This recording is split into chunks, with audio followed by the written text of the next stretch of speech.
Welcome into Steelers Talk by Chat Sports, presented by Prize Picks. I'm your host, Jack Sperry, and welcome to Day 3 of the 2026 NFL Draft. We're going to be covering most of the picks here in Day 3. It's possible that we may not be going the full 7 rounds here today, guys, but we will be covering every single pick for the Pittsburgh Steelers that we make here today. The Steelers have a number of picks, 3 in the 7th round. They've got picks in round 4 and in round 5. No pick in round 6. They used that pick to move up for offensive guard Gennings Dunker last night, moving up from 99 to 96 to be able to take their next hopefully franchise left guard here in the ginger mulleted powerful offensive guard.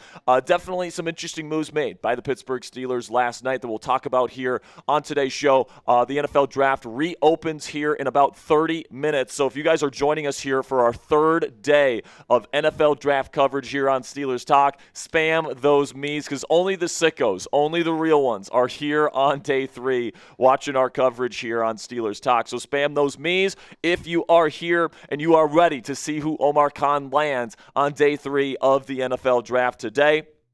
Our audience is slowly starting to come in here. We got Eugene Payne, we got Fluffy, Robert Locke, Rad Doctor is here, Brian is here, Misfit Raider, Isaac, Czar Craig, Andy Clips, got Brian, we got Electric Divergent, Lindsay, Pez, Chase Jackson, Electric Divergent. We got Christopher Domingo, Brian Johnston, Pez, Alex Watson. Got a great crew, man. You guys have been absolutely fantastic throughout this week. Ponzi and I are tired as hell. It's a very quick turnaround here, obviously. It's a late night last night. Now it's a relatively early morning, but we are here. We are ready to talk some Steelers football. We're ready to answer any and all questions that you guys have here on Steelers Talk, and we're ready to react to 5 more picks for the Pittsburgh Steelers here before we wrap up the 2026 NFL Draft class for the black and gold. So coming up here on our pregame show as we are about 30 minutes away from the start of round 4 of the NFL Draft this year. Tonight's raffle info. Then we got recap of day 1 and 2 for the Pittsburgh Steelers. And then also I'll be going over my day 3 draft targets for the black and gold. Now before we get into the rest of our pregame coverage here on day 3 of the NFL Draft, let's have a word from our presenting sponsor today at Prize Picks, which is America's #1 sports picks app. With playoff basketball finally here, there's no better time to cash in during the playoffs this season. The Prize Picks app is super easy to use. You just pick more than or less than on a few player stat projections and lock in your lineup. If you're a hoops guy, you can go with points, rebounds, assists, blocks, or 3-pointers. If you're more of a seam head, you like baseball, you can choose hits, home runs, or strikeouts. You guys can take a look here at this baseball projection that we have going on here. I'm taking a home run for Corbin Carroll. I'm taking a home run on Fernando Tatis Jr., home run on Jackson Merrill, and then also a home run for Ketel Marte. So if you guys want to get in a projection, you guys can download the Prize Picks app today. Use code HMA when you play your first $5 lineup to receive $50 in lineups, and you can even follow me on Prize Picks at @CSperry to see all of the lineups that I put out there, and then also copy my lineups with a single click if you guys want to copy what I do. So that's code HMA when you play your first $5 lineup to get an extra $50 in lineups with Prize Picks. Click the link in the comments and description to download the app, and a big thank you to Prize Picks for sponsoring Steelers Talk's live coverage of the 2026 NFL Draft. All right, so get on the show here, guys. Super chat. If you got a question about Drew Allar, we can definitely have pretty in-depth conversations about the quarterback situation. We just got the latest update on the quarterback situation from Tom Pelissero, by the way, so we can definitely talk about Drew Allar and Will Howard and Mason Rudolph. Is he going to get cut? The Aaron Rodgers situation. If you got any questions surrounding the quarterback situation, I think I've got some answers for you guys. Also, if you have any questions about any of the other players that we have taken in the draft so far, Max Iheanachor, Gennings Dunker, Germie Bernard, Daylen Everette, I got answers for those guys as well. If you guys have any questions about what the Steelers might do today here on day 3, absolutely absolutely. If you guys have questions, make sure you guys super chat. Any dollar amount, you're going to be put up on screen, and we are going to show you guys some love. Also, we'll be doing potentially a couple raffles here today. So $10 gets you into the raffles today, okay? So $10 super chat, Venmo, PayPal donations gets you into the raffle. $20, you got 3 tickets, and I got to do a pickle juice shot. Got another jar here of pickle juice here for day 3. $50, you get 10 raffle tickets, and we make it rain here on the show. And then for every $100, we are hitting the Steelers Talk gong right here. So if you guys want to send in a donation, I see Rad Doctor has already come in with the first $20 super chat. So shout out to Rad Doctor. So if you guys want to get in on the super chat action and you guys want to get in on the raffles, I believe what we're going to do today is every $100 we make, we are going to be raffling off a piece of Steelers Talk merch. Okay, so if you guys want to get an F the Ravens t-shirt or a Steelers Talk channel logo t-shirt or a Married Into This t-shirt or a Michael Pittman Jr. t-shirt, we got a bunch of great merch on the Steelers Talk merch website right now, guys. So you guys can purchase those if you want, but every $100 we make today, we're going to be raffling off a piece of Steelers Talk merch. We also have the Steelers Talk rope hats, so if you would prefer a hat, if you win the raffle, you'd rather have a hat, we can send you a hat.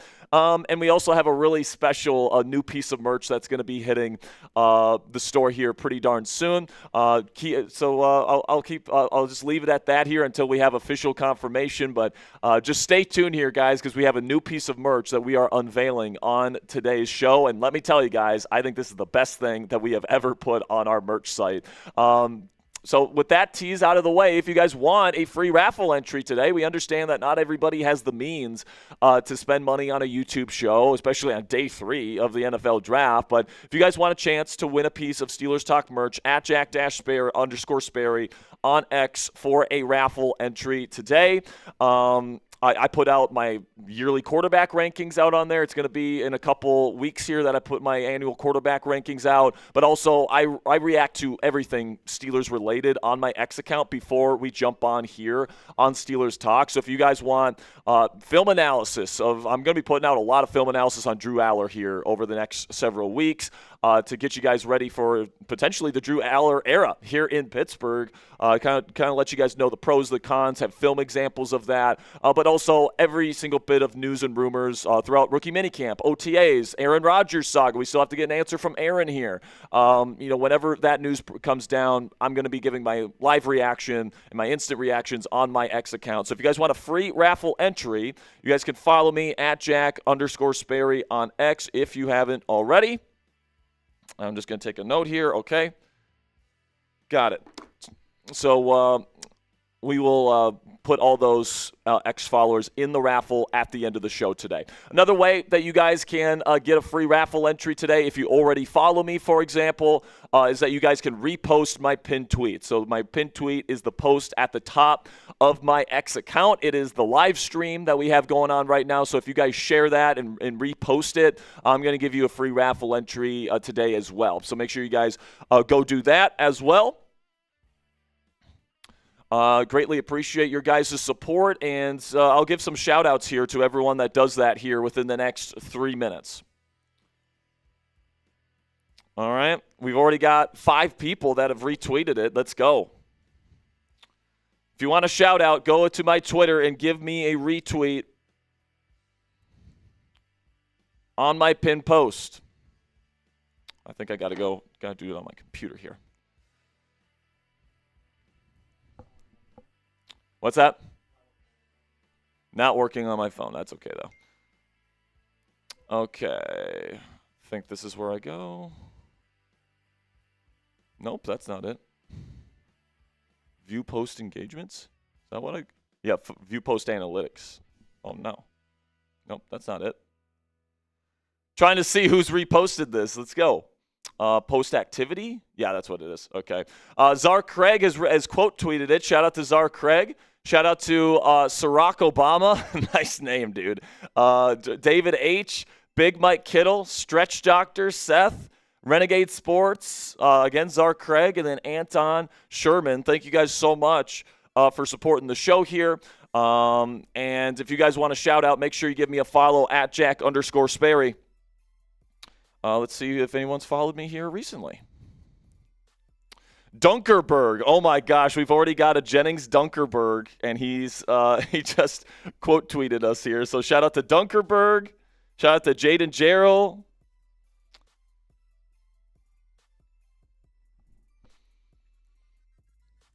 Shout out to you guys, man. I appreciate the support. Again, guys, that's where I put all my film analysis for the Pittsburgh Steelers. That's where I put all my instant reactions to all things Steelers news. Oh my God, Ponzi! I think we got to hit some. Hit some super chats here right now. Also, shout out to my lovely fiance Cassie Voth, who has reposted our stream here on X. Want to get as many Steelers fans in here as possible, man. I can't express enough to you guys how much I appreciate your support. We want to get as many people in this chat as possible so that we can get as many likes, as many subs, so that this stream can be as successful as it can possibly be. So I thank you guys so much. But we've got our first super chat of the day, and it's a big one. This one's rolling in from Lord Borno. Bang! Here we go, Steelers. Here we go. Here we go, Steelers. Here we go. Here we go, Steelers. Here we go. Lord Bordeaux with a $100 super chat to kick it off today. Everybody spam Lord in the chat. Lord. You know what? I'm giving away a free raffle entry right now. I need everybody to give Lord some love. Spam those Lords in the chat. Spam those Lords in the chat. A $100 super chat. He's making it rain. We've got Jay typing his Lord. We've got FC Power. Who wants a free raffle entry, man? Let's go. Fluffy, Seth, James, Jason, Czar, Craig, Glenn. Who wants it, baby? Who wants that free raffle entry? Spam those Lords. Let's go.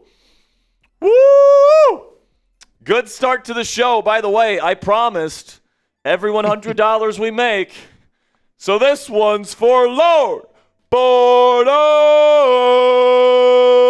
Bang! Let's go, baby. All right, let's give away this free raffle entry. Who's been here for all 3 days? I'm going to give this one to Czar Craig. My man, Craig. He's been here for all 3 days. He's here for every live show. He's a real one. If anyone deserves a free raffle entry, it's Czar Craig. So shout out to Lord with the $100 super chat. He says, I love Pittsburgh, my hometown. Well, I mean, Pittsburgh is just a beautiful city, man. I'm so glad that the NFL world, really got to experience, Pittsburgh, PA. Because there was even some players at the media availability on Wednesday that were like, I didn't even know Pittsburgh was like a whole city. Like, people just don't understand that Pittsburgh is one of the more unique and, hardworking and blue collar and, with such deep history. Like Pittsburgh is awesome, man. I love Pittsburgh as well, Lord. So thank you so much for the $100 super chat. That is absolutely fantastic. Thank you so much.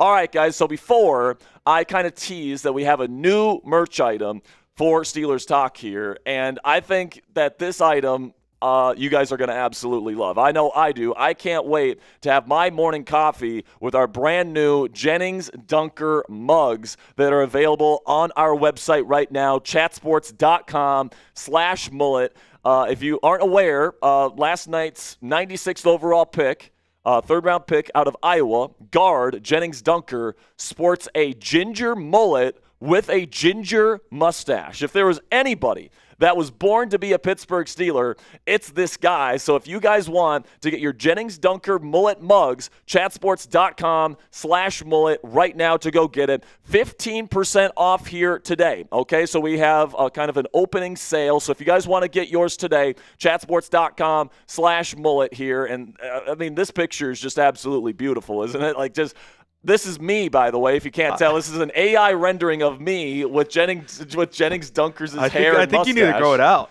I know. I think I got to grow it out a little bit here. We might have to get some ginger wigs here on Steelers Talk, man. He's a character. I think he's going to be probably more of a developmental guy, but I think he'll compete for the starting left guard job this year with Brock Hoffman, and we'll see what happens here. Cassie immediately no. Yeah, Cassie says immediately no. But these mugs have actually two sides to them. They've got the Gennings Dunker, ginger mullet and mustache, and then you get the Steelers Talk logo on the other side as well. So if you guys want to, be sipping your morning coffee there on Steelers game days, I think that this is a great mug to add to your collection. If you love Gennings Dunker, if you guys want to help support the channel, 15% off right now when you guys go to chatsports.com/mullet to get yours today. And I'll be giving some shout outs to anyone who purchases them. And also, I'll tell you what, if we can get to $500 in super chats in this stream, I will change this photo to my profile picture on Twitter. Oh, all right. Okay. If we can get to Lord Bordeaux. So Lord Bordeaux has already got us to 100. We're going to get to another one here. We had a $20 super chat as well. If we can get to $500 in donations today, guys, we are going to be. I'm going to change my profile picture to this photo. Okay, so let's get those super chats going. If we get to 1,000, we might get a mullet going. No. I can't do that. But we might do something for 1,000 if we approach that. But if we get to $500 in donations today, obviously that means we'll be having multiple raffles at the end of the show, and then also I'll be changing my profile picture to this Gennings Dunker AI rendering of me on my profile picture. Okay, so if you guys want your mullet mug today, it's chatsports.com/mullet, 15% off today only for the opening flash sale for this. I think this is the coolest piece of merch that we have put out personally, with the mustache and the mullet. And I think that this is the perfect mug to have your morning coffee with. But we have a bunch of other Steelers Talk merch that you guys can get as well. If you hate the Baltimore Ravens, we have our F the Ravens t-shirts that you guys have been buying up a lot. 15% off all merch at chatsports.com/ST merch. So it's not just the Gennings Dunker mugs, but it's also Steelers Talk logo t-shirts. It's our Pittman t-shirts. It's Married Into This collection. And by the way, Mother's Day's coming up, guys. And if your mom married into this thing that we call being a fan of the Pittsburgh Steelers, if your wife married into this thing that we call being a fan of the Pittsburgh Steelers, this is a perfect piece for your special loved one for Mother's Day. Again, 15% off all merch today, guys. Chatsports.com/ST merch. And if you guys want those new Gennings Dunker mugs, it is chatsports.com/mullet for 15% off the new mugs. We got another. Okay, so we just got another update from our boss here. That's going to have a great promotion for you guys. We'll get that up on screen here momentarily. By the way, we're about $10 away. Or not $10 away, 10 minutes away from the start of round 4 of the 2026 NFL Draft. Oh my gosh, what is this? Are we doing this? If we sell 25 mugs, let me make sure I'm reading this correctly. Okay, so this is coming from our CEO, James Yoder. If we sell 25 mugs, Sperry has to wear this on a live show. Okay, if we sell 25 mugs, I will wear this on a live show, 100%. I might wear it on every single watch party this year. Bring out the mug. 100%. And by the way, we got to get the fake mustache, too. We have to get the ginger-colored mustache, too. Got to get one that actually sticks this time, though. Exactly. And then, I got to bring it home to Cassie one of these days, too. Sperry will retake his wedding photos in the mullet. Wedding photos for $5,000. I'll take my wedding photos in the You're dangerous. You're putting a price on it. You're putting a price on it. I am putting a price on it. I'll tell you what. I obviously won't take all of our wedding photos in the ginger mullet, but I'll take a few photos like in my tuxedo with the ginger mullet if we get to like $1,000 today. So y'all heard it. All right, $1,000. $1,000. I will take some. Like it won't be a lot. It'll be just a few. And it'll be after the wedding, obviously. Just a few photos of me in the Jennings Dunker wig and fake mustache in my tuxedo at my wedding. So for reference, what it might look like. AI rendering. So this is an AI rendering of me with the mustache. I mean, I gotta say, man, that's a pretty good look. It's a pretty handsome fellow right there. And I know Cassie's at home right now, just saying, "Don't you dare." The first message I saw was no. Don't you dare. All caps. All right, guys. So if we sell 25 mugs today, James Yoder, our CEO, is going to buy us that a wig, and of course, we'll have to get the fake mustache as well, and I'll wear that on a Steelers Talk live show here coming up in the weeks to come. Link is in the live chat right now. Link is in the live chat right now. It's chatsports.com/mullet if you guys want to take care of that here. We also got a $20 super chat here from I forgot who it was from. Not Czar Craig. Not Czar Craig. Rad Doctor with a 20. Got some purchases being made here, so thank you guys so much. I'll read off some purchases whenever they come in. Sounds good. We'll give some shout-outs to all the people that buy up the Jennings Dunker mugs here. $20 from Rad Doctor says, let's roll. Let's go, Rad Doctor. Let's go get some players today, man. Let's go get some sleepers. This is kind of where you can find those gems, right? That's why I love day 3 of the draft. It's because it's like, who's going to find those gems on this day? And I think there's still some very good football players that could even be like potential day 1 starters, it's especially in certain rotational roles, special teams roles, stuff like that. There's good players to be had here on day 3 of the NFL draft. So that's what I'm really excited to see if the Pittsburgh Steelers are going to be adding some good players to this squad here within the next several hours. So let's take a look here. Well, we got the first 2 purchases. First 2 purchases from Craig D. and Anthony G. Thank you guys so much. 23 away. So we're 23 mugs away. I'll come up with like a weigh in 2 here. Yeah, sounds good. So let's take a look here before we get into round 4 of some of the updated team needs and the day 3 draft targets for the Pittsburgh Steelers. And, obviously what you're able to do so far, Max Iheanachor, offensive tackle from Arizona State. Then you get Germie Bernard and trade up for him in round 2 yesterday. Then you have Drew Allar in round 3 at pick 76. Then you have, of course, the Daylen Everette, cornerback from Georgia. Some people think that the Steelers might use him as a big nickel when and if Jalen Ramsey eventually leaves this team. Then you have Jennings Dunker at 96, trading up to go get him. And I think the clear kind of theme for this year's draft class is we're trying to find players for the future. We're trying to find players that maybe aren't necessarily going to start right away. They can compete for a starting job right away, but we don't necessarily feel like we need to have these guys on the field in year 1. And we're really trying to set a foundation for the future. And Mike McCarthy is really trying to get his guys and trying to lay that groundwork for this new regime led by new head coach Mike McCarthy and his coaching staff. So I would say some remaining team needs to keep your eye on here. I still think the Steelers should add another receiver, especially somebody that's a little bit smaller, maybe shiftier, got a lot of speed, and can do punt return duties. With Calvin Austin III leaving in free agency, I don't think you're going to have Germie Bernard take on those duties. You're definitely not going to ask DK or Pittman to do that stuff. Maybe you ask Roman to do that stuff, but I think we're probably going to see a receiver taken at some point today. Then safety is a position that they could address as well. They ended up drafting Daylen Everette in round 3 yesterday, so probably not a corner, but a safety is absolutely something they could go grab. There's still some good defensive backs that could be got for the Pittsburgh Steelers here today. Then defensive tackle, specifically like Darrell Jackson Jr., they've been showing a lot of interest in here. I think that they could add some depth to the defensive line room. Tight end, right now you got Darnell Washington and Pat Freiermuth, but you kind of want that third tight end in the group.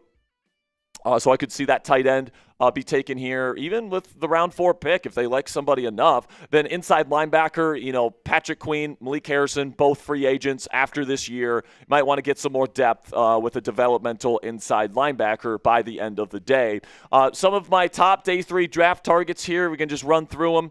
Jermod McCoy, if the Steelers ended up taking 2 corners in this draft and one of them ended up being Jermod McCoy, I would actually be okay with that because he's probably not going to play this year. Probably has to get another surgery this year that will probably take him out for the entirety of the 2026 season, which of course will be his 2nd year in a row where he doesn't play any football. And obviously he's got a very serious and very concerning knee issue that has allowed teams to say, we don't want to take this guy in the first 3 rounds of the draft. I'd be shocked if he doesn't get drafted at some point because his film is just so good and he's such a good football player.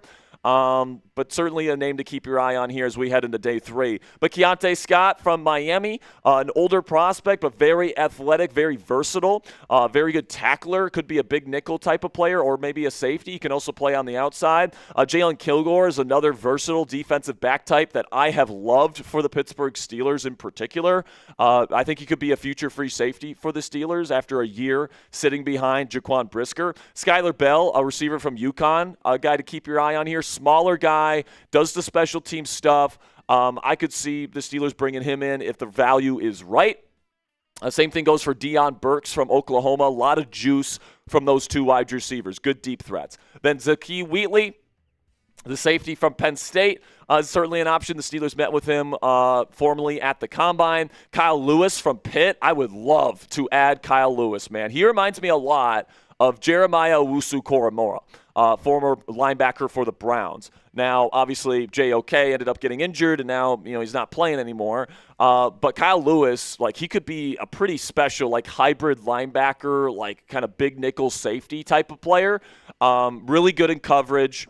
He is a special zone defender, and he's a playmaker, man. So I love Kyle Lewis. If the Steelers draft him in round 4, I'm going to be thrilled. But another kind of big or smaller linebacker, coverage linebacker type here is Harold Perkins Jr., a good blitzer, a really good athlete. Steelers brought him in for a top 30 visit, so keep your eye on those 2 linebackers today. Darrell Jackson Jr. from Florida State. I thought he might be the pick at 99 or 96 last night. The Steelers have shown a ton of interest in him. He got a formal combine meeting and a top 30 visit. Long arms, big frame, potentially a future starter. Obviously he'd be brought in here to play with Y.A. Black on the second wave of the Steelers defensive line in the rotation, but certainly someone that can be a contributor. Brennan Thompson, I think, would be an awesome get here on day 3.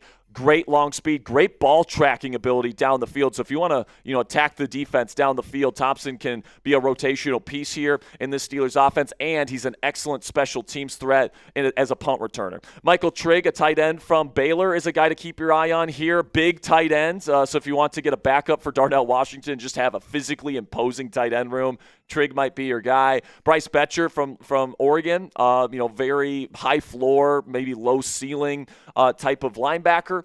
Jimmy Rolder, maybe a little bit more of a higher ceiling, but a lower floor from Michigan. A couple more linebackers to keep your eye on today. Riley Nowakowski, a fullback tight end hybrid that might be a good replacement for Connor Hayward in round 7. I like Michael Taffy, the safety from Texas. If you can steal him here in the later rounds, I think that'd be great value. I love Nick Barrett, the defensive tackle from South Carolina. If you can steal him today as well, would love that pick. Bishop Fitzgerald from South Carolina. I actually like him better than Kamari Ramsey, the other safety in that Southern California secondary. I was watching Kamari Ramsey on film. I was like, who's this big playmaker here in Bishop Fitzgerald? And I think he's a better player, if I'm being completely honest with you. So if you can steal him, I wouldn't mind that. Torrin York, really good special teamer, heat-seeking missile of a smaller linebacker, could be in play. If you want to go get a smaller but dynamic designated pass rusher along the interior of the D-line, Caleb Proctor from southeastern Louisiana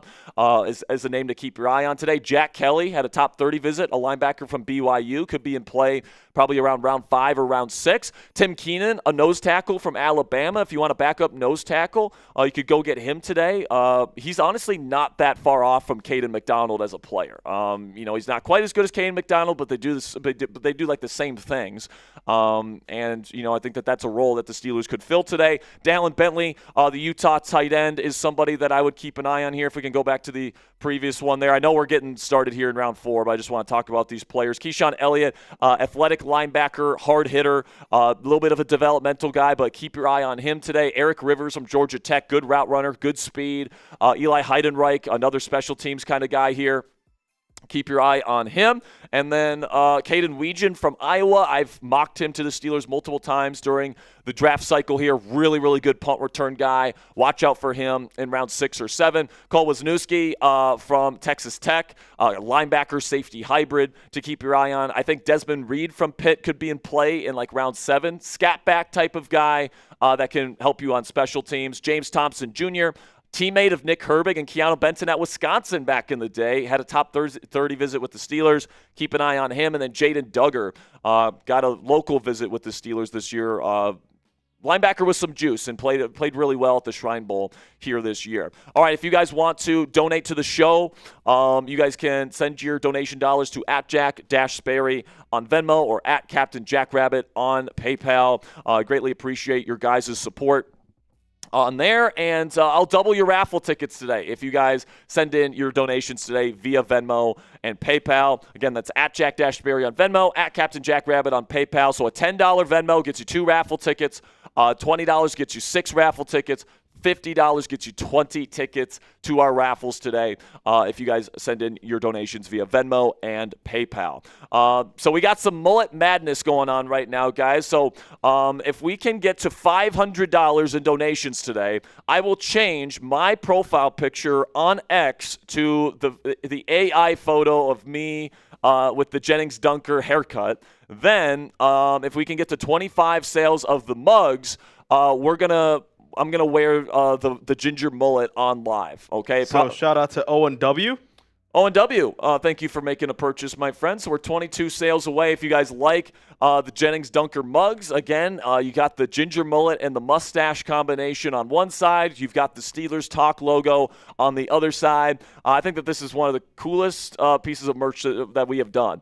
Not only at Steelers Talk, but here at Chat Sports. Like, I'm going to be drinking from this mug every single day. I'm going to make a purchase for myself, if I'm being completely honest. So if you guys really like this design like we do, you guys can go chatsports.com/mullet. We're giving shout-outs to everybody that makes a purchase today. 15% off on our website right now. We're currently $377 away from the profile picture, and we're 22 sales away from me getting the ginger mullet and wearing it on live in the future. All right, so I believe Las Vegas Raiders, are they moving up? Las Vegas is moving up to pick 101. You know who I think this is for? I think this is for Elijah Surratt. The Raiders could use a big receiver. Elijah Surratt and Fernando Mendoza had incredible chemistry at Indiana last year. This is fantastic value for Surratt, who I compare to Michael Pittman Jr. So, like, if Las Vegas can add a Michael Pittman Jr. type of receiver here, that's a really good addition to that room. I don't think we've gotten the trade details yet. We just know that Las Vegas is moving up to pick 101. Right now, Roger Goodell is up on stage with a bunch of Pittsburgh area high school athletes opening up day 3 of the 2026 NFL Draft. But let me know down there in the comment section, guys, who do you want the Steelers to pick here in round 4? Who's the guy that you're hoping falls to pick 121? Let me know down there in the comment section. Jay says, what if they get McCoy? I mean, it would definitely be exciting. We wouldn't see him this year, but, I mean, definitely exciting for the future. Zach says Jermod McCoy. Quandale Dingle says Kyle Lewis. I would love Kyle Lewis. Douglas is saying Bell. Is that Chris Bell? Because Chris Bell got taken yesterday. Or Skylar Bell. Yeah, that makes more sense. I would be fine with Skylar Bell. Good addition. I see Caden Weegan in there. I see Kyle Lewis, Skylar Bell, Kilgore, Daryl Jackson Jr. Robert wants a safety. I'll tell you who I would love, Bonzi. I would love Jalen Kilgore. That might be my number one target right now because he is so athletic. You can make an argument he's in that same conversation as Traden Stukes, who went in the second round yesterday, and he's way younger than Stukes. He's like 3 or 4 years younger than him. Speaking of Stukes. And speaking of Stukes, he went to the Raiders at pick 38. I mean, I wouldn't be mad at that at all. Like dude, future developmental guy. Like, the thing with this draft, and we've been over this, we've been drafting a lot of guys who are not going to start right away. Yeah, and I think that's the way that the Steelers are kind of viewing this, where it's like, okay, we have a good veteran base. We have the players on our team that can help us win now, and they can be in the starting lineup right now, and, we're good. I think where they're kind of looking at now is, okay, where can we supplement these positions in the future? And, where do our future needs project and what positions do we need to think about now so that we don't have to address them in future off seasons? And I think offensive tackle was a big one there because Dylan Cook and Broderick Jones are both on contract years. I kind of doubt that either one of them they planned on giving a long-term contract extension to at any point. So they were like, so next year we're going to need a tackle. So we're just going to get ahead of that. And obviously they were about to take Mekhi Lemon because they definitely wanted a day one starting receiver. That was a big-time priority for them. Apparently they weren't high enough on Omar Cooper Jr. or Denzel Boston to take him at 21. And they kind of figured, yeah, we might be taking a quarterback in round 1 next year. That's a possibility. We don't want to need to draft a quarterback and tackle next year in the 2027 draft. So we're going to get ahead of the offensive tackle need here by drafting Max Iheanachor. And it's possible that Iheanachor doesn't play this year. Like, if he's not ready to go, it's very possible that Dylan Cook is our left tackle for this season. Troy Fautano stays on the right side and plays right tackle this year. And then, if there's injuries and stuff, Iheanachor will probably be the first guy off the bench. Maybe Broderick is the first guy off the bench if Iheanachor's really not ready to play here in year 1. But, I think that it's very possible that both Jennings Dunker and Max Iheanachor, both of the offensive linemen they drafted yesterday, Ponzi, or the last 2 days, doesn't start for the Steelers this year. No, I definitely agree. I think, the only guy that's going to really start is maybe Germie Bernard. Yeah, I mean, right now, the only guy that I would project as a day one starter is Germie. And even then, he's like wide receiver 3. And honestly, the second most likely might be Jennings Dunker. Yeah, which I would be fine with. If Jennings, goes into camp. I might wear a mullet every week. And just imagine the glasses with the mustache and the ginger mullet combo there on Ponzi. I don't hate it. All right, man, the pick is in for the Las Vegas Raiders. Spam go in the chat right now if you are ready for the start of day 3 of the NFL Draft. Let's go. Let's go, man. Let's go, baby. Did I get a Venmo? And I did. Yes, we got a $5 Venmo here from Owen and Hat Guy LTs. So we'll start a $5 Venmo here from Owen. Then we'll get to Hat Guys here. Oh, is it also a 5? No, it's a 1 from Hat Guy LTs. But Owen says the crowd erupted in Pittsburgh after the Drew Allar pick, hoping we get Pitt Panther Kyle Lewis next. Let's have a good day 3. Yeah, man. I mean, obviously, I think Drew Allar is an incredibly polarizing prospect. You either think that you like the two clips that I've seen on Steelers Twitter the most over the last 12 hours since he got drafted were the crazy throws of, the crazy downfield throws with the touch and, the 60-yard dimes dropped out of a helicopter with great touch. And then I see the game-losing interception. So it's like people feel differently about Drew Allar. And he's a volatile prospect. There's no doubt about it. But listen, man, when you don't have a starting quarterback, you got to take dart throws at the position. And as much as I know people like Will Howard, and the Steelers, I think, like Howard to some degree, Howard hasn't played a single down in the NFL. You can't bank on him being your next franchise quarterback. You haven't even seen a preseason snap from him. Exactly. So I like the strategy here, and this is why I projected the Steelers to take Allar in my final mock draft. Obviously, I didn't project him. And by the way, Jermod McCoy goes number 1 here in round 4. He's going to be a Las Vegas Raider. I think it's a great fit for the Raiders. I mean, listen, great fit. Great fit, because that's not a team that's really expecting to compete this year. They're rebuilding around Fernando Mendoza. I mean, Mendoza's not even going to play right away, in my opinion, in Las Vegas this year. So you bring in McCoy, you get his knee situation figured out this year, and then in 2027, you got a really high upside corner that could be your number 1 corner. You get him in round 4. And I've always said this, I've been saying this around the office. It's like, if anyone follows baseball, it's like drafting in the MLB draft. He's going to have to sit a year. He might have to sit 2, depending on how bad this is. This apparently he has to get a bone plug in his knee. But like, if he pans out, he's a top 10 player, like at corner in this draft. Yeah, I agree. I think he had the best tape. His 2024 tape is the best out of anybody in this class, including Mansour Delane's 2025 tape. So, like, he could be Derek Stingley. Like, he could be that level good if he can stay healthy, but obviously that's a big if. It sounds like he's going to be going at least 2 seasons in a row without playing any football. So, those are the concerns. But I think that this is a risk worth the draft pick for the Las Vegas Raiders. I think that, in terms of where the organization at, what McCoy needs to do to get healthy, all that different stuff, I think it's a really good fit for player and team. And, the Raiders putting together a pretty decent draft here, Ponzi. So shout out to Owen for that Venmo. Then Hat Guy LT says, "Hey Jack, just found out I got diagnosed with some mouth cancer. Love the channel so much." Well, I'm so sorry to hear that, Hat Guy LTs. Our thoughts and prayers are with you. I hope it's something that can be, surgically, maybe taken out or something like that. Prayers to Hat Guy LTs. But prayers to Hat Guy LTs, man. Appreciate your support for the channel, my friend. Everybody, I want everyone to show some love right now to Hat Guy LTs. I want everyone to put LT in the chat.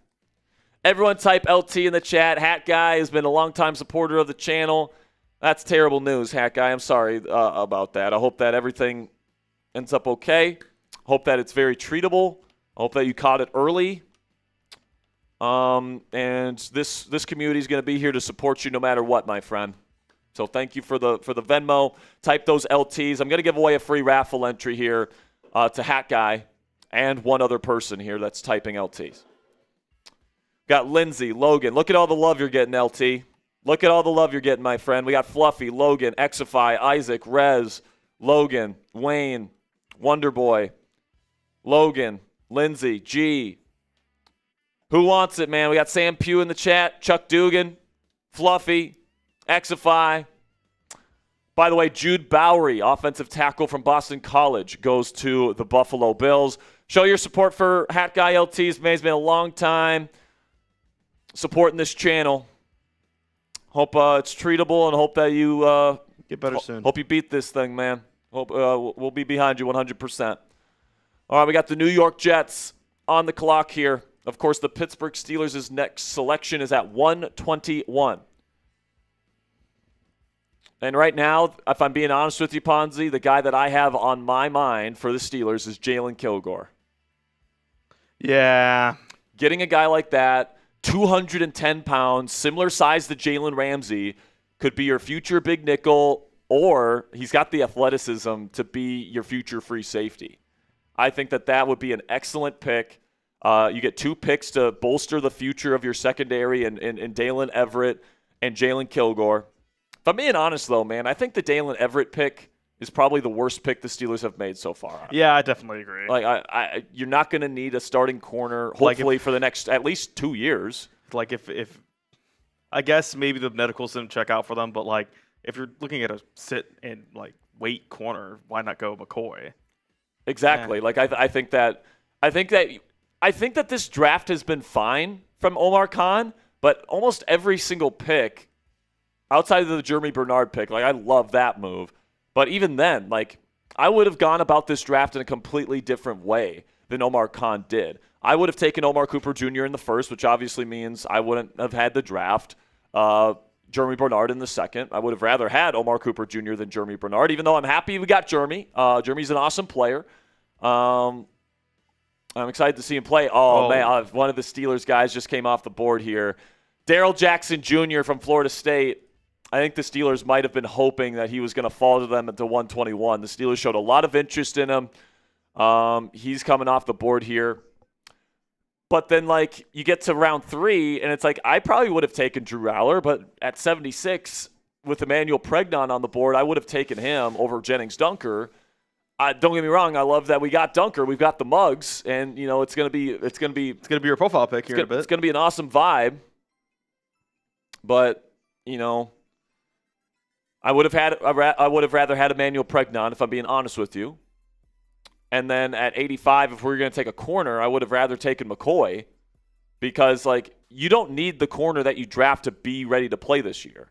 Yeah. And, like, if you could pair Jamad McCoy up with Joey Porter Jr., I mean, maybe the Steelers just completely took him off their board because of the medical stuff, which is understandable because of how serious McCoy's injury stuff is. But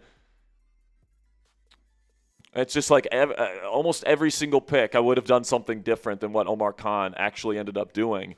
Now, I actually like the Dunker pick at 96, given that Emmanuel Pregnon was off the board at the time. I like that pick. I like the Max Iheanachor pick more now that we got Germie Bernard. But right now, like, if I had to say what my grade was for Omar Khan in this draft, I'd probably give it like a B-. Like, it's a solid draft. It's not a bad draft. You have a lot of high upside players. You got a lot of potential future starters. You know, especially if Drew Allar hits, this is going to be an A draft pretty much no matter what. But, like, just putting it in the context of the players you could have had at the time and the players that you ended up taking, I didn't love the Daylen Everette pick. I'm not sure if he's really ever going to be a good player for the Steelers. We'll see. I hope he plays well.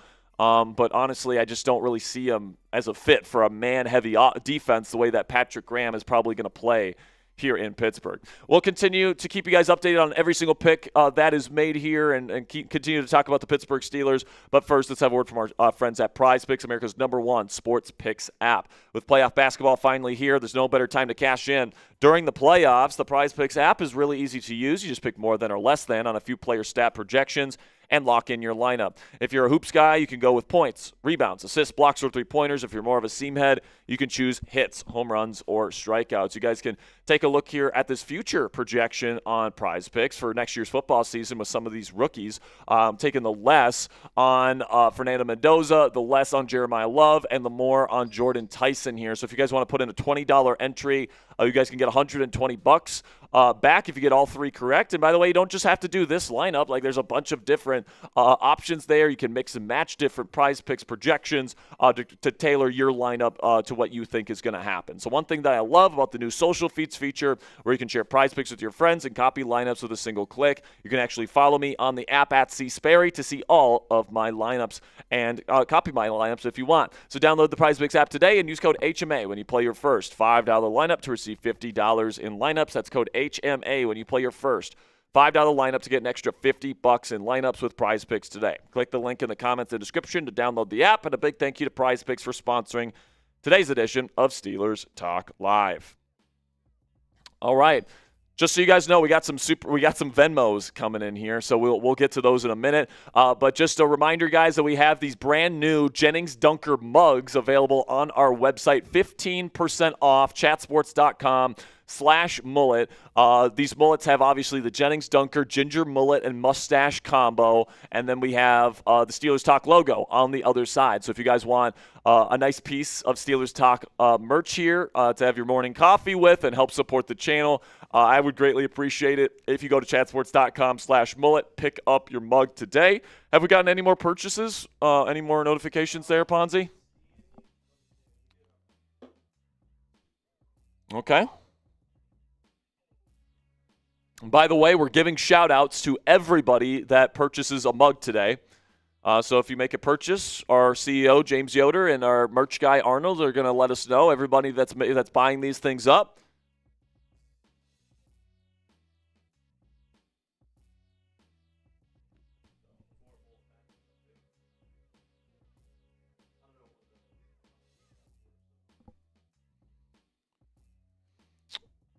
We are 369 away from Sperry changing his profile pic on X. Yes, so we have an AI rendering of me with the Jennings Dunker haircut. If we can get to $500 in donations today, I will change my profile picture on X to this photo. We'll show the big version of it here. It's me with the Gennings Dunker haircut holding the mug. So if you guys want me to change my profile picture to this, and you want some raffle tickets, we're going to be giving away some Steelers Talk merch here by the end of the show. $10 to get in on the raffle, $20 to get 3 tickets, and we do pickle juice shots for 20s, and then also $50 to get 10, and we make it rain. And additionally, after the profile pic, we will unlock the $1,000 one with the wedding photos. Yes, and if we get to 1,000 today, I will take some photos with the ginger mullet wig at my wedding. What were the Venmos? All right, we got a $20 Venmo from Anthony Gagnon. Just going to go Anthony G. Yeah, just go Anthony G here. Says, can we get Hat Guy a mug or shirt with this? If not, just tell me the difference. Sorry, big bro. Yeah, we can. Yeah, we can do that. How much are the mugs? They're 11 right now.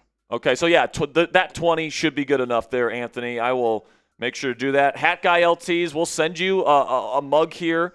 Shout out to Anthony for purchasing that for you. Here, where's your? Well, you have the contact through Venmo. Yeah, I do. So Hat Guy LTs, send me an email at Sperry at chatsports.com. Ponzi's going to put that down in the L3 for you, so you can send me an email.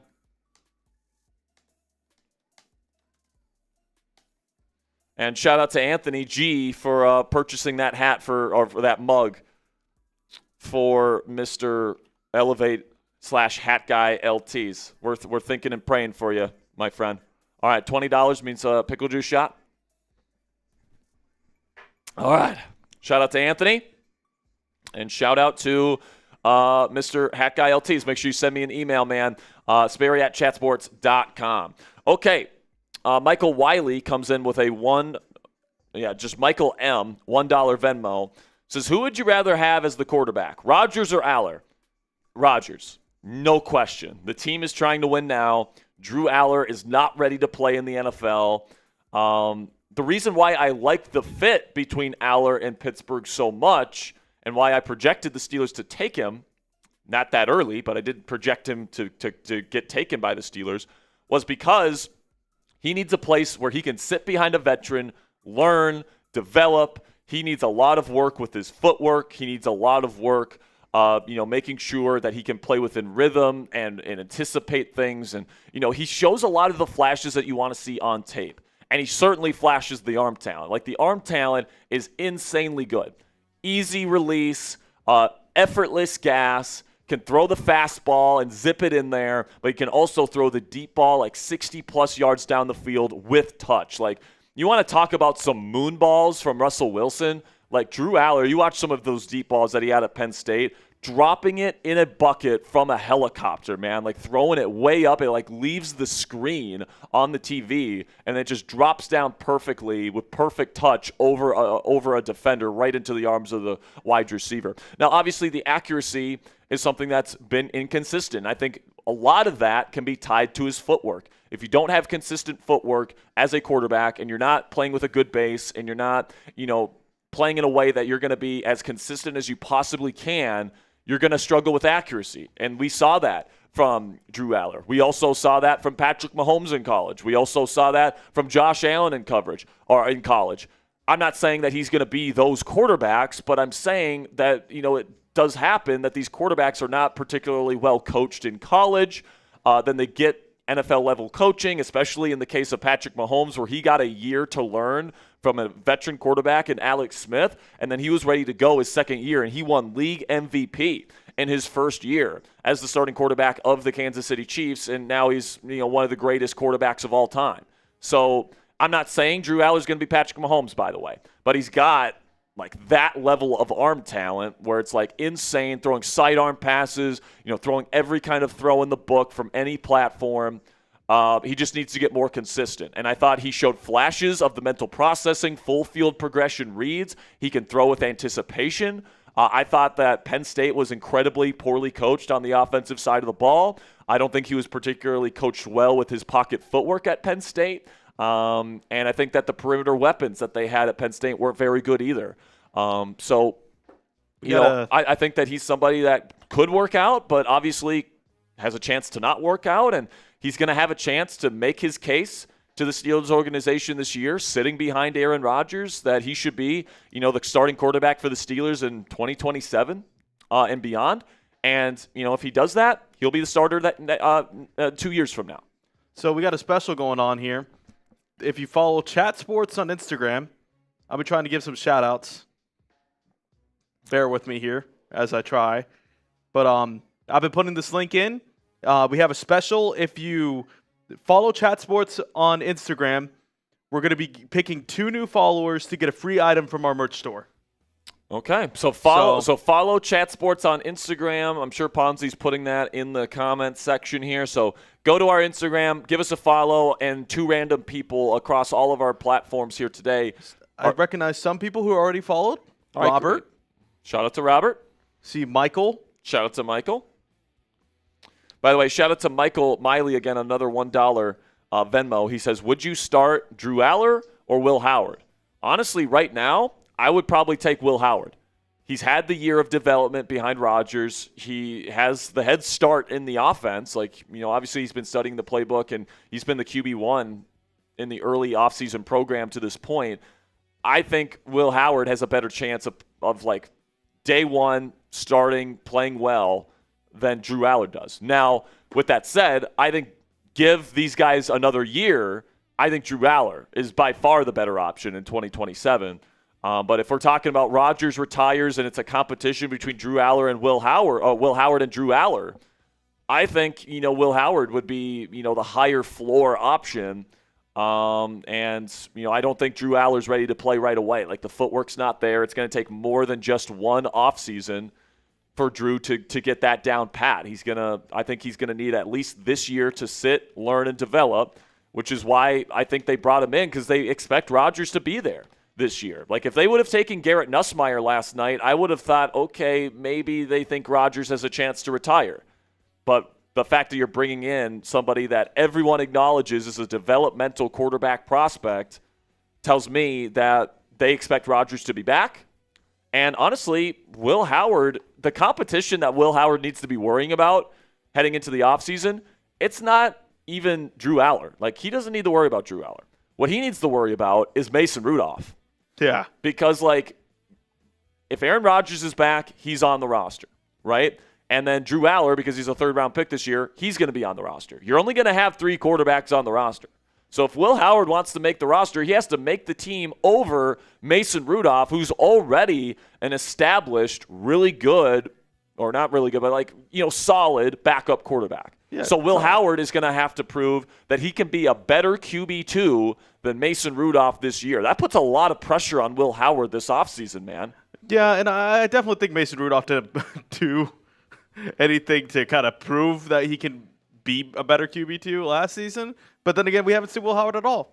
So, well, the pressure's on Will Howard. I'll put it that way. Now, I think that if it's close, if it's a tie or close to a tie between Mason Rudolph and Will Howard, I think they keep Will Howard and then they cut Mason Rudolph. And at this point, I wouldn't be surprised if the Steelers just cut Mason Rudolph this offseason and then bring in a true QB4 like Skylar Thompson. I don't think that that's out of the question whatsoever. But, if they do keep Mason through camp, that tells you, okay, this is the year for Will Howard to prove he deserves a spot on this roster. Because if he can't beat out Mason Rudolph, it doesn't matter if he can beat out Drew Allar. He won't be on this team next year. So we will see. We got some more super chats here. $2 Venmo here from David S. So shout out to my wife, Miranda, watching her first NFL draft this year. Shout out to Miranda. And shout out to David Simmons with the $2 Venmo. So giving some more shout outs here before we get into these Venmos. And let's recap the last several picks as well when we get the chance. So this giveaway will end at 11:35. So you have to follow before 11:35. All right, you guys got 5 minutes. 5 minutes. I see Ali the Reaper. Ali the Reaper. Ali the Reaper. I see. Just refreshing here. Sorry, guys. Let's see. I see Jay. I see Kyle. I see If you're done, since it's a little bit easier for me, just trying to see your names here. So I'm trying to get this all good. Sorry, guys. I see $3 from O-Dubs Williams on Venmo says, do you think we draft a QB early in the 2027 draft, or is Drew Allar our guy? It's going to depend how Drew does in the building this year. It really will. And it's going to depend how high the Steelers are drafting next year. Who is this from? This is from O-Dubs W. It's going to depend on how Drew Allar does in the building this year. Like, he needs to really be impressive with his work ethic, with the way that he takes to coaching. Like, he's going to have to show some good things in practice. Like, he's good. If I'm Drew Allar, this is the perfect situation for me, because Aaron Rodgers is probably going to be back. You have two pretty decent QB2 options, in my opinion, Mason Rudolph and Will Howard.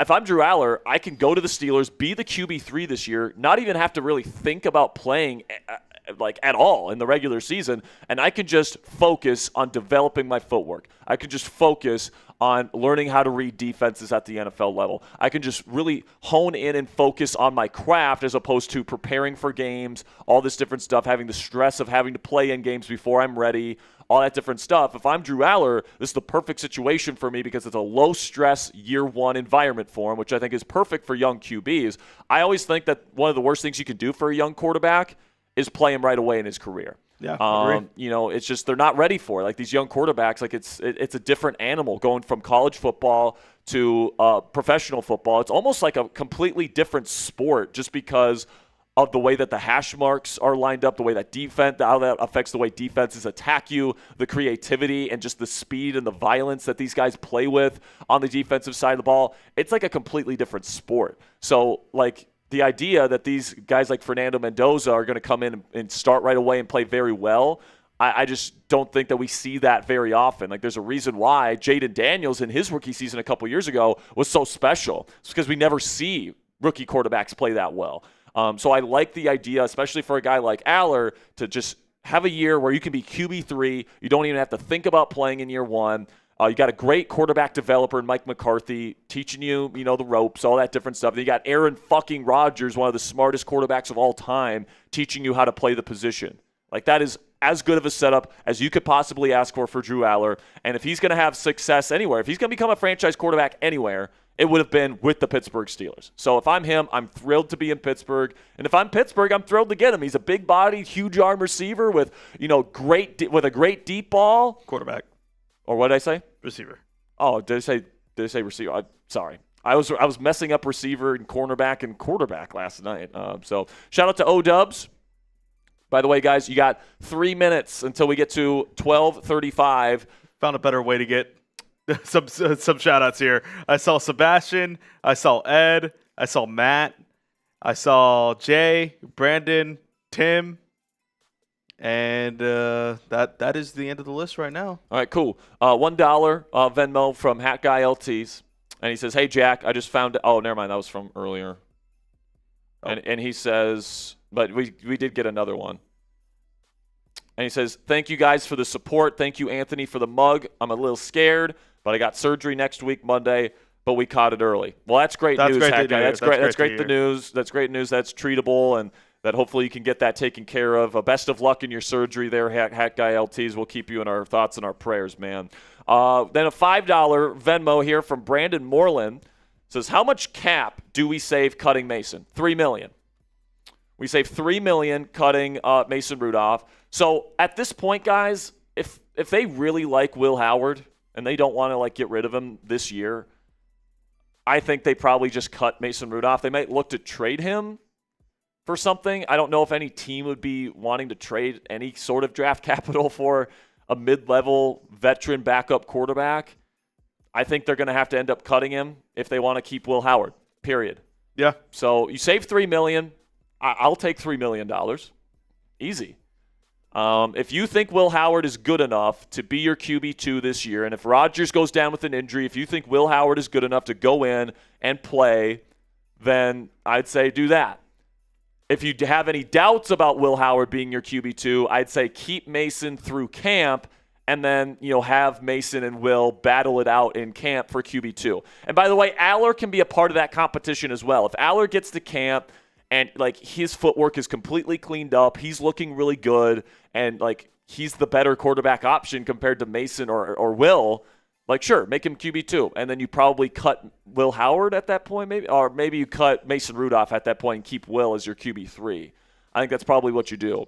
So 1 minute left on this Instagram.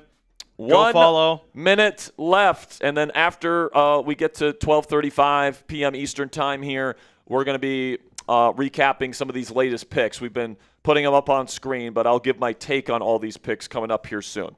Got another $2 Venmo from ODubsW. Says Drew's a Browns fan. He didn't look too happy when he got the call. No, I think he was happy.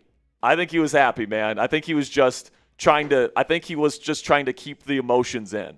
I mean, guys, come on. Let's be a little fair to them. I mean, Drew Allar, every single time that he has talked about the Steelers this offseason, he has talked about how awesome Mike McCarthy is, how great his visit was. He wants to be here, guys. And Drew Allar's not dumb, okay? He understands that he probably needs a little bit of development before he's ready to play. And he understands the opportunity he has in front of him here to play under Mike McCarthy, who has developed great quarterbacks. Brett Favre had a career renaissance with Mike McCarthy in Green Bay when he got there as the new head coach. Aaron Rodgers developed into one of the greatest quarterbacks of all time under Mike McCarthy. Dak Prescott went from a mid-level okay starter to a top 10 surgical passer under McCarthy. There's a long track record of success with his coaching staff, and also to get an opportunity to learn from Aaron Rodgers for a year, that is as good of an opportunity as he could have hoped for. So I disagree that he's upset that he's going to the Pittsburgh Steelers. And Drew Allar and Gennings Dunker are at the draft right now. I've got some. Look at that. Jennings Dunker with his beautiful ginger mullet. He's talking with Drew Allar, his new QB. We got a trade. The Jets have traded in, and they're picking a quarterback. Okay. Who are they taking? I think you'll like this one. Let's go. Drew Allar, man, wearing the Steelers gear. He's at the draft. Man, that's awesome. I put in heavy quotations, by the way, guys. Okay. I've seen the pick. I don't want to spoil it. Is this Nussmeier? Or it's not Nussmeier, by the way. It's not Nussmeier. Is this going to be Cole Payton or some shit? Daylen Green? Someone in that tier.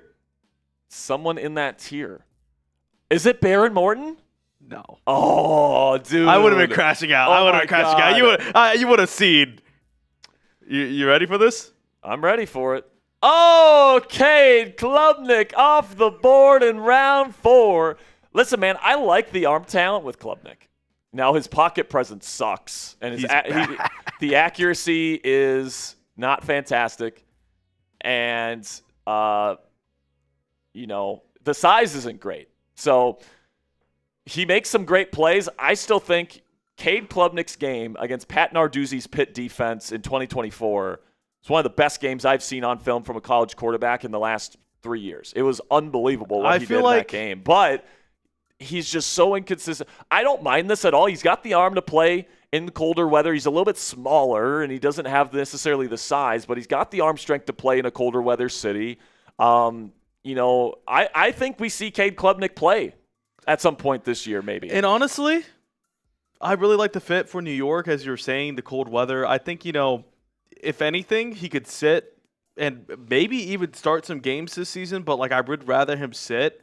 And I think, out of any of the quarterbacks that New York really had here, I think this one makes the most sense for a guy who could potentially become someone. Sure. He's got arm talent. This was somebody that was the projected consensus #1 overall pick heading into the year. So round 4 dart throw.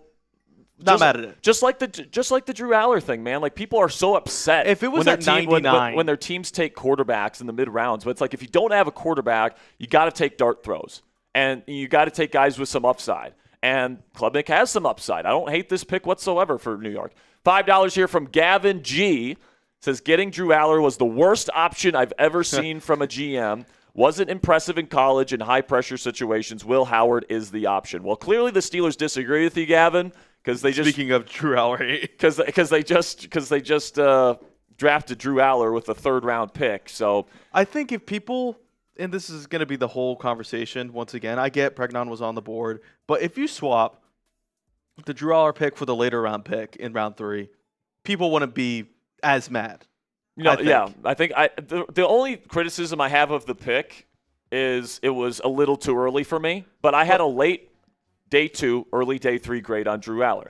I think we took him in late day 2, so he was in that range. I think underratedly, some of these teams probably had better grades on Drew Allar too. So someone could have been trying to take him. Pittsburgh got whispers of him, and they just took him, not even putting it under risk.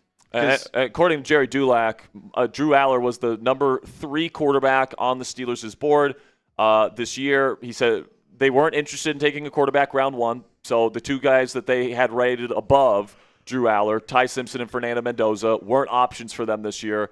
The number 1 option on their board after him was Drew Allar. Yeah. So they got their guy. And listen, you brought in Mike McCarthy, who has a track record of developing young quarterback talent to find and develop the next franchise quarterback of the Pittsburgh Steelers. And Allar, I mean, you can say, he wasn't very good in college. His team wasn't very good in college. Okay?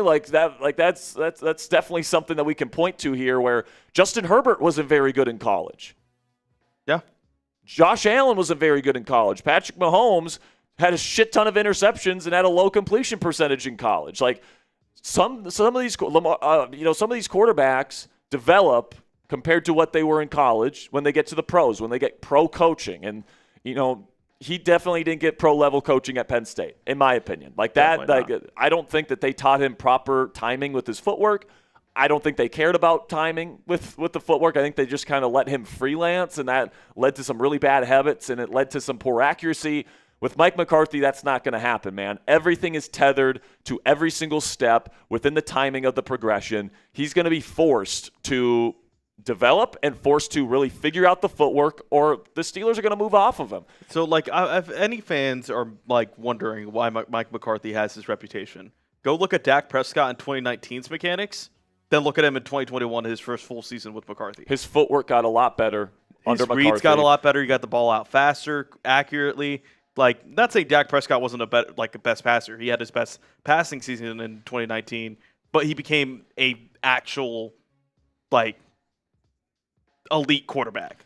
And by the way, everyone talks about Aaron Rodgers and they don't want to give McCarthy credit for developing Rodgers. Did you watch Aaron Rodgers in college? He was holding the ball up by his ear hole on his helmet.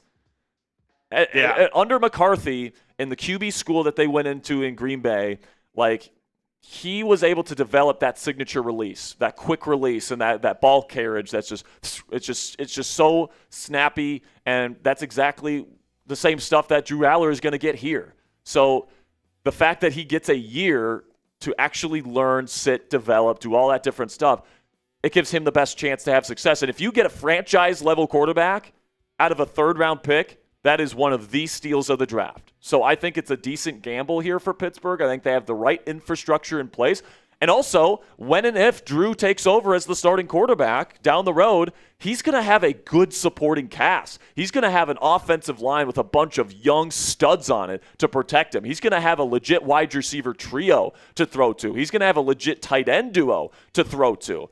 Drew Allar, he's got almost as good of a situation to walk into as any quarterback in this class. I think Ty Simpson is walking into a really good situation as well. I think Fernando Mendoza is probably going to have success as well. But I think there's a chance here that we could get 3 franchise quarterbacks at least in this draft class, and Drew Allar could be one of those 3 with this situation that he's being placed in here in Pittsburgh. So obviously, some of the big moments in big games, he fell short, okay? But for him freeballing it for 3 years, but didn't do too bad. Also, I would say a lot of games that Penn State was in over these last several years, they were in because of him. So there's a lot of those games where unless he doesn't carry them on his back because nobody's getting open and he has to ad lib and play Superman for Penn State's offense because it was so dog shit. They're not in those games without Drew Allar. So obviously, yes. Is the interception versus Oregon last year in overtime terrible? Of course it is. It's an awful decision, awful throw. Was the interception versus Notre Dame to finish the game in the playoffs the year before that a bad throw? Absolutely. They had 30 seconds left in the game, right? He was pressing. And, you hope that he doesn't make those kinds of mistakes here in Pittsburgh. But, like, people always point to just, like, those two kind of moments, and it's like there's a possibility that that could be different in the pros. And if you're going to take off lowlights of a college quarterback also, or quarterback in general. Yeah. Like, you're not scouting. That's not scouting. Yeah. Every quarter, Tom Brady threw a clutch interception every now and then. It happens. It happens, man. But Brett Favre. Obviously, Brett Favre. Notorious for that. Threw a ton of them, right? So, but he also won, what? He won a Super Bowl. He won a Super Bowl. Like 3 MVPs. He did. Matthew Stafford's thrown a lot of clutch interceptions as well, but he won league MVP. I'm not saying that Drew is going to become those guys. I think that he's very volatile. Like honestly, you can even make an argument he's more than likely not going to work out here in Pittsburgh. But there is I think a decent chance that he's pretty fucking good. And if there's like a 25-30% chance that he is like a really, really good quarterback for you, and you don't have one of the future right now, and with all due respect to Will Howard, I don't think he's a long-term starting quarterback option in this league. Like, I like the pick.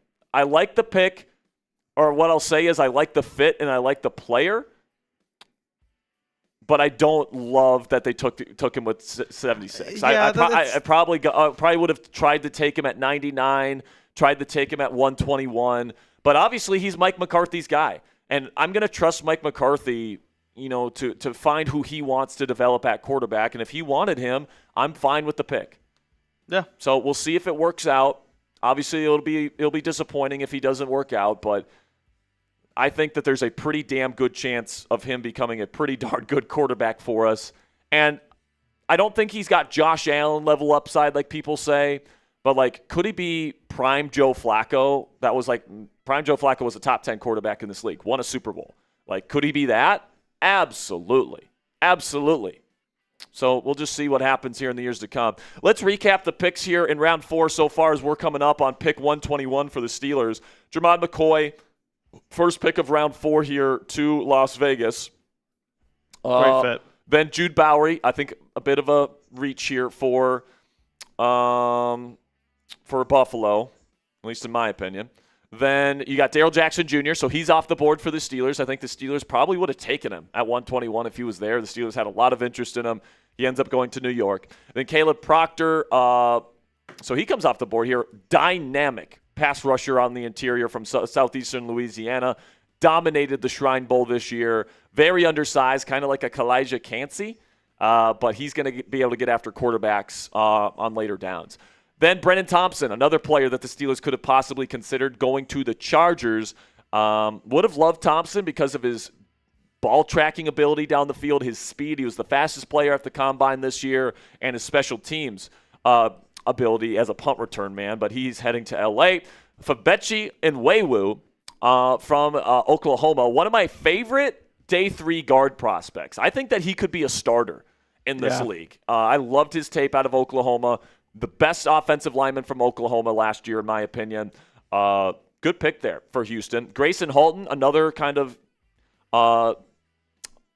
dynamic pass rushing type of defensive lineman. Probably not a good run defender right away, but they have C.J. West. They got multiple nose tackles in the draft last year. They got the kid from Texas. I can't remember his name. The nose tackle for Alfred Collins. That's who it is. They have him.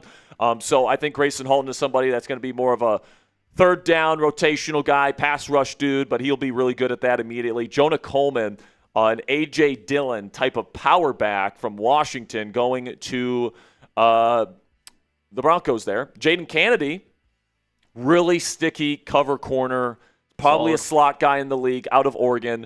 If you watch that Texas Tech playoff game, Kennedy was in man coverage on almost every single snap. There wasn't a single snap where a Texas Tech receiver beat him. And he was really good at Shrine Bowl as well, was probably the best corner at Shrine Bowl. So Kansas City gets another corner here after taking Mansour Delane earlier in the draft. Cade Klubnik, quarterback from Clemson, off to the Jets. Don't hate that as a dart throw for them. Geno Smith is going to be their starting quarterback this year. And if they're bad this year, which is probably likely, let's be real, Cade Klubnik will probably get a chance at the end of the year to show what he can do, and then I don't think he'll show enough, and they'll probably take a quarterback in 2027 is probably what I'd say. Got an update here. The winners of the Instagram follower merch giveaway are Gabriel Navia and Quentin Siphon. So Chat Sports will DM them shortly to redeem. If that is you, just be ready for a DM from our Chat Sports account. Great. Cage Casey, guard from Boise State. I like Casey as a guard prospect. Played tackle at Boise State, but he's transitioning to guard in the league. I think that's a nice pick there for Denver. Drew Shelton at 112, the offensive tackle from Penn State. Drew Allar's left offensive tackle there. Going to the Cowboys. It's a little early for me. That's such a blah pick for Dallas. I mean, it's depth, and also I would have preferred a guy who could have played right. Yeah. And then you got the Colts here who just took Jalen Farmer, guard from Kentucky. That's good value for Farmer. He could be a starter in this league. Get some more supers. We got a Venmo here from Brett K. Says, can Germie Bernard have the upside of a wide receiver too? Yes. I think that he's for sure going to be a good wide receiver 3 to start his career. Very nuanced route runner. Really reliable hands. He's awesome after the catch. Good athlete. Is that Germie, right? Yeah, Germie. No, this is Brett K for the Brett K for the Venmo. But yeah, I think that the player that he reminds me of, some people have said he reminds them of Jackson Smith and Jigba. I'm not going that far. I think he's going to be like Adam Thielen with the Minnesota Vikings. Somebody that is a really good wide receiver too. The fan base is going to love him. He's going to do the dirty work as a run blocker. He's going to be a great, presence in the building. What were the issues with Deontay Johnson and George Pickens, right? George, it was the off-field and even on-field antics, the behavior, the personality stuff, the immaturity, the lack of work ethic, not attending meetings, all this different stuff, or being late to meetings, being late to practice, even being late to games. The issue with Deontay Johnson was the drops. You're not going to get either one of those with Germie Bernard. Super, super reliable hands when he's not contested. And even then, he's okay in contested situations. He's not amazing as a contested catch receiver, like say Mekhi Lemon. But if you throw him the ball and he's open, he's going to come down with the football. Super trustworthy hands, awesome after the catch, good athlete. Really great feel for space and great tempo in his routes, which means breaking open at the timing of the progression. I think Aaron Rodgers is going to love him. And I think he's going to be a really good wide receiver 3 to start. And then eventually, he's going to be a legit wide receiver 2 type in this league. And I really like having this trio of DK Metcalf, Michael Pittman Jr., Germie Bernard. All of them can play in the slot on certain concepts. All of them can play outside. All of them are pretty decent yak threats as well. All of them have pretty darn good hands. I really like this wide receiver trio heading into the year, man. I really do. And then you get Roman Wilson as your true slot weapon that can rotate in on certain concepts. I love that role for Roman Wilson. Lyndon with a 2 says, reaching and passing on Pregnon, painful. Yeah, I would have rather had Pregnon, but over the long haul, Jennings Dunker could be good. Yeah, the Ravens just picked Elijah Surratt at pick 115, by the way, guys. So Michael Pittman will have to play against Michael Pittman Jr. this year as well, because he reminds me so much of Pittman. Such a savvy route runner, quick feet for a guy of his size, really good hands, back shoulder ball ability. They needed a bigger receiver to pair with Zay Flowers. I think that's a really, really, really good pick for Baltimore. Surratt is my number 8 wide receiver in this class. So they got a top 10 receiver in this class at pick 115. He's going to be a starter for them right away. I think he starts over Rashad Bateman immediately. Good pick. And then Tampa taking Keontae Scott, so another player that the Steelers could have potentially taken off the board. As we approach the Steelers' pick here, though, guys, I have my eye on Jalen Kilgore. He can play big nickel. He's 210 pounds. He's still really young. Can play free safety. I think that if you draft him, you're probably projecting him as your future free safety after Jaquan Brisker probably leaves after this year. versatile player, can use him in disguises. Like, he's not Nick Emmanmori, but, 210 pounds, really good athlete, still really young, versatile player from South Carolina. Like, you get that guy here in round 4, that is an awesome value. So that's probably the guy I'm targeting here if I'm Pittsburgh. But they could go in a bunch of different directions. Kyle Lewis. Kyle Lewis would be a fun pick. Burt with the 2. Can Jeremy Bernard have upside of being wide receiver 2? Yes, he can. Matt Gundy with the 2.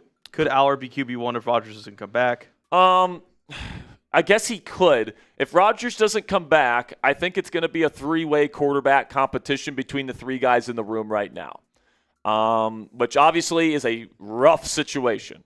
So it's going to come down to the preseason. And if Allar plays well, and if it's even between Allar, Rudolph, and Howard, I think you start Allar just because you've invested the most in him. But he's got to be ready, okay? Like, you can't just throw him out there. I would rather start Will Howard if he's more ready to play in the NFL this year than Drew Allar, okay? But, like, it's going to come down to a true competition if Rodgers retires. Now, here's the thing. I think the chances of Rodgers retiring is extremely, extremely low. I don't think the Steelers make this pick unless they feel very confident Rodgers is coming back, because Allar, like I said, I don't think he's ready to play, and I think the Steelers know that, and I don't think that they draft this guy if they thought there was any chance that they would have to maybe start him this year. Bernard with the 2 saying, does Allar pick mean no A-Rod? Which I feel like he just kind of answered that. Yeah, no, he. If anything, it says Rodgers is for sure coming back because, they're drafting a developmental quarterback prospect. If they thought no Aaron Rodgers, then they would have drafted Garrett Nussmeier, who's way more ready to play right now, but he doesn't have the same upside, in my opinion, as a Drew Allar. Another one here says, why? Go ahead.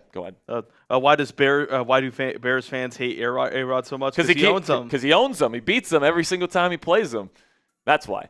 Bernard, I don't buy Aaron Rodgers being a bad teammate in his career. Neither do I. I mean, there's a few players that aren't big fans of him, but most of the players, like large majority of players that have played with Aaron Rodgers, absolutely love him. And by the way, it was reported this offseason that the main thing that was driving the Steelers wanting to bring back Aaron Rodgers this year, if you want to get mad at somebody, blame the people in the locker room. Cam Hayward, T.J. Watt. Apparently every player in the Steelers locker room told the Steelers organization that they want Aaron Rodgers to return this year.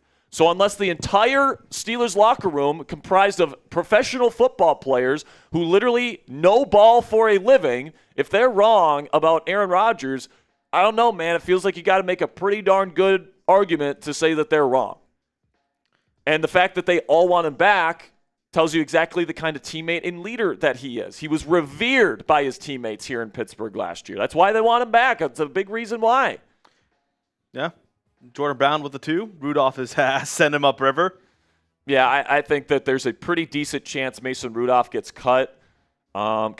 Here's the thing, guys. Even though Will Howard is probably not like the preferred long-term quarterback option anymore here in Pittsburgh, that's definitely Drew Allar.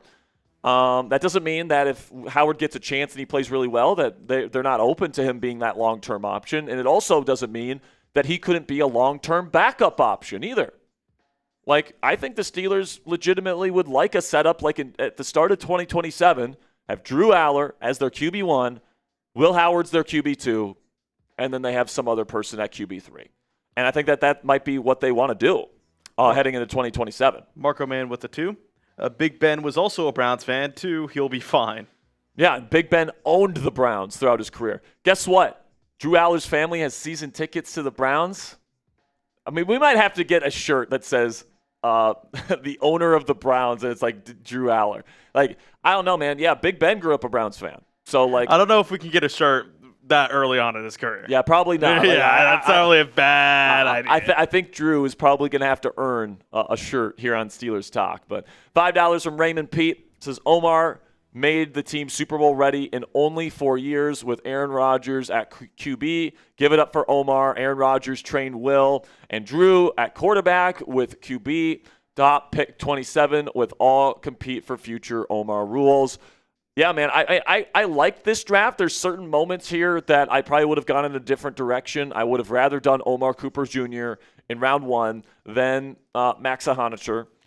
But if you really wanted to tackle and you wanted to tackle for the future, you weren't going to get one in round 2. So I kind of understand the thinking there. But I still probably would have gone in a different direction if I were Omar. And then, missing out on Emmanuel Pregnon yesterday hurts. I didn't love the Daylen Everette pick, if I'm being honest with you. I don't love the fit with him, but hey, clearly they do, so maybe they see something I don't. But rooting for him for sure. I don't think it's a bad class, but I do think this is probably Omar Khan's worst draft class of his GM career to this point, and that's a testament more to how good the draft classes have been in the first 3 years, more to how bad this year's draft class is. But before we continue on with our coverage here, and before we get to the Steelers' pick at 121, let's have a word from our sponsor today at Prize Picks, which is America's #1 sports picks app. With playoff basketball finally here, there's no better time to cash in during the playoffs this season. The Prize Picks app is really easy to use, guys. You just pick more than or less than on a few player stat projections and lock in your lineup. If you're a hoops guy, you can go with points, rebounds, assists, blocks, or three-pointers. And if you're more of a seam head, you like baseball, you can choose hits, home runs, or strikeouts. You guys can take a look here at this baseball projection I have going on right now, where I'm projecting Corbin Carroll, Fernando Tatis Jr., Jackson Merrill, and Martel Marte to all hit a home run. So if you guys want to get in on the action, download the Prize Picks app today and use code HMA when you play your first $5 lineup to receive $50 in lineups. That's code HMA when you play your first $5 lineup to get an extra $50 in lineups with Prize Picks today. Click the link in the comments and description to download the app, and a big thank you to Prize Picks for sponsoring today's edition of Steelers Talk Live.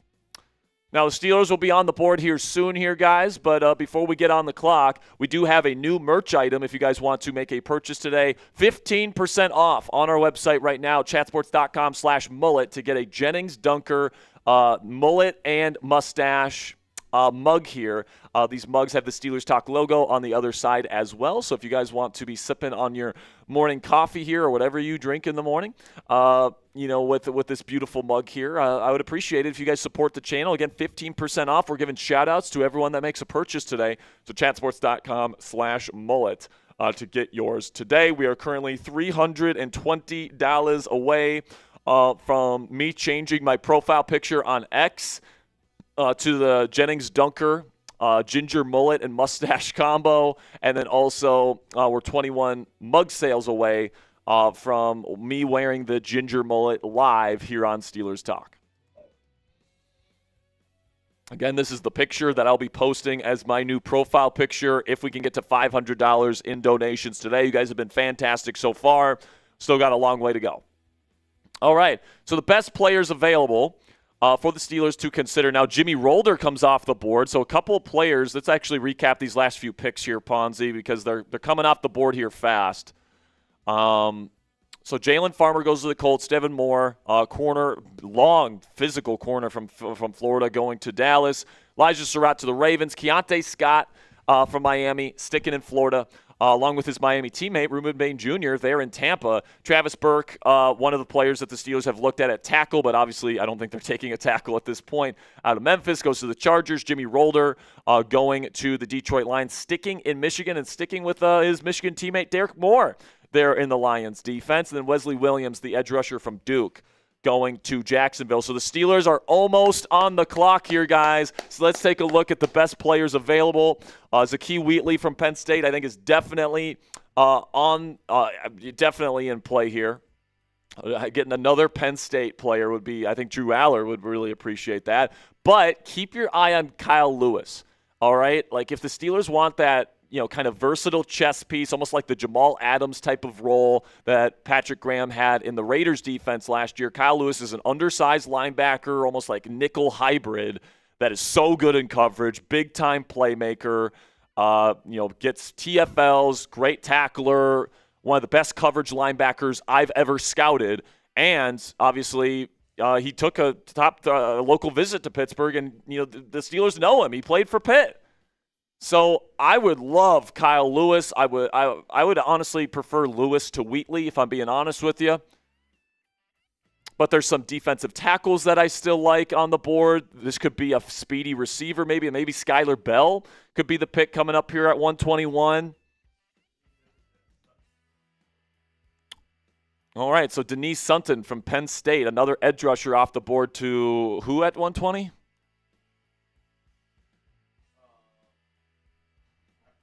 Packers take, I'm not the biggest fan of Denise Sutton, if I'm being honest with you. But hey, round 4, whatever. But Steelers are now on the board. Type those PITs on the in the chat. Let me know who you guys want the Steelers to take. Could be receiver, could be safety, could be linebacker. Wouldn't be shocked if it's tight end either. They really like a tight end, even though we had a run on tight ends yesterday. But there's some good players still available. Skylar Bell, Kyle Lewis. Honestly, my pick might be Kyle Lewis here, man. He's such a good football player. I just want him on my defense. Like, we'll find out where we play him down the road. He's so good in coverage, such a playmaker. I know he's undersized, but I think Patrick Graham, who really tailors his scheme to the players, I mean, he'd be a perfect fit. I would love Kyle Lewis here in round 4. I have a round 2 grade on Kyle Lewis. Getting him here in round 4 would be an absolute steal. The Steelers are looking for a linebacker to add to this group. Patrick Queen is heading into the final year of his contract. They probably don't want to give him another big deal. I think this could be Kyle Lewis. The more I'm talking about it, the more, especially with Darrell Jackson Jr. off the board here, I would take Jalen Kilgore, too, from South Carolina. Those would be the 2 players that if I'm the Steelers, I'm using this pick on. And then, obviously, we have our pick in round 5 and then 3 picks in round 7. So let me know. Type those PITs down there in the comment section. The Steelers are on the board. They're on the clock. Come on. I want Kyle Lewis, dude. Kyle Lewis, Jalen Kilgore. Those would be my picks. Go get receiver in round 5 or in round 7. You can get – oh, well, this is early, but I don't necessarily hate it. They wanted to make sure to go get him. Caden Weegan, wide receiver from Iowa. So another Iowa Hawkeye off the board, and the Steelers just got their punt return specialist, maybe their kick return specialist as well. Good depth in their wide receiver room. One of the most underrated, specialty weapons in this draft. Caden Weegan, wide receiver from Iowa, is off the board. Now, this is another pick here, Ponzi, where I feel like you might have been able to get him later. But I like the fit. I think the we're player. Doing a good thing of like. It kind of feels like we're reaching a little bit. Like we're just drafting the players we want. Like you had Kyle Lewis in your sights. You had Jalen Kilgore in your sights, and now you have to wait another 40 picks before you're picking again. I don't know if you're going to have an opportunity to take players like that at 161 when you definitely probably could get – you'd at least have a chance to get Caden Weegan in round 5. Like, I don't think it's a perfect pick. I would have gone in a different direction here. But at the end of the day, guys, this is another player that's going to help the Pittsburgh Steelers, and he's going to have a role immediately, okay? He's going to be somebody that's your punt return guy immediately. He's a dynamic punt return specialist, and I think that he's going to be good depth and good competition for Roman Wilson as that smaller, speedier slot receiver. I thought Weegan looked really good at Shrine Bowl week. He was dominating people in the one-on-ones. And Roman Wilson, I think he's going into a year here where he has to earn everything. He has to earn every role that he gets. Especially.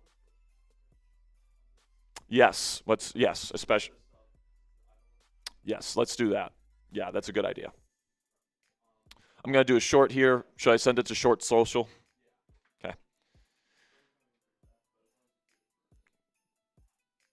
Sounds good.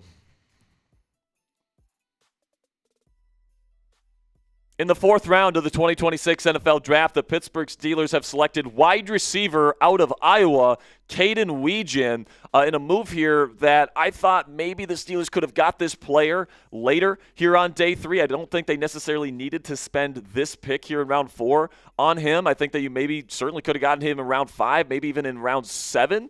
But obviously the Steelers really like him, and he is an awesome punt return specialist with Calvin Austin III leaving in free agency this year. They wanted to address that position here in the draft, and he's going to be able to fill that role immediately. Probably will be your kick return specialist as well. And also, I think that he's a sneaky good route runner. He was really good at Shrine Bowl practices this year, dominating the one-on-ones. He can compete with Roman Wilson for number 4 wide receiver duties. I absolutely don't hate the pick whatsoever. I might have gone a different direction like Kyle Lewis or Jalen Kilgore there at 121, but at the end of the day, you're getting a good football player. All right, sending this to Short Social, and then we will be getting into our breaking news live cut here of Caden Weegan, who is one of the most dynamic punt return specialists in this class. Of course, Omar Khan loves his Iowa Hawkeyes. I mean, how many Hawkeyes have we drafted or brought in as UDFAs over the last 2 years? It's at least 5. It's at least 5. Yeah, Consensus Big Board had Caden Weegan at 220. So I think that this is a player you probably could have waited until round 5 to get, but obviously this is a role the Steelers want to make sure they get their guy because they don't have one yet, and they wanted to make sure they got him because he was probably like their number 1 punt return guy in this class by far. You add another receiver, too. Like, I think if there's injuries, Caden Weegan can absolutely be somebody that's a good player for this team as a true receiver down the road. Like, if Roman Wilson just isn't it, he absolutely sucks. This guy's got a lot of juice, a lot of speed.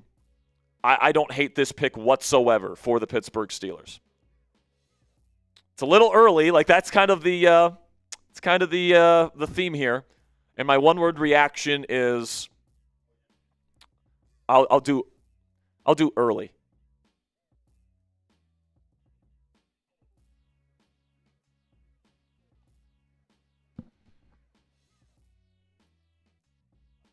All right, man. Let's talk about it right now. Caden Weegan, punt returner, wide receiver from Iowa, is a Pittsburgh Steeler. Let's talk about it right now.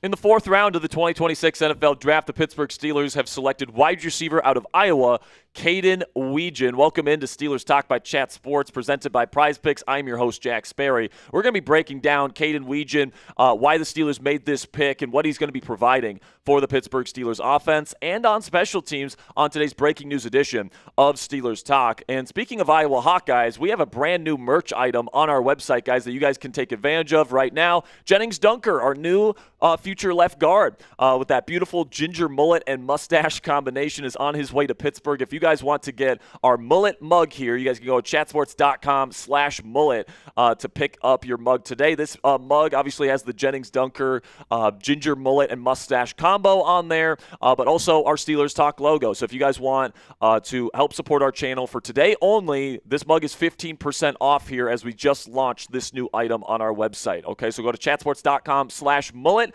to celebrate the other Iowa Hawkeye joining the Pittsburgh Steelers. And of course, look at this beauty right here.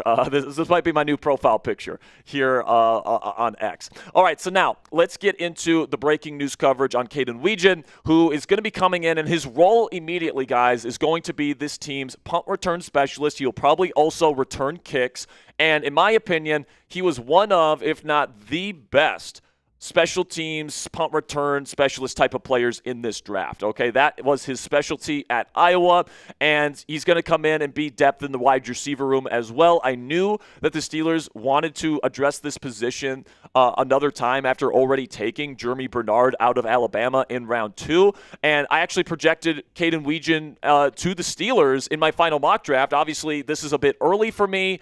He ranked 220th on the consensus big board. I think this is probably a player you could have for sure have waited until round 5 to get. You passed on really good defensive prospects like Kyle Lewis and Jalen Kilgore and Zakee Wheatley to take this player. So once again, it's a little bit early for me.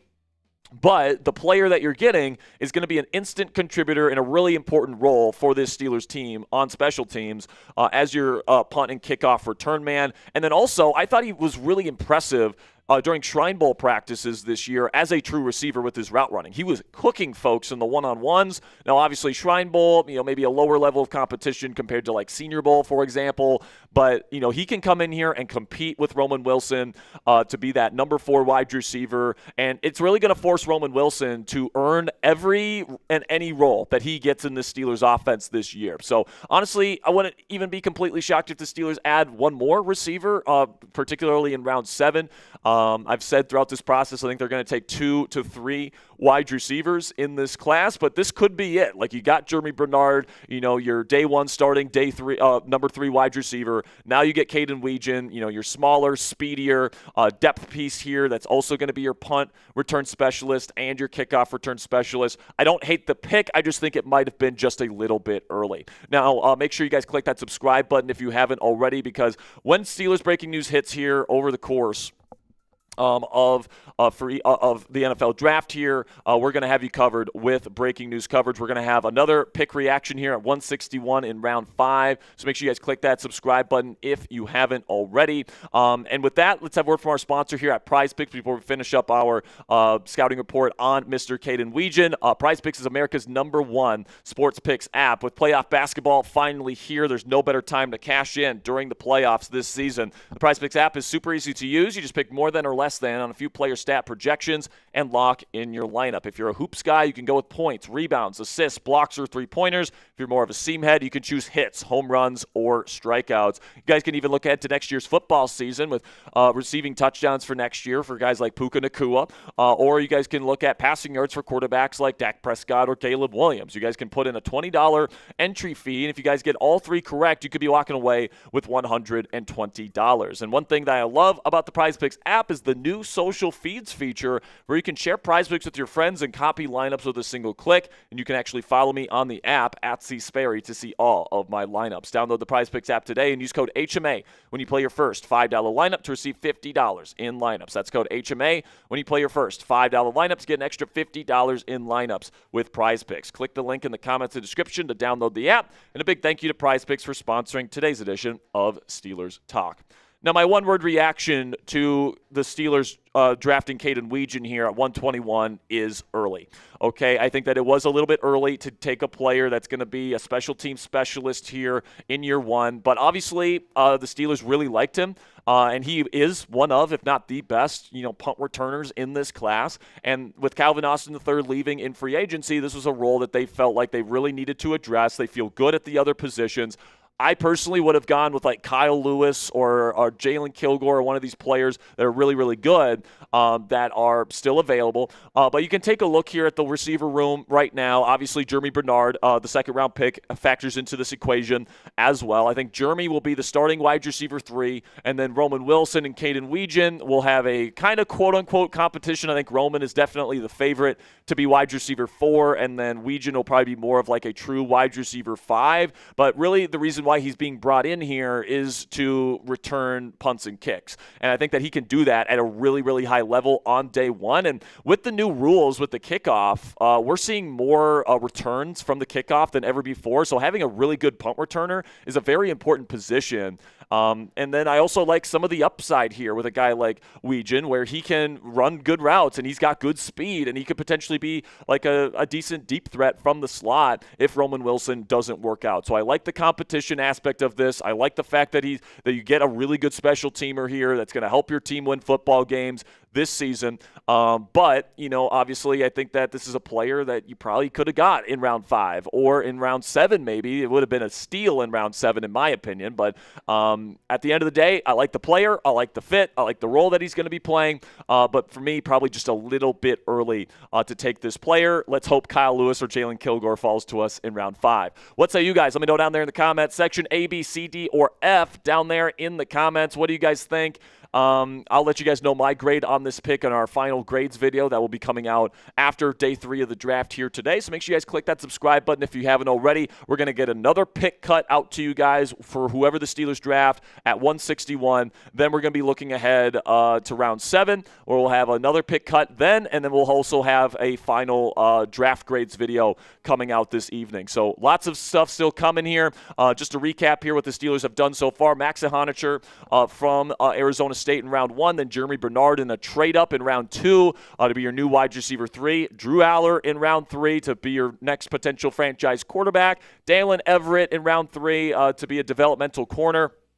And then you get to 2 Hawkeyes here, Gennings Dunker, your future left guard, and then Caden Weegan, day 1 contributor on special teams, and some nice depth at the wide receiver position. Also, for the guys that wanted a smaller, speedier slot type of guy, Caden Weegan certainly fits that. I think that there's a chance that he could become a fan favorite once we get to Latrobe and once people see this kind of speed that he brings to the table. All right, man, that'll be it for today's breaking news edition of Steelers Talk by Chat Sports. Make sure you guys click that subscribe button if you haven't already. Thank you so much for joining me here today. We're going to have more videos coming up here in just a second, so make sure you guys stay tuned and turn on those notifications so you always know when our videos come out. All right, and I'm not on screen. There I am, the disappearing Sperry. Mike Washington Jr., a very physically talented running back with a fumble problem, going to join Ashton Genty in Las Vegas. Wade Woodaz? Linebacker from Clemson. Did I even watch this guy? What's his name? Wade Willis? Oh, I did. I did watch him. I have a late day 3 UDFA grade on him, and you're taking him in round 4. That is a huge reach for Houston. But Malik Muhammad, good pick for Chicago. I think Muhammad is a good off. I think he might be their slot corner because Muhammad can play nickel, and he played a lot of man at Texas. I think he's more of an off-cover. No, they have Kyler Gordon, but yeah, so listen, man, he can play inside or out. I like Malik Muhammad. He's a good off-cover player. The Bears play a lot of man coverage compared to the rest of the teams in the league, and I don't think he's, like, terrific in man coverage. I think he's okay in man coverage, but I'll tell you this. I would have rather taken Malik Muhammad at 85 for the Steelers than Daylen Everette. So decent pick there for Chicago. If you were hoping the Steelers were going to get Skylar Bell, I'm actually pretty shocked that the Steelers decided to go Weegan over Bell because Bell did some special team stuff too. Now, Weegan is more dynamic as a punt returner than Bell is, but Bell's the better receiver. So Skylar Bell going to the Buffalo Bills. Really good pick for Buffalo. Really good wide receiver depth for them.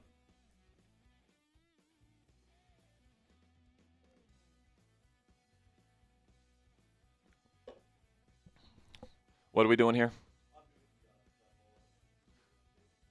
Okay, cool. We're going to have an update here on the mullet mug promotion that we're doing today here, guys.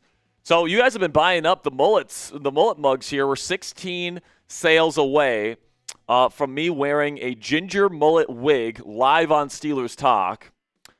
And then we are $290 away in a new profile picture. And if you guys are wondering what the profile picture is, if you guys can't see it, if you're watching it on your phone, I'm sure it's pretty small. But it is an AI rendering of me with Gennings Dunker's haircut and his mustache. So I said today, if we get $500 in donations, oh yes, and if we got to 1,000, that I would take some wedding pictures with the Dunker wig. But I mean, it's a lot of money. So if you guys want that to happen, feel free.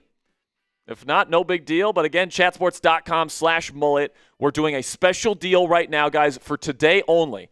Today only, you guys can get 15% off this mug, okay?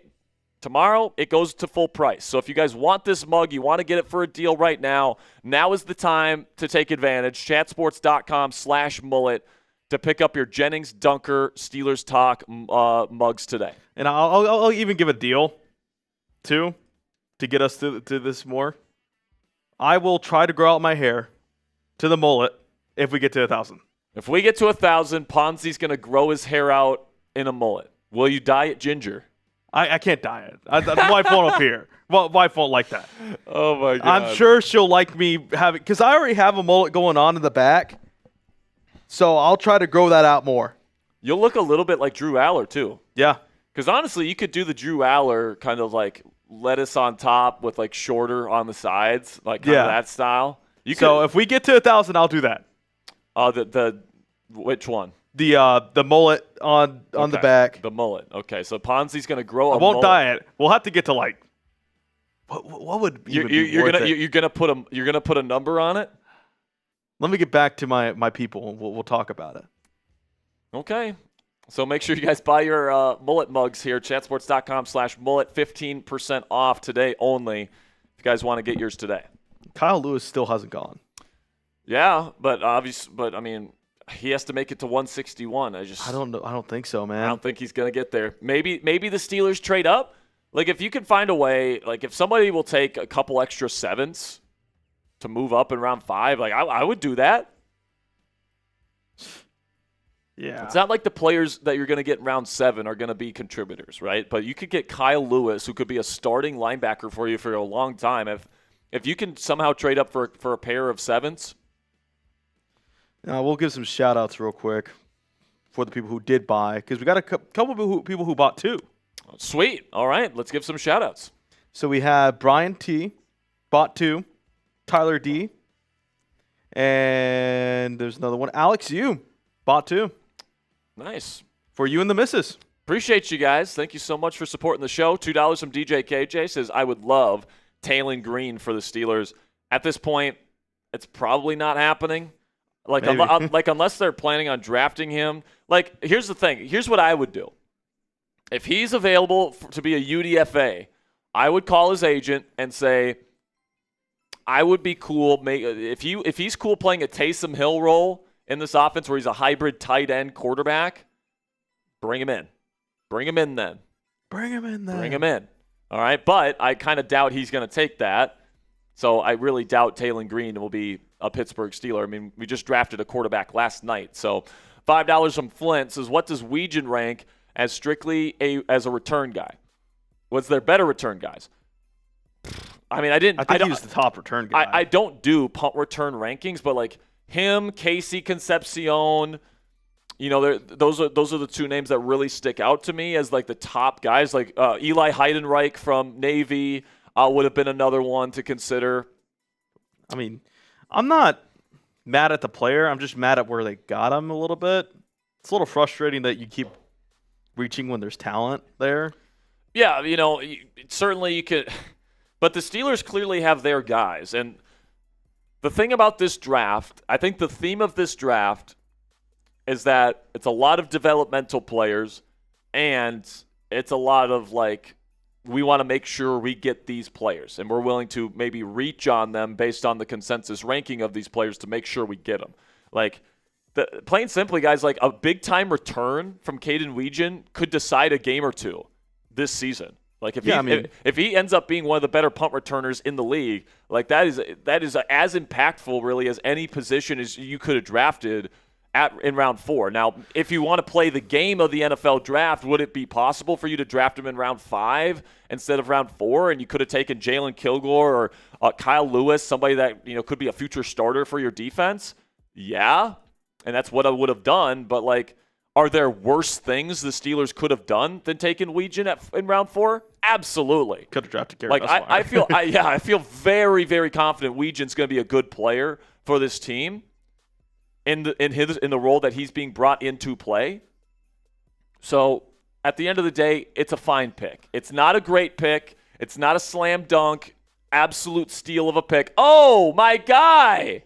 Let's recap some of these picks here, Ponzi. Oh, shit, it's just maybe I thought something happened. My guy. I mean, so for those of you that don't know, I had tackle from Washington, Carver Willis, in my top 8 tackles in this class. I think that his film is really good. This is a reach that you actually like because they've been reaching. Yes, like Carver Willis, I think way down there in the consensus big board rankings. I had him ranked as my 8th tackle this year. I really like him. I had a late day 2, early day 3 grade on him, and he was kind of in the range on the consensus board to be like a 7th round pick. He ends up going in round 4 here to the 49ers. Lyndon says Sperry did more research than our own GM. I highly doubt that, Lyndon. I do a lot of research. I do take my job seriously, but I know Omar, puts in a lot of work. Yeah, I will say this about Weegan.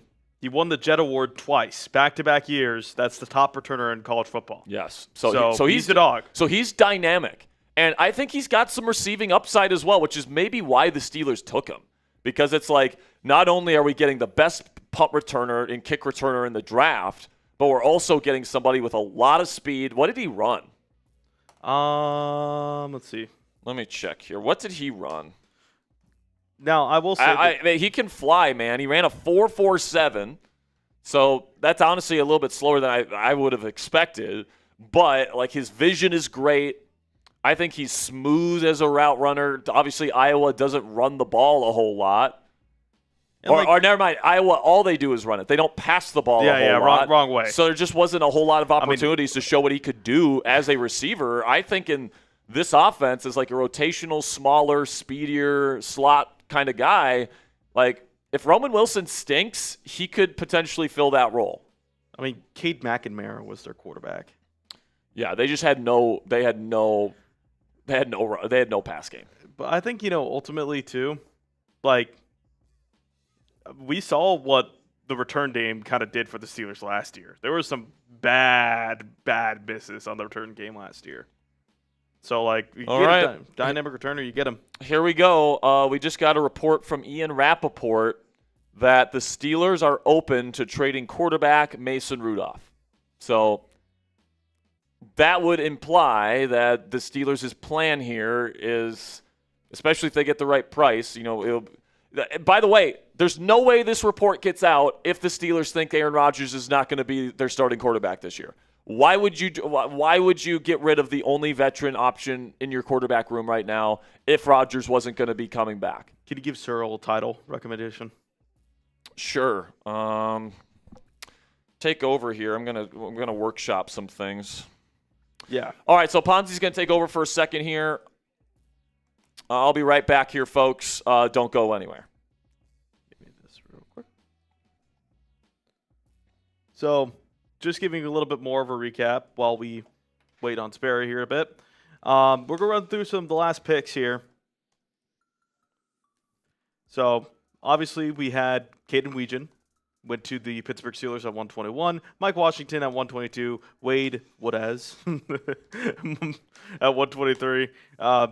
Malik Muhammad at 124. Skylar Bell at 125. And then he had the back-to-back picks here with Caleb Williams-Moore, Carver Willis, Connor Liu, and then, let's see, Will Lee just went to the Carolina Panthers.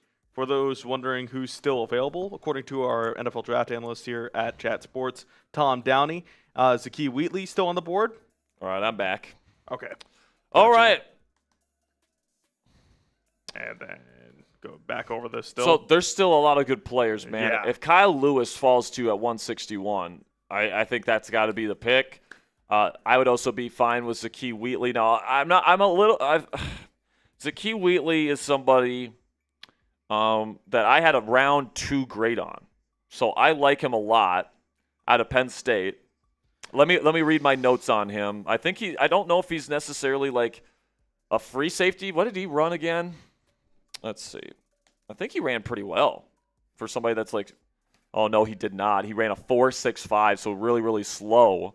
So probably more of a box safety. So honestly, like, I'm not really the thing about Zakee Wheatley is I think Jalen Ramsey and Deshaun Elliott, if they play safety, they're better as box safeties. So if I want to draft a safety, I probably want somebody with more speed, more range, but I like Zakee Wheatley as a player. Here were my draft notes on Wheatley. Wheatley is an urgent downhill triggering safety whose play speed routinely exceeds his 4.62 testing thanks to his sharp instincts, clean angles, and impressive reactive agility. In coverage, he shows advanced feel for route development, picking up receivers without hesitation and carrying the traits to become a true tight end eraser in coverage. As a run defender, Wheatley diagnoses run concepts quickly, often flashing signs of deep film safety or deep film study with pre-snap communication and occasional anticipation that looks like he knew the call. His demeanor around the box, violent hitting power, and improved tackling efficiency in 2025 round out a well-rounded, high IQ defender. However, his lack of true long speed limits his ceiling as a single high option, and he still has occasional whiffs in space when he fails to square up as a tackler. A slender frame and older prospect profile. He's going to be 24 on draft day, so he just turned 24. Add some projection concerns, particularly for a role that demands consistent physicality, but overall, he is a sound day 2 prospect for teams who need any sort of safety that won't be asked to play too much from the post. So, I think the Steelers want to play a lot of cover 1. And if that's going to be the case, you need a post safety. And, I don't know if Wheatley's going to be able to do that long term. Deshaun Elliott can do it fine, but he's such a good tackler that I want him in the box. I want him as a blitzer. I want him closer to the line of scrimmage. So if I'm the Steelers, I'm probably not super high on Zakee Wheatley, if I'm being honest with you. But somebody that I am interested in, though, and somebody that has a pretty darn good chance of making it to you in round 5 is Michael Taffy. From Texas? From Texas. I'm a big fan of Michael Taffy. I have him as my 7th ranked safety this year. What did he run his 40 time? He ran 4.50, which isn't bad. Shout out to Barry K. Bought 2 of our mullet mugs. So we are now 14 away from you wearing a mullet on live. Shout out. Dolphins pick Trey Moore here. Trey Moore, edge from Texas, goes to the Dolphins. By the way, we're less than 50 subscribers away from getting to 118,000 subscribers. I would love to finish out draft week, guys, with that accomplishment. So if you haven't already, we got over 1,200 people in the chat. I guarantee you that not everybody has clicked that subscribe button. So if you want to help us out here, make sure you guys click that subscribe button. There goes one of the Steelers' free safety options here in Genesis Smith from Arizona. Now, what do you think Mason Rudolph gets in a trade? Maybe a 7th. Yeah. Because, listen, man, Mason Rudolph is an older player, mid-level backup, really no upside whatsoever. At this point in his career, he's not going to be a starter. He is what he is, and he's a pretty solid NFL backup. So if a team really likes him, then maybe a 7th, but I think you're going to have a tough time finding a trade for Mason Rudolph. Pick swap. yeah, maybe a pick swap. Who knows? So we're now 31 away, guys. Let's get there. Let's get there, man. 969. Nice. All right, let's recap some picks here. Oh, someone just unsubbed. Whoever did that, F you, man. Unnice. That's not nice. That's not nice behavior right there. We'll recap some picks here. It kind of feels like very slow so far. We'll start from the 4th.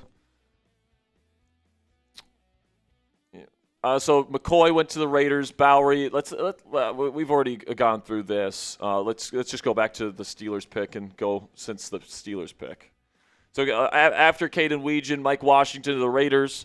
Wade Wittes went to the Houston Texans. Malik Muhammad to the Bears. Skylar Bell to the Buffalo Bills. Caleb Allarms or the linebacker from TCU going to Buffalo as well. Then Carver Willis, my guy out of Washington. I really love that pickup for San Francisco. Good athlete, really good tape. Shorter arms, but I love the player. Connor Lew, the center from Auburn, goes off the board for the Bengals. And then Will Lee, cornerback from Texas A&M, goes to Carolina. Trey Moore, the edge from Texas, goes to Miami. And then Genesis Smith, the safety from Arizona, went to L.A. New Orleans is now on the clock. I just got a DM from Paul Mack, and he says, our GM is afraid to trade, even though we've already traded up twice. I mean, I don't think he's afraid to trade. I just think that maybe nobody's biting because all you have to trade up, unless you're trading next year's draft capital, is 3/7. And I don't know if that's enough to trade up in the 4th round. So, yeah, I think the Steelers are probably just content with seeing who gets there in round 5. If you like one of your guys here. There's still some good players, man. There's still some good players. I think wide receiver is off the board in round 5, but there's still some good safeties. Oh, Trader Joey's coming into the studio. What's up, Trader Joey? What No. happened? Is it another highlight pick? It's a 3-second recording of his route, and it's literally the worst route I've ever seen. Dude, Jacoby Lane's, oh my God, dude, it's the worst release I've ever seen. Bad. Well, Well, guess what? One-handed. guess what? Elijah Surratt will start over Jacoby Lane immediately. Oh my gosh, if it's not- Jacoby Lane might not make the team. If you swap those picks, I think it's actually fine. Yeah, honestly, you swap those. Yeah, you split those picks. I'm fine with that. Yeah. Brad at 80, Jacoby Lane at 115, not that bad. Like I'm Yeah, I like the Surratt. Still need a center, but I don't mind. boo All right, Trader Joey, by the way. See ya, Trader Joey. Boo him in the chat for me, please. Boo! F the Ravens. F the Ravens. F the Ravens. By the way, if you want to be saying F the Ravens all year long, we've got F the Ravens t-shirts on our website. 15% off for the final day of the draft. If you guys want an F the Ravens t-shirt, a special sale price, 15% off, chatsports.com/STmerch is where you can find that. Got a bunch of other stuff on there as well. Pittman t-shirts, Gennings Dunker mugs. We've got a bunch of cool stuff on there if you guys want to pick it up. So 15% off everything on our website, chatsports.com/STmerch. I feel like I'm on time more with the headset. Yeah, no. No. I'm Oh. capping. All right, man. Well, let's take a look at the best safeties available. Let's just roll through the best safeties because that's a position that I think the Steelers could look to address. Defensive line, I think, is another position they could look to address kind of later in the draft as well. Tight end is probably a position to look at as well. But Zakee Wheatley, best safety available. Is he the best player available right now, according to Tom? Let's see. Nope, that's wrong. There we go. Yeah, Zakee Wheatley is number 1 on the big board right now. He was number 49 overall on Tom's big board. I'm shocked Keith Abney is falling as far as he is. His tape is awesome. Speaking of the Ravens, they traded. So the Ravens traded up. And they're taking Matthew Hibner, a tight end from SMU. Who? Yuck. Go back to safeties here. Yeah. But if Kyle Lewis falls to me at 161, he's my pick. He's so good in coverage, man. Such a special player. But Jalen Kilgore's still there. If Kilgore falls to 161, like I would have taken either one of those guys in round 4. So like if you land one of them at 161, like you swap Caden Weegan for one of those defensive players, I'm cool with it. I'm completely cool with it. So we got VJ Payne, who's a very physically gifted safety, but he kind of sucks at football. Kamari Ramsey, I think, stinks at football too, man. I'm not gonna lie. That VJ Payne, Kamari Ramsey, not for me. I don't know why that reminded me of the Stephen A. Kwame Brown, he can't play. Well, but what? Keep going here with the safeties. Safeties. Gotcha.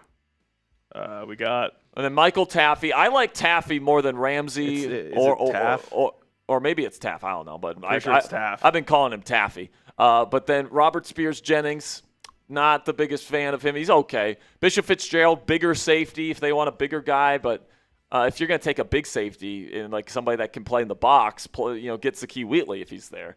So right now, I would say at the safety position, the guys I'm looking at are Kilgore and Taffy or Taff, whatever, however you say it. It's Michael Taff. It's my. I think Taffy's a cooler name. If we draft him, I'm calling him Taffy. All right, because that's a way cooler name than Taff. But yeah, and then Kyle Lewis definitely on my board. Can we look at linebackers here real quick? Yeah, give me a second. Because another guy to keep your eye on here is Harold Perkins Jr., another guy that got a visit to Pittsburgh. Obviously, Kyle Lewis had one as well. I like Keyshawn Elliott as well as a developmental linebacker. Bryce Betcher is a high floor, low ceiling type of guy. And then Harold Perkins Jr., super athletic, but probably really low floor. Apparently, the Steelers got roasted. The Ravens lady said, "I'll keep this short, like your postseason." Well, at least we had a postseason. Oh, At least we had a postseason, lady. yeah. You can't talk until you get a win against us, all right? We've how many times have the Steelers swept the Ravens the last several years? Isn't it like 3 out of the last 5 years we've swept the Baltimore Ravens? So she can shut the fuck up. Bang. are. Go back to Baltimore, man. This is our city. Keep it. This short, is our like, city here. Keep in it short, Pittsburgh, like the man. Tyler Loop. Nah, that doesn't make sense. It goes wide left. Keep it short, like your number one receiver. Yeah. How about that? There we go. How about that? So I would say, listen, man, I'm cool with anybody on this list, but Kyle Lewis, man, I'm telling you, he is a special defensive weapon. All right, you can call him whatever you want, linebacker, nickel, I don't care. He's undersized for a linebacker. You can't really play him as like a true middle linebacker, in between the tackles guy. That's not who he is. He is an outside the tackles kind of weak side linebacker, or he's a big nickel, and he could be really fucking good at that role, man, especially with some of these big-time players that we see play that position. You know who he reminds me of, Ponzi? He reminds me of Jeremiah Owusu-Koramoah. Smaller linebacker, and JOK was bigger than Kyle Lewis. Lewis is even smaller than him, but smaller linebacker that is a special playmaker in coverage. And, I know you got Peyton Wilson, who's supposed to be a pretty decent coverage linebacker, and he is. But, like, Patrick Queen has really struggled in coverage these last few years. Malik Harrison is terrible in coverage. Cole Holcomb is not terrific there either. So if you want to get creative, with your sub packages and really put a special playmaker on the field on third downs, like Kyle Lewis could be your guy. But Jalen Kilgore could be a free safety for the future, and he could be an every down starter. So, like, maybe you prefer Jalen Kilgore if he makes it to you. I kind of feel like we're gonna get a run on these guys, though. I feel like Lewis doesn't get past maybe like Dallas. Yeah, we're still a ways away here, and obviously because we obviously pick at 161. We're at pick 135. The Colts are making their pick right now. What I hate about day 3 of the draft is all these picks are made by fans, and they all want to have their moment, their 2 seconds of fame, and they all want to like scream and do all this different stuff, and they take forever to make the pick. Especially divisional rivals. Like we've seen the Ravens lady already, but like we're about to get a bunch of Bengals, Cleveland picks. Like, dude. They're just going to be like, yeah, the Steelers suck. The Steelers suck. Dude, Cleveland's got 3 picks coming up here at the top of round 5. I would be honestly there's another linebacker. So there's Bryce Betcher off the board, so no longer an option. He's going to Indianapolis. He's a Colt. But Cleveland has 3 picks coming up here out of 4 picks in the early portion of round 5.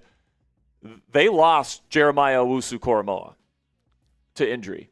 They could get an excellent replacement for him in Kyle Lewis. And I would fucking hate that because the Browns have really had a great draft to this point. They got their first 4 picks were all in the top 25 on the consensus big board heading into the weekend. Yeah, they absolutely hit a home run with some of these guys. Theoretically. Because I never know how they pan out. But like looking at the Browns draft, Spencer Fano, Casey Concepcion, Denzel Boston, Emmanuel McNeil Warren, and then they've drafted Austin Barber since. It's an awesome draft. They needed tackle help. They got it. They needed receiver help. They got not 1 but 2 guys that were projected to be first-round picks, and they're complementary skill sets. You got the big X, and you've got the shifty, slot. You can put him really anywhere. KC can play the Z as well, but like KC's an awesome player. And then you get that big, and then you get the nice safety, big hitter, peanut punch, good coverage player. Nose for the football. God, man, that's as good of a first 4 picks as you're going to see in this draft. I hate to say it, but Cleveland knocked this out of the park. Who knew? And if they get Kyle Lewis, like, it's just insane. $2 from Marco Man. Says, do you think they're shopping Mason to trade up? Maybe. I mean, he could be a part of the deal for sure, but, like, he's not going to move the needle that much. Like, he's worth maybe a late 7th. Like, he's not worth really anything in a trade. Like, a decent backup quarterback that has no starter upside down the road is just not a valuable trade asset. So maybe he's a piece that somebody wants and can help get a deal across the finish line. But I think if you're hoping for another trade up here, I think you're going to be disappointed because you just don't have a whole lot of trade assets left to trade up. So I think that's where we're at. By the way, guys, we're getting close to 118 118,000. God, I always get messed up with the 100,000 numbers, but we're almost at 118,000 subscribers. Thank you guys so much for all of your support. We're going to be here for the rest of the offseason as well. Trade rumors. We're going to be letting you guys know everything that's going on at rookie minicamp with Drew Allar. Throughout OTAs, we still have to get a decision from Aaron Rodgers. According to Tom Pelissero, we're going to get a decision, or there's a good chance we get a decision before OTAs, which begins on May 18th. So, honestly, Ponzi, the dates that I'm looking at for a Rodgers decision, probably it's going to take a couple weeks. It's going to be in May. I would say the Thursday or Friday before OTAs begin. So the days I'm going to be watching out for are May 14th and May 15th. Because last year, mandatory minicamp began on a Monday, I believe, and he decided on that Thursday before, and he announced that he would be signing and joining the Steelers. I think May 14th or 15th, the Thursday or Friday, the week before OTAs begin, is when we get the Rodgers decision. Now, obviously, it's Aaron Rodgers, so he could wait until June again. But, like, with the new coaching staff coming in, with the new receivers coming in, I think Rodgers is excited to get going, even though he doesn't really want to do, like, the early offseason stuff, because he already knows this offense. Like, this would just be, according to him, a waste of his time because, like, this is already information that he knows. So I think what he wants is that he may want to be there for OTAs when there's actual 11-on-11, 7-on-7 drills going on, when the offense is mostly installed and, he can start building that chemistry up with Michael Pittman Jr. and Germie Bernard and Caden Weegan, and hopefully he can build a little bit more with Roman Wilson. Like, that would be what I would want. I would want him there for OTAs, but, I'm still taking Aaron Rodgers with no OTAs over anybody else with OTAs. So, we shall see.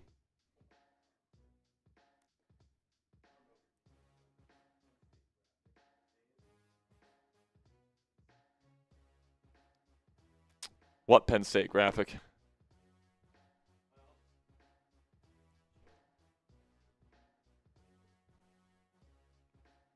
What are you talking about, the Penn State graphic?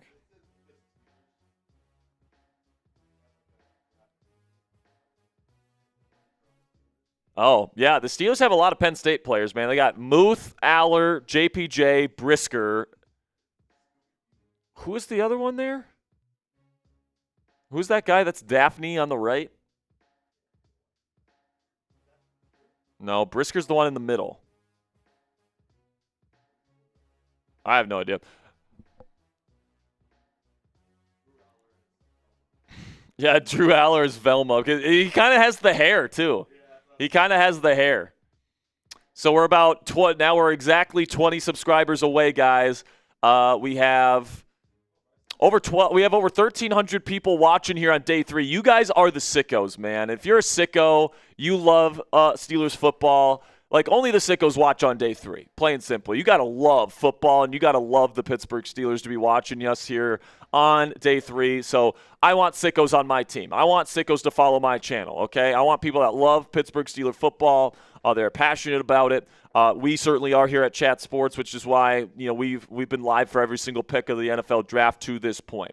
By the way, the Saints just took a receiver, Bryce Lance, over the top weapon now for Tyler Shuck, who has a great deep ball, by the way.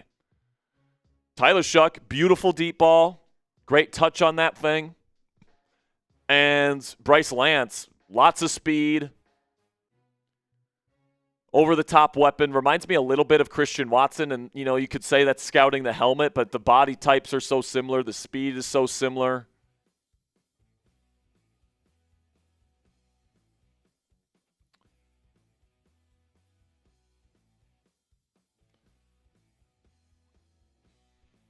And now Bryce Lance is on his way to New Orleans.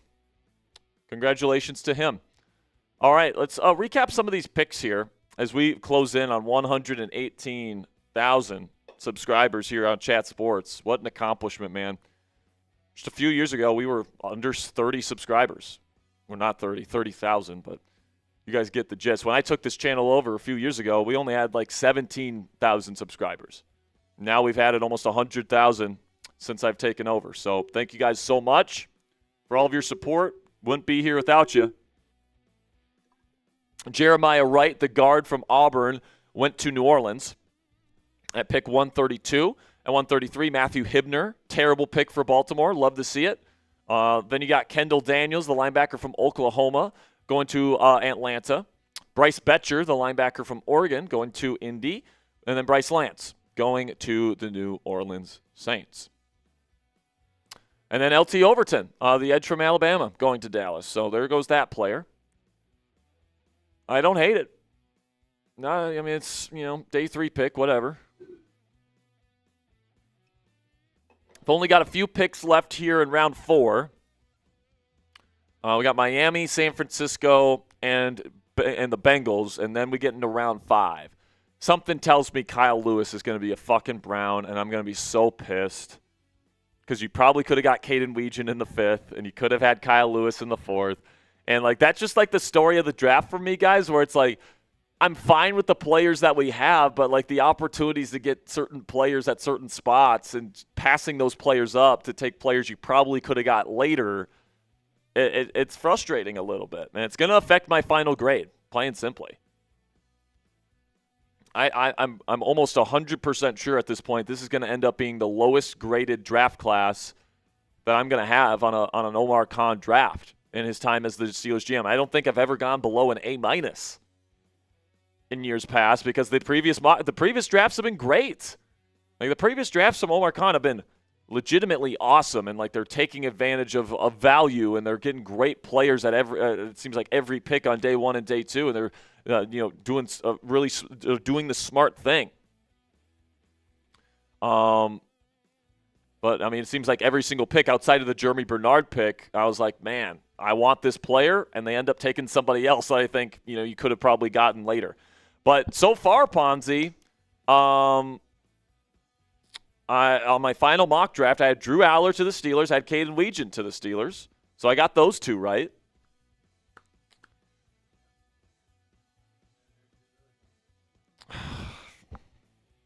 Man, that linebacker core is going to be so good. They got Jacob Rodriguez and Kyle Lewis. Oh man, that is so good. I think he's going to play big nickel for him. Yeah, I think so too. I think he's going to play big nickel for him. They're in Miami for Jeff Hafley. That sucks. And that's an awesome pick. At least he didn't go to Cleveland. At least he didn't go to Cleveland. I like that he's going to Miami instead of Cleveland. He's an awesome player. I have a round 2 grade on him. One of the best coverage linebackers I've ever scouted. Just so instinctive. Good tackler. I mean, if you're a Pitt Panther fan, you watch this guy, he's an awesome football player. So I would have loved to have him in round 4. You probably could have got Caden Weegan in round 5. This is another player here where it's in retrospect, when you look at this draft, you could have had Omar Cooper Jr. You could have had Emmanuel Pregnon. You could have had Darrell Jackson Jr. You could have had Kyle Lewis. We'll see if Jalen Kilgore comes off the board here at some point. It just feels like missed opportunities is kind of the theme of this draft, where it's not like the players they're getting are bad or won't be contributors. I generally like the players that we have. I think Iheanachor has a chance to be one of the best, if not the best tackle from this class if he develops. I think that Germie Bernard is exactly what this wide receiver room needed heading into the draft this year. I think, Drew Allar has a chance. I think this is the perfect spot for Drew Allar to develop. Daylen Everett's got some skills. I probably Daylen Everett's the pick in this class where I think he probably won't be a good player for us, if I'm being completely honest. If I had to pick one player that's going to be someone that just isn't a good player, Daylen Everette might be the pick for me.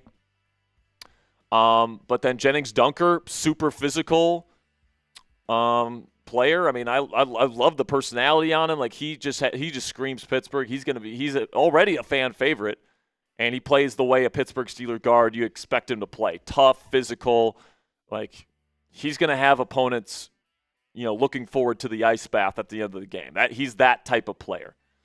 So excited for him. And then Caden Weegan, like I've been saying all draft cycle, I love Caden Weegan and his fit here in Pittsburgh, and he's the best returner in this class.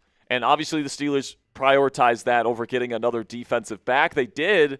Obviously, Ponzi, they brought in Jaquan Brisker, who they like. They plan on playing Jalen Ramsey at big nickel, and they can play him at safety if they need.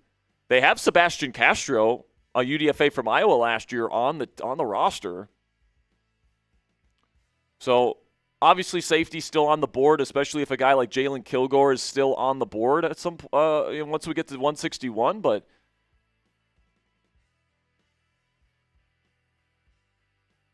it's just I don't hate the players, but I'm not the biggest fans of the picks, if that makes sense.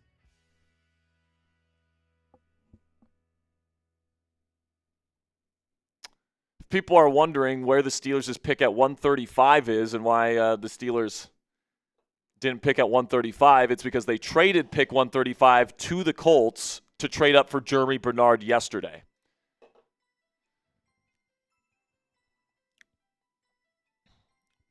And here was the trade details. I think it was a good deal. To make sure you got Germie Bernard, I'm more than fine with this deal for the Pittsburgh Steelers. Bernard was my number 7 ranked wide receiver in this class. I had 6 receivers with a first-round grade this year. He was my 7th. He was the top guy in the round 2 kind of tier for me. So to get him in round 2, it's the perfect value. Just what the Steelers need in terms of yak ability and reliable hands, nuanced route running. Like, he's a pro. He's a pro receiver on day 1, which is exactly what this team needed to pair with DK and Pittman. You needed a pro-ready guy. But I didn't want a guy that you had to bring in here and, needed to learn how to run good routes and, tempo his routes. And I didn't want somebody with a drop issue or something like that. And, the Steelers got somebody that I think could be the next Adam Thielen. So, honestly, that's probably my favorite pick of the draft so far is Germie Bernard. I think right now he would be the only draft pick in this class that I'd give an A grade to, though. So, in other drafts, I would have multiple A grades. Last year I had an A grade on, obviously, Derek Harmon and Caleb Johnson, even though KJ didn't work out for us last year. And then you got good value on day 3 as well. Y.A. Black, Jack Sawyer, all of them are like legit contributors and played well in their rookie seasons. Will Howard. Carson Bruner in round 7. He was a big part of this team's special teams. Like Omar Khan, his specialty really has been the NFL draft since he's been hired as the GM of the Steelers. This has pretty much been by far, in my opinion, the weakest draft of the Omar Khan era. Obviously, time will tell. Like, if this is the draft where he gets his franchise quarterback and Drew Allar goes on to, be the franchise guy and be a multiple contract quarterback here in Pittsburgh, like, this might end up being his best draft. Who knows? Like, there's, like, the potential's there for this to be his best draft, but it just seems like there was better values on the board at certain points. But that's just my opinion. All right, guys, $10 off all merch right now. It's a flash sale for what? Except the mug. The mug is just 15% off, but all of our T-shirts on our website are $10 off. Is this until the end of the stream here? This is till the end of what? Until 3 p.m. Okay, so we have an hour. So for the next hour, $10 off all Steelers Talk merch on our website, chatsports.com/merch. If you want a Pittman t-shirt, an F the Ravens t-shirt, Steelers Talk logo t-shirt, married into this stuff, all of our t-shirts, all of our sweatshirts, all the stuff that we have for you guys to choose from, chatsports.com/STmerch. That link is down there in the live chat room and in the comments and description if you guys want to go get it. And then also we have a new piece of merch here with the mugs. The mullet mugs for Gennings Dunker, chatsports.com/mullet to get yours today. 15% off flash sale for that one, by the way. So chatsports.com/mullet. We're currently 14 sales away from me purchasing a ginger mullet and wearing it live here on the show. And if you guys want to send in super chats, if you guys want to send in donations, you can send it in via super chat here on YouTube.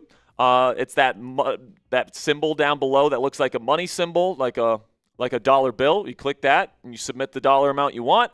Or you can send in a donation of Venmo or PayPal at Jack-Sperry on Venmo or at Captain Jackrabbit on PayPal.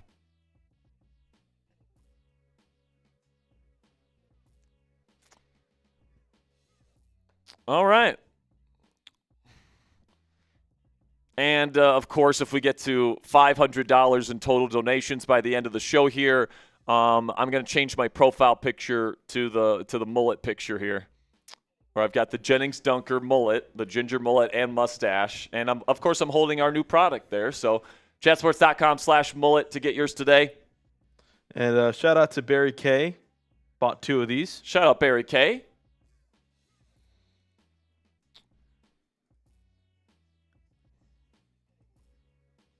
So, with this deal, though, with wearing it on live, are you going to wear it the entire live show?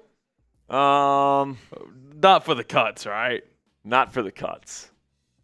Maybe. So what it might be is, so we get into our Madden series here pretty soon, which is a lot of fun. We do a simulated season where we take Madden and we get the updated rosters for the Steelers, and we go through a full season once the schedule comes out. Drew Allar might be QB1. No, it'll be Rodgers. Unless Rodgers announces he's retired, we're going to assume he's back. Yeah. We did the same thing last year. I think I had Mason Rudolph. Well, actually, no, we did have. I think we started the year with Mason, and It's gonna be Rodgers. We could do that. That's not gonna be fun. I think we can assume at this point it's gonna be Rodgers. So, but wear the mullet for that. Yeah, I'd wear the mullet during one of the live streams for that, for sure. Shout out to Tyler G. Got a mullet mug and a Pitman t-shirt. Oh, let's go. Shout out. Thanks for representing, my friend. So now we are 13 away. Are we getting lunch today, by the way? I do not know. I'm starving.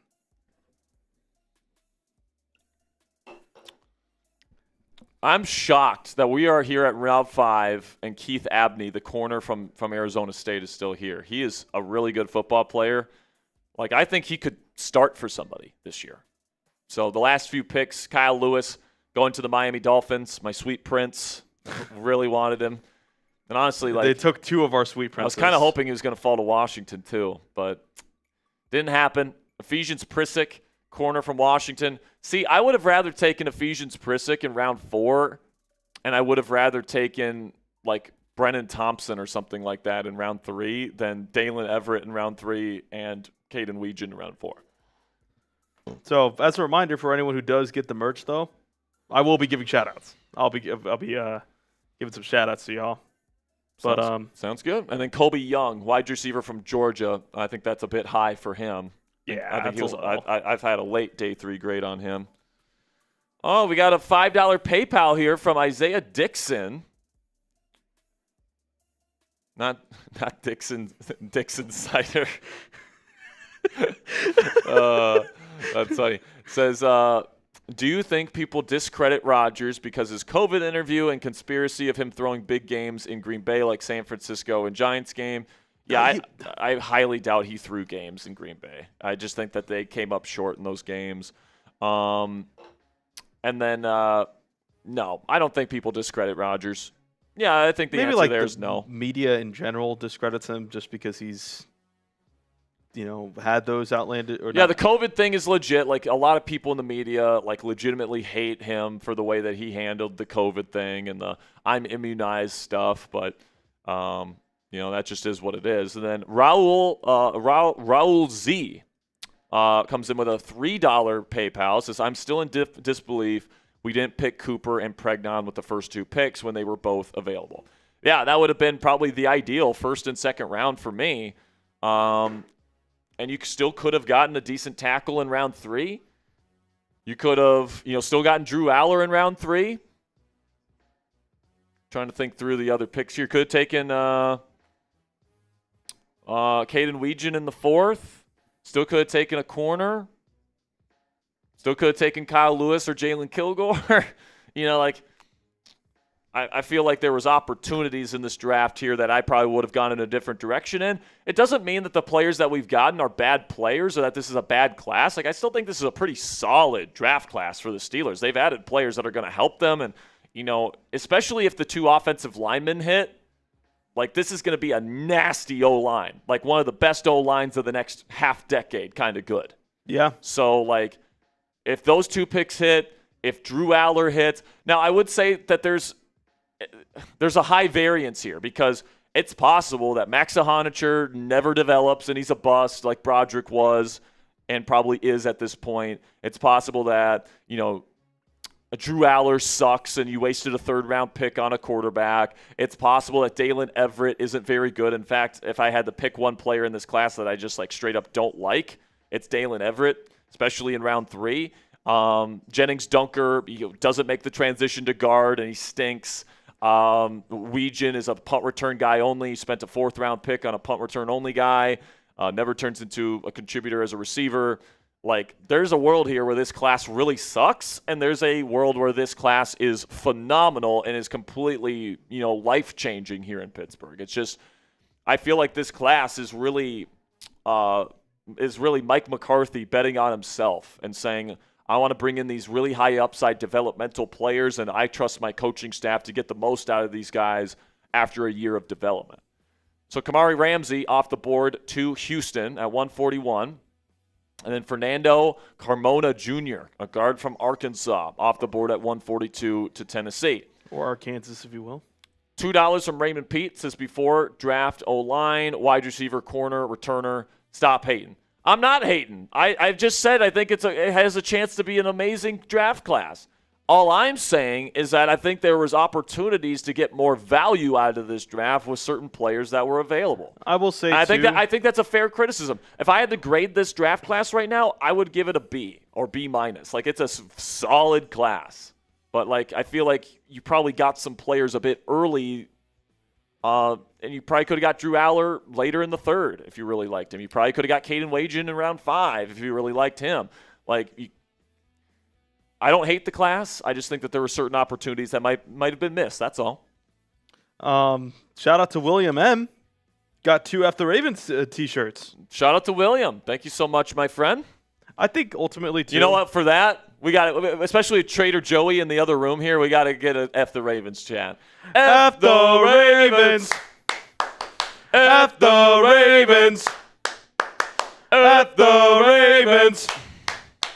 Here we go, Steelers. Here we go. Here we go, Steelers. Here we go. Shout out to William.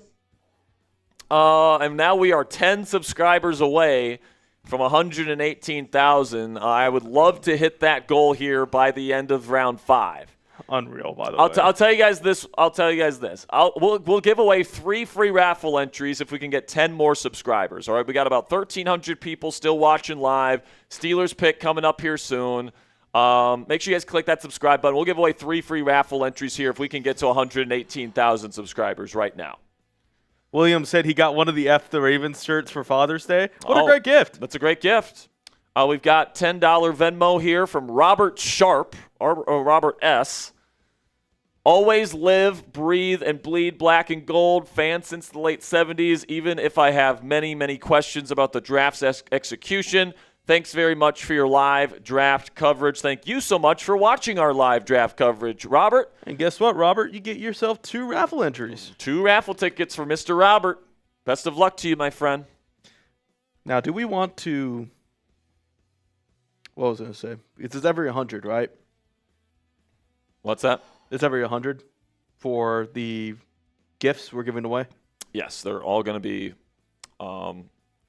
So essentially the way the raffle is going to work, guys, we're going to tally up the amount of donations that we have on the show today. For every $100, we're going to be raffling off an item from our merch shop. Okay, if you win the raffle, you can pick the item of your choosing, whether that's a Jennings Dunker mug, whether that's an F the Ravens t-shirt, whether that's a Married Into This sweatshirt.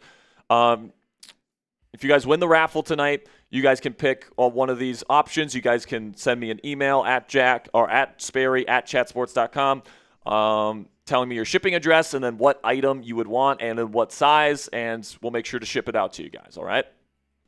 As a reminder, we are 14 sales away. 14 sales away from us purchasing a Gennings Dunker ginger Or 13 sales away ginger from. mullet wig, and we are going to be wearing it on the show this year. And so, this is what Sperry could look like. This is what I could look like with the mustache as well. I think that's a handsome fella right there. I'm not going to lie, man. And then we are. Kind of look like Warren Sharp with the mustache. Actually, I got to update this. Hold up. Got a couple Venmos here. What's our Venmo revenue right now? Good question. I once again didn't send it last night. Sperry. Yeah, no. Let me see. Trying to figure out which ones came in. I think Hat Guy LT's got it started today. Let me Yeah. check. So we have $1. So 1, 6, 26, 27, 29, 30, 33, 34, 39, 41, 46, 48, 58. And then we just got a $20 from Robert Locke. So what is that, 68? Said 58 and then 20, so 78. 78. So So 78 on Venmo and then like $5 on PayPal. So Robert Locke with a $20 Venmo here says, I recently had to travel from New York to North Carolina, and I purposefully flew both ways through Baltimore just so I could go decked out in all Pittsburgh gear. F Trader Joey. F Joey. F Joey. F Joey. Here we go, Steelers. Here we go.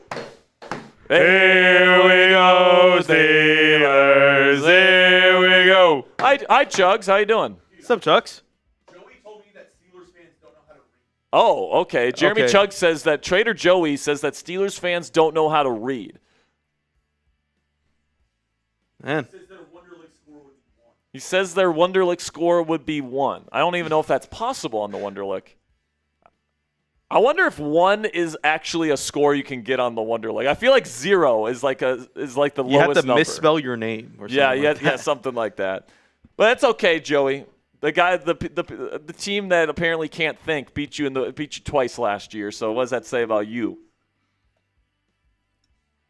I will All right. say maybe Steelers fans know how to speak. We're Pittsburghans. Drew I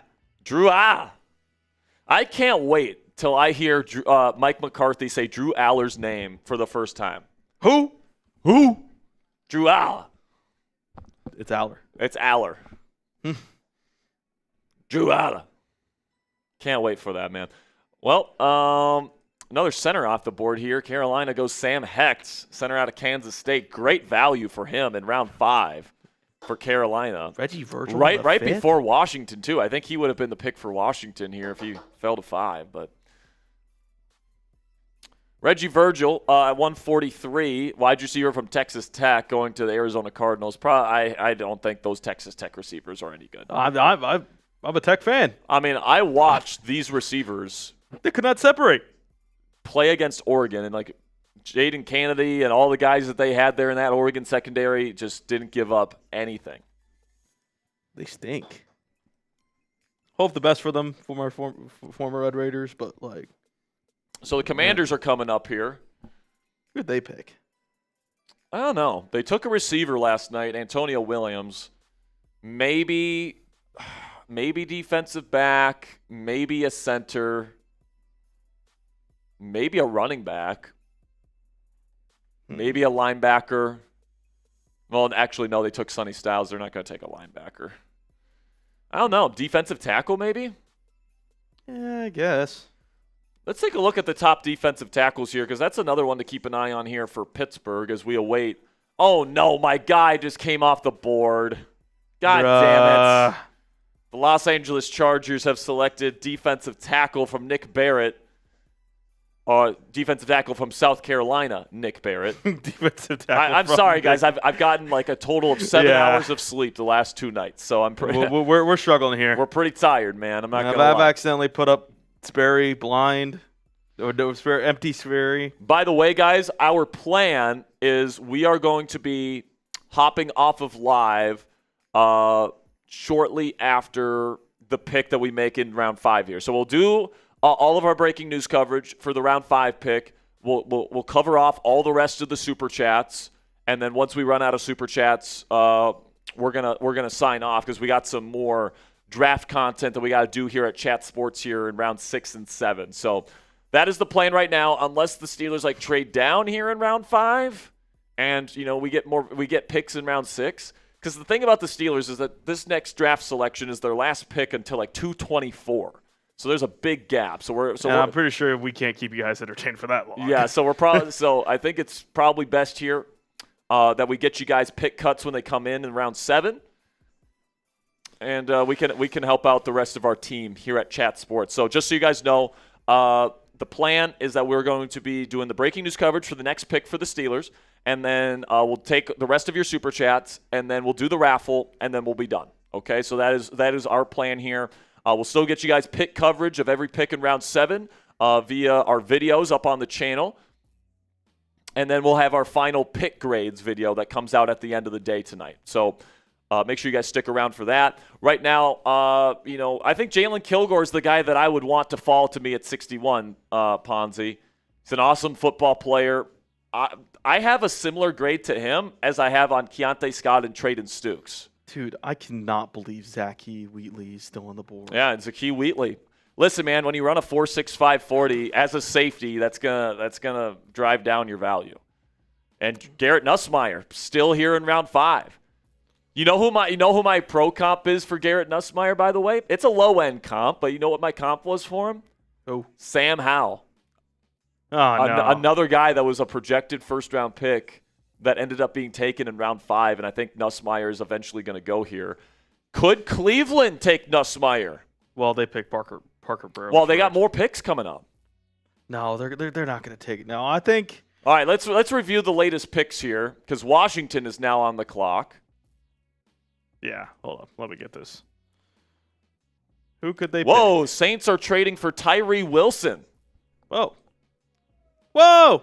Big deal here. Tyree Wilson is on his way to the Saints. Former top 5 pick. Former Texas Tech guy. All right, so when we can get those up here, the pick is in for Washington. So our friends over at the Commander's Report are probably watching. Hey, Tyree Wilson, it just didn't work out in Vegas. Yeah, it just a lot of power, and he'll get an opportunity there. Those Saints, man, they like their big edge rushers. They were trying to get Kayvon Thibodeau, apparently. But, it didn't work out. So, once we get this, so full details to be announced, but I assume it's probably like a late 5th. One of their picks here. Something like this. I mean, to spend a top 5 pick on him and then to have to trade him away for like a low-level draft pick is embarrassing for the Raiders. It's embarrassing. Because, dude, he had, the intangibles to be. I even thought it was a reach when they drafted him. It's just, he was number 5 overall? Mm-hmm. Dude. Also, can we look at the last few picks here? Yeah. So, last few picks. Parker Brailsford, another center, came off the board right before Washington, a team that is really in desperate need of a center. So, maybe they take – if I'm Washington, I think I might take Brian Parker. He's converting from tackle to center. He was dominant at Shrine Bowl at center. So, if I'm Washington, I think that might be my pick. But we'll see here. We got Sam Heck to Carolina at 144. Then Nick Barrett, my guy from South Carolina. I was kind of hoping he was going to fall to 161. I would have considered him. Goes to the Chargers. And then Parker Brailsford goes to the Browns. 5th round pick. Yeah. 150 overall. So the Raiders are coming up here. Yeah. That is a terrible return on investment. Whenever you had to trade your top 5 pick for a 5th round pick, come on. What, less than 3 years ago? Was it 3 years ago? Yeah, it was just a couple years ago. So let's see who Washington takes here. It could go center. Brian Parker, I think, is probably a name to watch out for here. Maybe secondary. Safety or corner could be on the board here. I mean, I would take Keith Abney right now if I'm Washington, actually. I wouldn't even think about it. Or Chandler Rivers. I'm a fan of Chandler Rivers. I'd be happy with either one of those. Dude, like, they apparently like their safety, so. But I know they like Jalen Kilgore, too. I think Kilgore might be the pick here in Washington because they spent a lot of time with Kilgore in the pre-draft process. Got a top 30 visit. Like, that would be a steal for Washington. Kilgore and that Brian Flores-style defense with Durante Jones would be disgusting. It's got the trade details here. What? Wait? Well, it's not a 5th rounder. It's a 6th rounder. I don't know who put that in there. That's Sam, but it's a fifth round pick. It's a 5th round pick. Just so so it's everyone 7 knows. for a 5th. That's. I think this pick is Jalen Kilgore for Washington. Yeah. No, it's not. They go edge. Whoa. And it's a player I like. Somebody that I think is one of the more underrated edge rushers in this class. Joshua Josephs from Tennessee is the pick for Washington. I have him ranked in my top 15 edge rushers. I have a round 3 grade on this guy. Get him in round 5. Good pick for Washington, man. Didn't think they were going to go edge. That's their 3rd pick. All right. I'm a big fan of I think he's a good player. Drafting good players is always a good thing. You know, oh man, you know what's perfect? You know what my pro comp on him is? Who?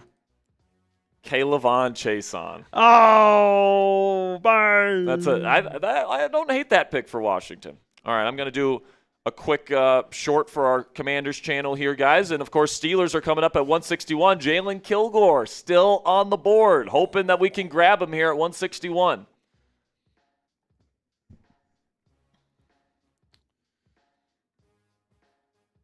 In round 5 of the 2026 NFL Draft, the Washington Commanders have selected edge rusher out of Tennessee, Joshua Josephs. Now, I mean, obviously there's some other positions that they probably considered. Safety, Jalen Kilgore was still on the board. I'm sure they thought about a center, even though we've had a little bit of a run of centers here on day 3. But Josephs, I think, is a really good edge rusher prospect. I had him in the top 15 on my edge rusher rankings on my big board this year. I had a round 3 grade on him. I think he's got a very well-rounded skill set. I think that, he's a good pass rusher. He gets after the QB. And my pro comp for him this year was actually Kayvon Chason, who, of course, the Commanders signed in free agency to a 1-year deal. So I think Joseph is going to be coming in here as the younger piece to this group. With Kayvon Chason likely leaving in free agency next year, Joseph is going to be a mainstay in this rotation of pass rushers for the Washington Commanders moving forward.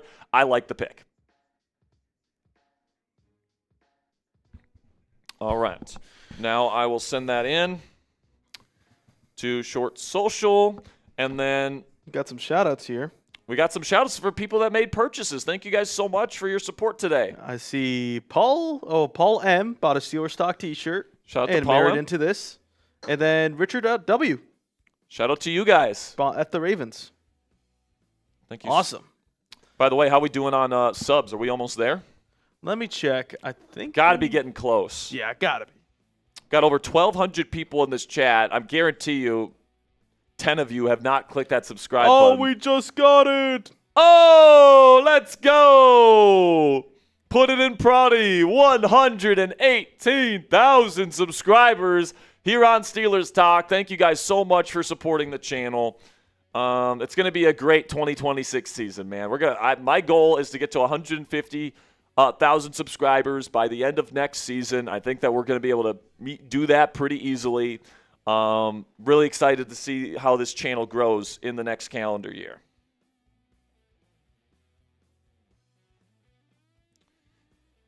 You want me to put that in production or you? You.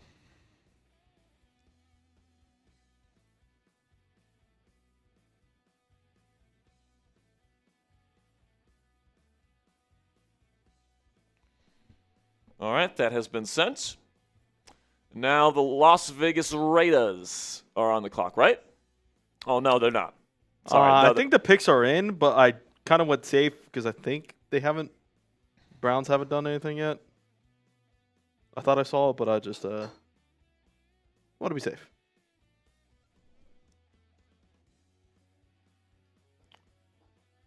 Well, I mean, Steelers didn't go get Kilgore. It would have been an awesome pick in round 4. Bo Stevens, the guard from Iowa, another Iowa offensive lineman the Steelers looked at in this process, is going to Seattle. And I'm okay with the guard that we ended up with. Let's just put it that way. Excuse me. I think Gennings Dunker probably has a better future in this league than Bo Stevens, even though he was a first-team All-American this year. The tape is not All-American, like, terrific in my opinion. Like, he lunges a lot, doesn't have great athleticism, doesn't have great arm length. There's a reason why he's going this late for an All-American. Cleveland's pick is already in at 149. Of course, Pittsburgh is coming up here at 161. We're hoping that maybe a Jalen Kilgore can fall to the Pittsburgh Steelers here at 161.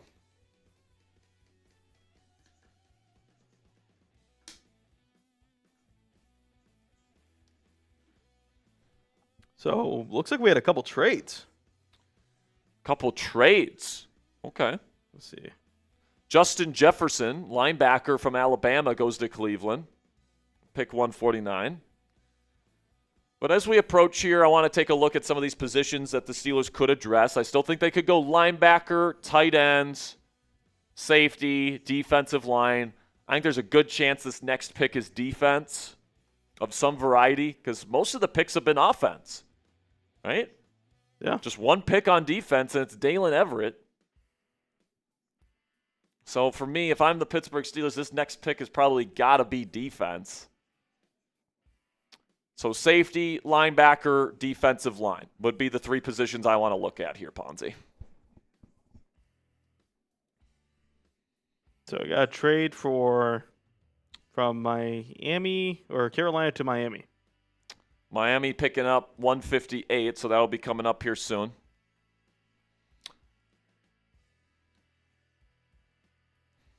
By the way, this Justin Jefferson is not the other Jay Jettis, for your information. I don't think you needed to explain that, Ponzi. Okay. Let's take a look at the top safeties, linebackers, and defensive linemen that are available currently, because I think this next pick, guys, is going to be for defense. And I've said throughout this process, I'm a little surprised the Steelers haven't gone safety yet. I thought safety would be a position that they wanted to address on day 2 because you have Jaquan Brisker on a 1-year contract. You know, maybe you feel like he could get multiple years here. Like if he has a good year this year, re-up him. And maybe they believe in him that much. But, there's still some good safeties still available. Zakee Wheatley is, he's a box safety in my opinion. He's not very fast, which is why he's still here. But I think he's a really good, intelligent football player. Another Penn State guy. Maybe the Steelers think about him. But I would go with Jalen Kilgore. He's young. He's athletic. He's big. 210 pounds or somebody that runs as fast as he does and is as fluid as he is. I like Kilgore a lot, man. And in this modern-day NFL where big nickel is king, and it sounds like Patrick Graham wants to play a big nickel defense, and Jalen Ramsey's getting older, you need a plan at big nickel moving forward. Now, maybe Daylen Everette's their plan at big nickel for the future. That's a possibility. He's a bigger corner. He's not 210 pounds like Jalen Ramsey is, but Jalen Kilgore is. I wouldn't mind a Kilgore pick. Also, linebackers, there's still some good ones left available. Some good developmental linebackers that you can think about adding. If we can put those up on screen and we get a second Ponzi. See. I mean, Keyshawn Elliott's nice. Keyshawn Elliott would be nice. The Steelers have shown interest in Harold Perkins Jr. Keep an / on him. He would be somebody that's kind of like a Kyle Lewis type where he's an undersized but very athletic linebacker / maybe big nickel potential guy. Oh. But Zakee Wheatley now off the board. He's going to Carolina at 151. So he will not be an option for Pittsburgh at 161. I think it's a good fit, actually. But yeah, I think if you can get Keyshawn Elliott or Harold Perkins here, like I'd be fine with either of those options. Obviously, Jack Kelly is still on the board. The Steelers have shown interest in the BYU wide receiver.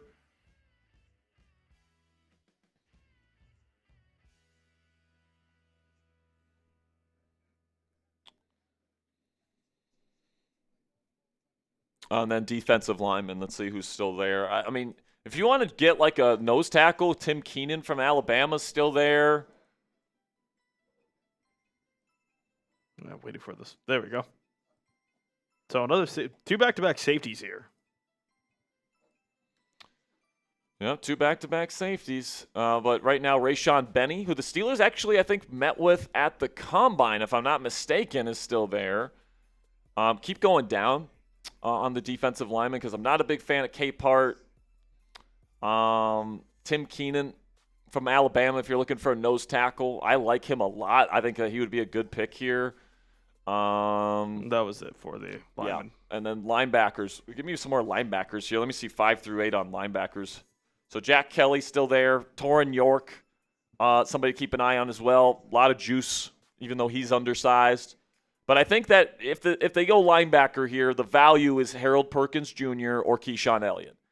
Two guys that could be potential starters, but two guys that are developmental guys, kind of with the theme of what the Steelers have been doing. And with Patrick Queen, heading to free agency next year, same thing with Malik Harrison. Like, you got to have a plan of the future for linebacker, and I don't know if they want to give Patrick Queen another big contract. So if I'm the Steelers, I want to get out of this draft with a linebacker that I think has a chance to develop into a pretty decent player for us down the road. And Keyshawn Elliott and Harold Perkins Jr. both fit that bill for me at this pick. But is the value too good for Jalen Kilgore at this spot? Like the versatility, the size, the ability to play either safety or nickel. Like that might be too tough for me to say no to. Justin Jolly went off. Yeager Burton, center from Kentucky, going to Green Bay. Not a bad pick here in round 5. Kind of indicates to me, by the way, though. So let me know who you guys want. We're now inside 10 picks before the Steelers are back on the clock. Who do you want the Pittsburgh Steelers to draft here in round 5? Is it Jalen Kilgore? Is it Chandler Rivers? I'd be fine with – oh, actually, no, not Chandler Rivers. Sorry, I thought I was talking about someone else. Keyshawn Elliott, Harold Perkins Jr., Tim Keenan. Some good options here, but we'll just have to see what they decide to do. I think it's got to be defense, though, because you've spent 5 of your first 6 picks on offense. And there's positions here on this defense that, like, you gotta try and find a future at. Safety, linebacker. I think defensive tackle is in a pretty good spot right now, but you can always use more. But if I'm Steelers GM Omar Khan, I'm looking at Keyshawn Elliott, I'm looking at Harold Perkins Jr., and I'm looking at Jalen Kilgore as the players that I'm looking at right now. Despain with a 37 AED dollar super chat here says, Steelers, how well have we drafted up to now? I think we've done pretty good. Okay, I think that this class has a chance to be really, really good. Lots of upside, lots of developmental type of guys, which can be, risky because you're banking on your coaching staff to develop these guys, and you're banking on the people that you're drafting. But Germie Bernard, awesome player that you're drafting to be your wide receiver 3 immediately. I think he's more than capable of playing that wide receiver 3 role at a very high level in year 1.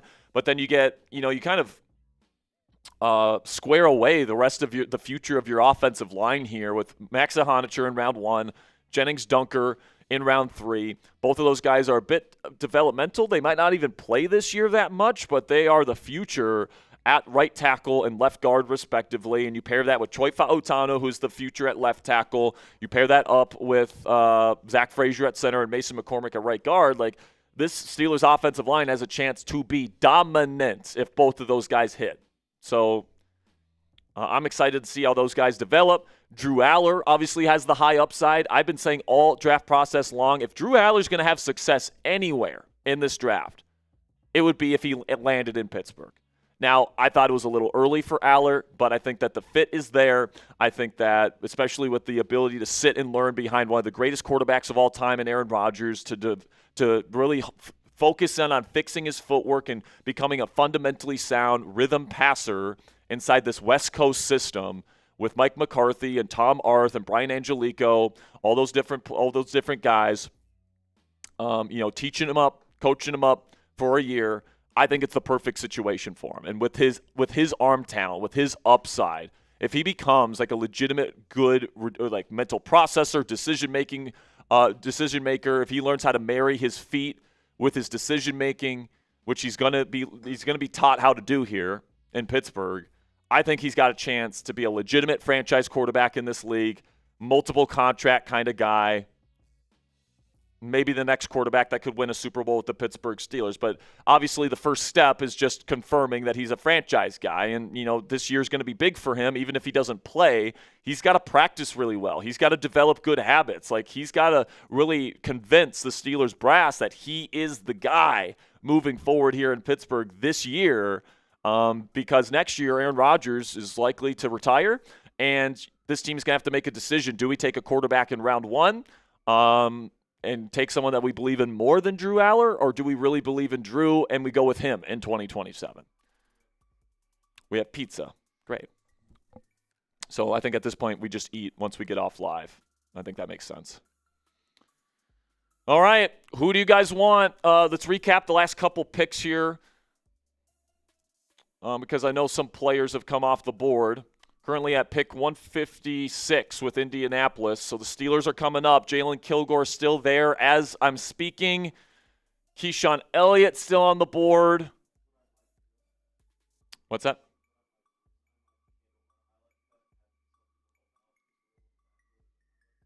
Okay. We'll see. Because how many super chats do we have? Are we backloaded on supers? Okay, great. All right. So last few picks, Nick Barrett went to L.A. Parker Brailsford, the center from Bama, goes to Cleveland. Joshua Josephs, the edge from Tennessee, goes to Washington. Bo Stevens, guard from Iowa, goes to Seattle. Justin Jefferson is in Cleveland. Dalton Johnson, safety from Arizona, goes to Las Vegas. Zakee Wheatley goes off the board at 151 to Carolina. Justin Jolly, tight end from NC State, reminds some people of Jonnu Smith going to Denver. I think that's a great fit for him. Yeager Burton, center from Kentucky, going to Green Bay. I think that's a good fit as well. Jaden Duggar, Pittsburgh native, going in round 5. Wow. People had him as undrafted. The 49ers have reached on all their picks. I thought the Steelers were going to be able to get Jaden Duggar with their final pick in the draft, like in round 7. But, I mean, San Francisco's taking their guys. They're reaching on guys, but, like, there's no such thing as consensus, I guess. But Demonte Capehart, defensive lineman from Clemson, is on his way to Tampa, and now we wait for the pick with the Colts. I think they just made it because Detroit's pick is now in.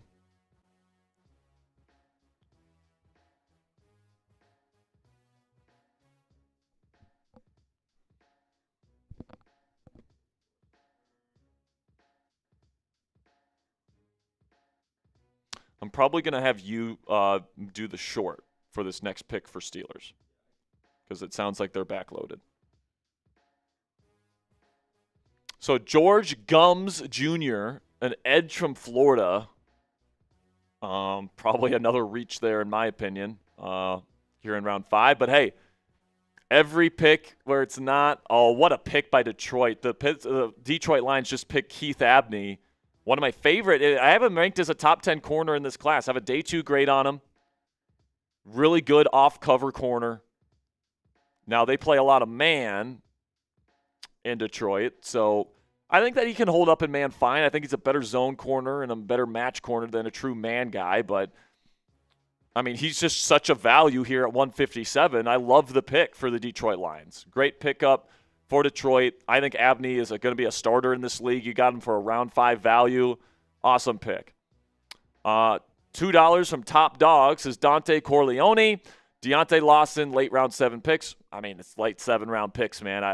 I'm cool with that. Cool with that if that ends up being the picks. Round 7 guys you're not really expecting a whole lot out of. So who are the Steelers going to draft next?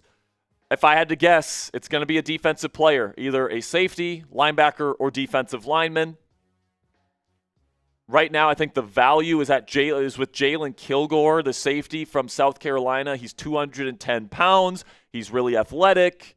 He can play free safety if you need him to in the future, but he can also potentially play big nickel when and if Jalen Ramsey's time here in Pittsburgh is over. Now, before we get to our pick here, at 161, I want to tell you about our friends at Prize Picks, America's #1 sports picks app. With playoff basketball finally here, there's no better time to cash in during the playoffs this season. The Prize Picks app is super easy to use. You just pick more than or less than on a few player stat projections and lock in your lineup. If you're a hoops guy, you can go with points, rebounds, assists, blocks, or 3-pointers. And if you're more of a seam head, you like baseball, you can choose hits, home runs, or strikeouts. You can take a look here at this baseball projection that I have going on here. I got home runs for Corbin Carroll. I got Fernando Tatis Jr., Jackson Merrill, and Martel Marte. So you guys can – oh, what's that?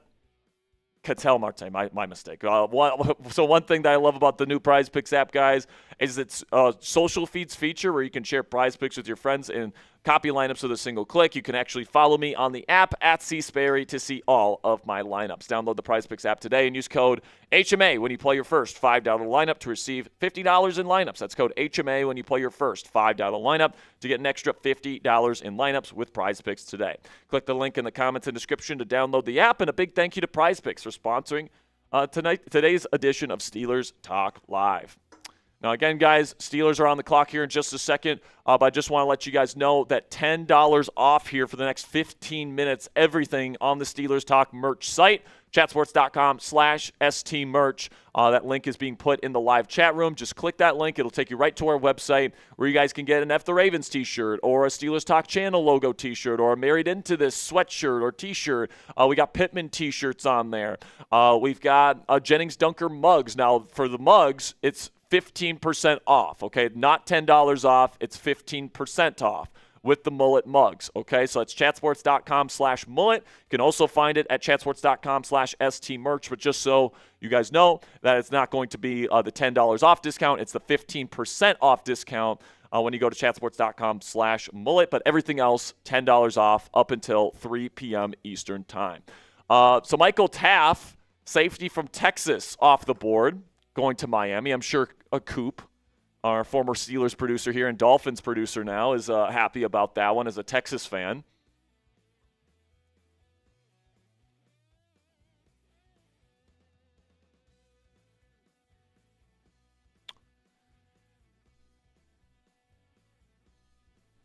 And now we'll see if Jalen Kilgore goes at some point. Has Minnesota taken a safety yet? Who'd they take? Because Jalen Kilgore would be a great fit for them with that Brian Flores system. If they haven't, if they could use another safety, sure. Because right now we got Minnesota, Tampa, and then Pittsburgh's up at 161. Jalen Kilgore still sitting there. I feel like that's really good value for Pittsburgh. And it'd be tough to pass up on him. But I know they like Harold Perkins Jr. out of LSU. Keyshawn Elliott is still there, somebody that I like as a developmental linebacker prospect.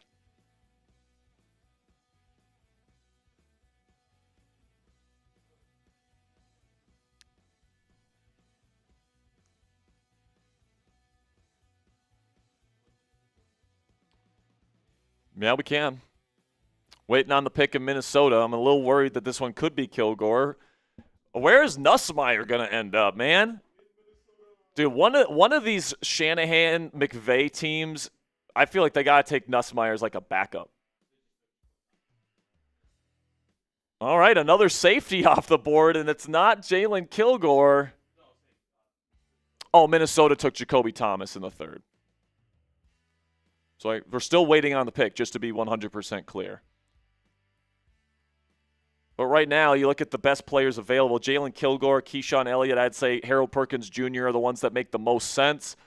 Max Bredesen, the fullback from Michigan, off the board. Maybe a name to keep your eye on here, though, Ponzi. Riley Nowakowski from Indiana, fullback tight end hybrid. I would prefer him in round 7. But what are the Steelers doing? They're filling their roster, positions. McCarthy loves fullbacks. Riley Nowakowski, I'd say, is probably the best still available. So, like, if it's going to be another kind of situation. Oh, and Pittsburgh's trading down. Pittsburgh has traded down from 161 with the Kansas City Chiefs.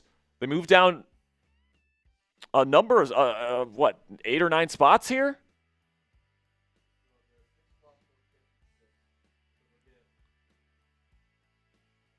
So what is the situation here?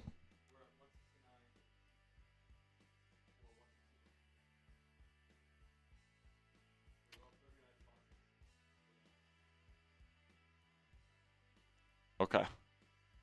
What do we do?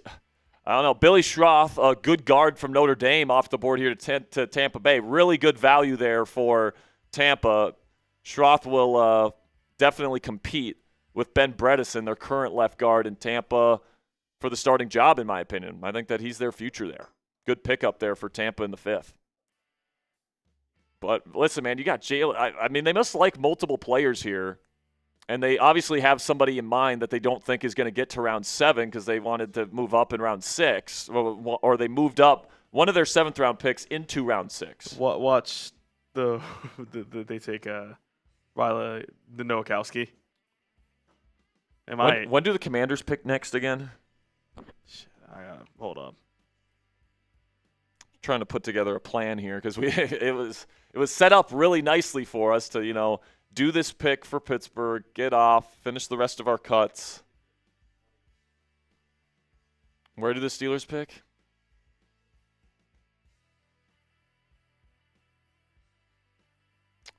Chiefs are selecting Emmett Johnson. I love that fit for Kansas City. Pairing him up with Kenneth Walker as their early down back. Johnson's a really good receiving back. Okay. Yeah, there's still a pretty big gap between the Steelers. So the Steelers pick at what number in this round? 169. Okay. And then their next pick is when? 210? Yeah, that's a pretty big gap. So I think we'll kind of just see where we're at after we're done with this next pick cut. And then we'll kind of see where we're at. If it's still a big gap, we'll probably, and we don't have any super chats to get to or anything like that, we'll just do the raffle and get out. But of course they traded. When Jalen Kilgore, like an awesome value, is still here. Now maybe they just don't want a safety. Like I guess that's a possibility. Maybe they just wanted to get one defensive back and they don't want to get another one.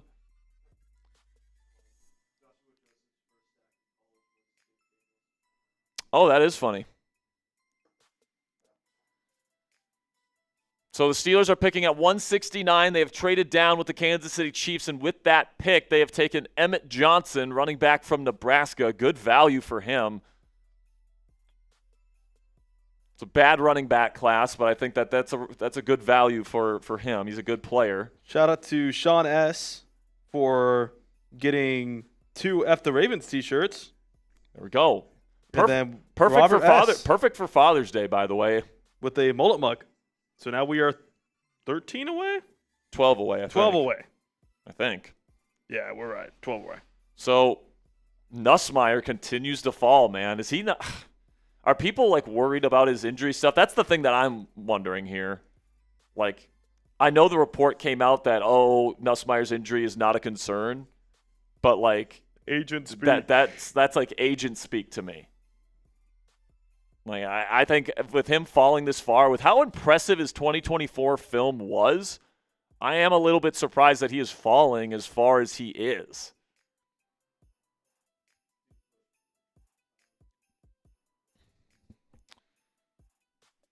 So if you trade down, you still are able to get Jalen Kilgore. That's an awesome value. Or Keyshawn Elliott or Harold Perkins Jr. Like, I'd love any of those picks. Sounds good. We got less than 10 minutes to go. 7 minutes left here for this special deal. $10 off all of our merch at chatsports.com/stmerch. We got a bunch of stuff on there. We got Pittman t-shirts, Steelers Talk Channel logo t-shirts, married into this stuff, F the Ravens t-shirts. I think married into this gear is perfect for a Mother's Day present for your wife or for your mom. And then F the Ravens t-shirts I think are great for your dad, or maybe a Pittman t-shirt, or if your dad married into a Steelers fandom, you can get him one of those. So we also have mullet mugs here for Gennings Dunker, who, if you don't know, the guard or the upcoming left guard for the Steelers has a ginger mullet and mustache combination. So we have that on the mug as well as our Steelers Talk logo. It's chatsports.com/mullet to get yours today. And that's where we're currently at with our current projections. If we can get 250 more bucks, I will change my profile picture on X to an AI rendering of me with Gennings Dunkers' hair and mustache. And then we're 12 sales away from getting a Gennings Dunker mullet wig. So that's where we're at. Chatsports.com/mullet. Day 3 of the 2026 NFL Draft continues on. The Ratbirds are now on the clock. And right now, Keyshawn Elliott and Harold Perkins Jr. still on the board. If I had to guess, Ponzi, who they would take, I think they would take Harold Perkins Jr. Because I think if they liked Jalen Kilgore, they would have already taken him. So I don't want to play Debbie Downer here because I know a lot of people want Kilgore, and I want Kilgore. I mean, like, I would have taken him like at the end of round 3, 121. Like that was the value kind of range for him. We're way past that now. We're into round 5, late round 5. If you can get Jalen Kilgore, who could be like that next big nickel in this defense as a developmental piece, I love that.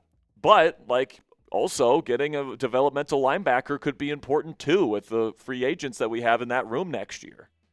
And you don't want to have to pay a linebacker in free agency a lot of money. I would rather have younger players in this room.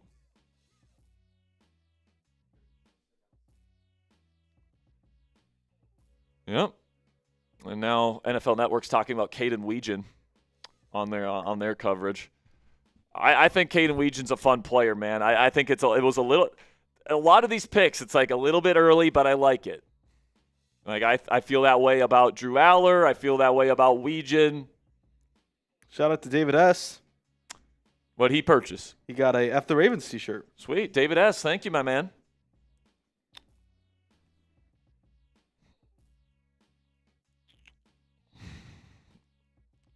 We'll see what the Ravens do here. The Steelers' pick will be coming up at 169.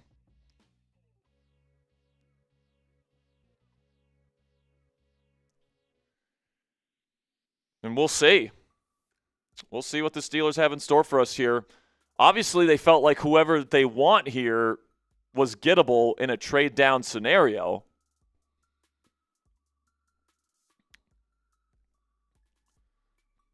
So we'll see what they have for us here. If I just want this pick to be defense, Ponzi. Like you've got offense, 5 of your first 6 picks, and the one defensive player you've gotten, I honestly don't love in Daylen Everette.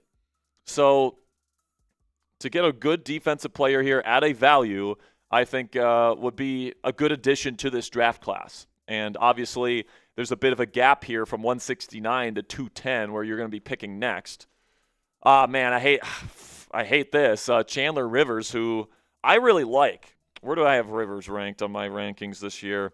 I have Rivers ranked as my 12th ranked corner. I have a late day 2, early day 3 grade on him.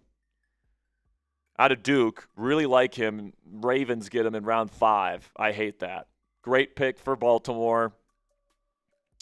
I hate to admit it, but it's true. It's a good pick. I guess our graphics haven't updated. We got Chandler Rivers on the best available here, but he's on the L3. But I think this pick, guys, Jalen Kilgore, Keyshawn Elliott, Harold Perkins Jr., maybe a defensive lineman. If they really like Rayshon Benny, if they really like Tim Keenan, it would be a reach for me, but they have shown interest in James Thompson from Illinois. I'd be fine with him in round 7. I'd be pretty disappointed if we get him in round 5, but they've shown interest in him.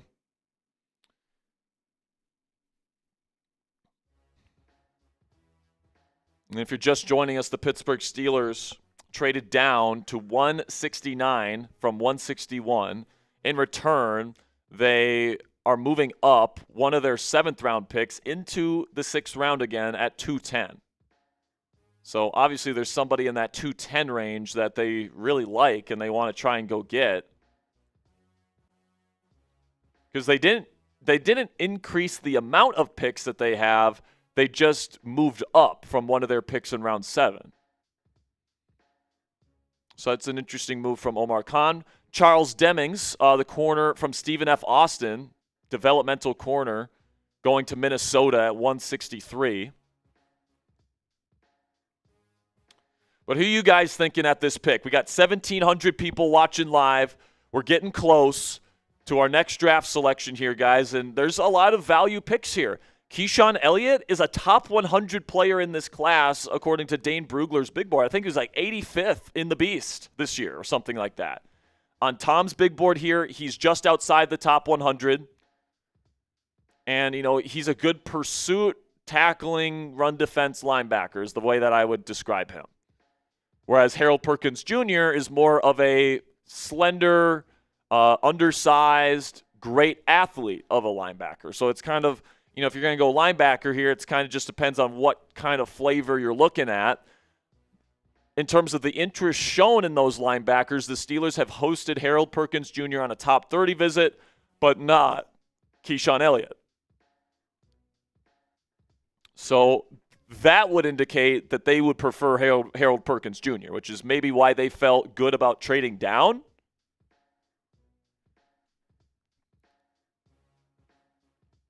The official, or we don't have the official details yet?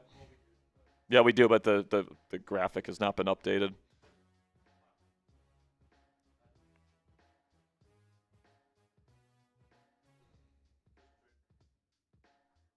All right, official trade officially in. A little bit of a pick swap situation here where the Steelers are moving down. Is that 9 or 8 spots? 9 spots, I think. Yeah, 9 spots here. And they're moving up like 39 spots, moving up from 249. So that was their final 7th-round pick. And they want to move back up to close to where their original 6th-round pick was. They had 216. They traded that away to trade up for Gennings Dunker. So obviously there's a player that they think is going to be there in that range in round 6 that they like and they want to target. And we'll see. Got 1,800 people in the chat. If you're excited, type PIT. Do we have any super chats to catch up on here? It'd be nice to have all those taken care of before we get into any breaking news. Catch up on supers here. $10 from Brad says, thank you, Steelers Nation, for hosting the NFL Draft. Even though I can't stand you people with towels, but I want to ask, how did you guys feel about the Lemon situation with Philly? Obviously, it's embarrassing. I think that the practice that Omar Khan uses where he calls players before they're actually on the board, I think it's stupid. I think there's no upside to it. I think there's only downside of you looking like an idiot like we did on Thursday night. But I think the pivot off of that has been pretty successful. Now, I would have gone with Omar Cooper Jr. at 21. I was a big fan of his. But if you wanted to get a tackle in this class, it was going to be hard to find a legitimate, stud tackle on day 2. So Max Iheanachor is developmental guy, but, he's got incredible upside, really, really good athlete, and apparently a great human being that every offensive line coach wants to coach. So I'm fine with it, especially because you ended up trading up for Germie Bernard.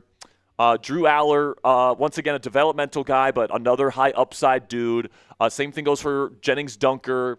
Daylen, Everette, he's got some tools to him, but I think he's pretty stiff, and I'm not sure if I'm convinced of his fit in this probably man-heavy defense here in Pittsburgh. Plus, you already had a lot of corner depth. I didn't think you needed to go corner that early. Didn't love that pick. And then Caden Weegan, good player. He's going to be a contributor on special teams immediately, but a little bit early, in my opinion. So I think that they've done a pretty good job after kind of that debacle with Lemon. It would have been sweet to get Mekhi Lemon at number 21. But obviously it didn't work out that way, and I think, their plan B to go get Germie Bernard, I think will be very successful. I think he reminds me a lot of Adam Thielen when he was younger, and just as a really good, well-rounded, probably like a high-end number 2 receiver in this league, not a number 1. I didn't have a first-round grade on him. I had a 2 grade on him, so at the end of the day, it's an embarrassing situation, but hey, especially if Drew Allar turns up here and he's your franchise quarterback and you got your franchise guy for a third-round pick, this draft class is going to be arguably the best Omar Khan has ever had if all of these developmental type guys really come in strong for us. Oh no, the stream is freezing up on us here, buffering here in our studio. Hopefully we can get it back here relatively soon. Nick Singleton from Penn State off the board to Tennessee. I think that he will probably be like a special teamer in the league. Because he's explosive as all get out, but his vision sucks.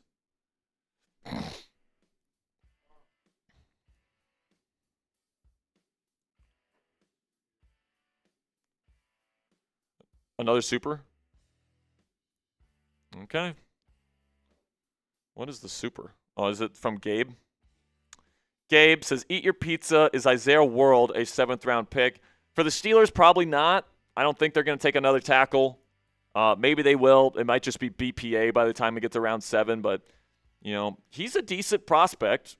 But, I just don't think that with Iheanachor being the pick in round 1, you really need to take a tackle. You got good tackle depth now. So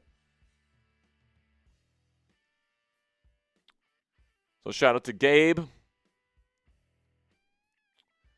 So I'm just going to be relying on you for pick information here, Ponzi. So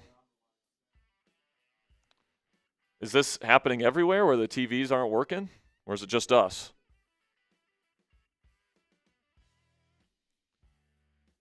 All right. Well, our pick is coming up here, so hopefully we get something going with our TV situation. But at this point, guys, obviously Jalen Kilgore's still there somehow. Is there something with him that's medical?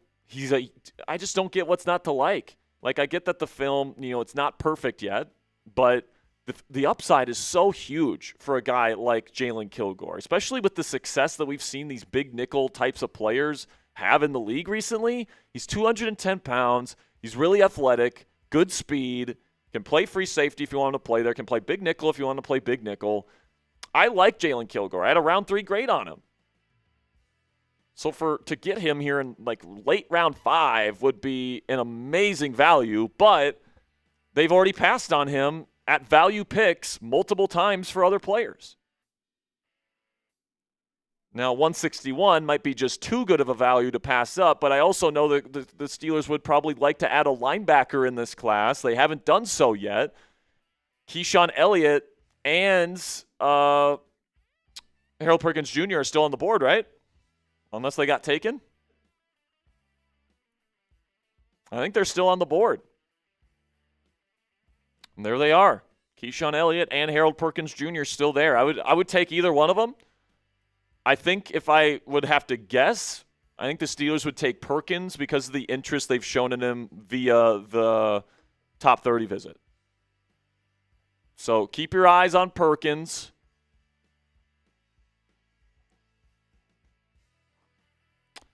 But, I would be very happy with Kilgore. I think that'd be one of the steals of the draft if we could get him at 169. And there goes Keyshawn Elliott, just a few picks. You could have had him at 161. You traded down. And the Chicago Bears are going to take Keyshawn Elliott, linebacker from Arizona State.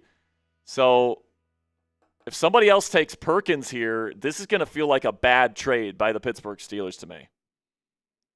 Because you could have had Keyshawn, you could have had Harold Perkins Jr. and you miss out in a trade down scenario, that'd be a bad look, to say the least here, guys. So if it's a linebacker, I think it'll be Harold Perkins Jr. I think that Jalen Kilgore is definitely in play.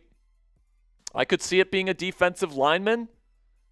And if you're looking for the classic this draft pick where they're taking a player a round or two earlier than they probably should be taken, maybe Riley Nowakowski, a fullback tight end hybrid from Indiana. Mike McCarthy loves him some fullbacks, and they lost Connor Hayward this offseason. So I think that there's a decent chance they could take Nowakowski by the end of the night. We will see.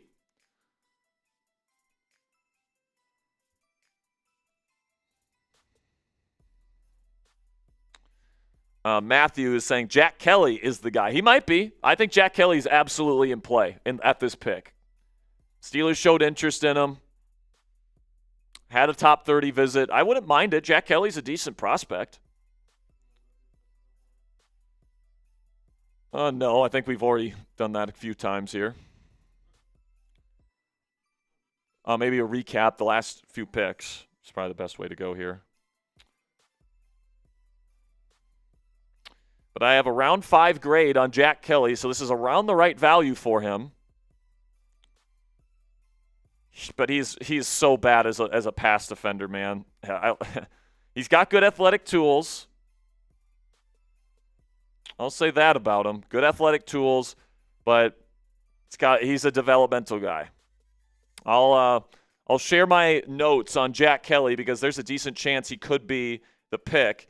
Kelly is a fascinating linebacker prospect who brings an outstanding blend of size, speed, acceleration, and surprisingly flexible ankles that allow him to warp around blocks, particularly as a blocker. He primarily played in an attacking role that asked him to get upfield, shoot gaps, and get after the quarterback on passing downs, which leaves a lot of fog of war, if you will, on his evaluation as a true read and react linebacker at the next level. While it's unlikely that he is ready to compete for a starting job, he checks a lot of boxes with his traits, and he should make for a fantastic special teamer while he hopefully develops. So that kind of sounds exactly to me, Ponzi, the type of player that the Steelers are trying to add at the linebacker position. Somebody that has good traits, somebody that can be developed, special teams value in year one, but then perhaps after Patrick Queen and Malik Harrison leaving free agency next year, maybe he'd potentially be ready to step up and compete for a starting job or at least a piece of this rotation. I think Harold Perkins Jr. is similar.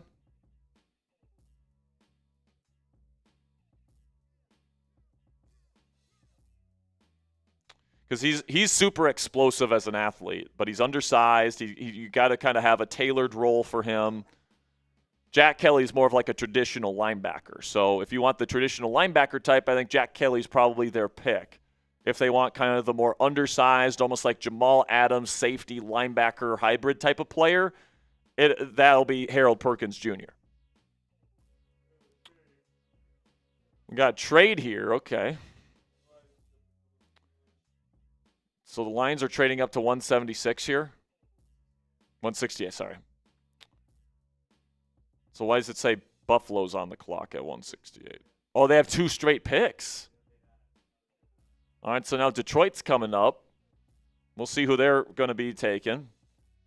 Let's see who Buffalo takes here at 167.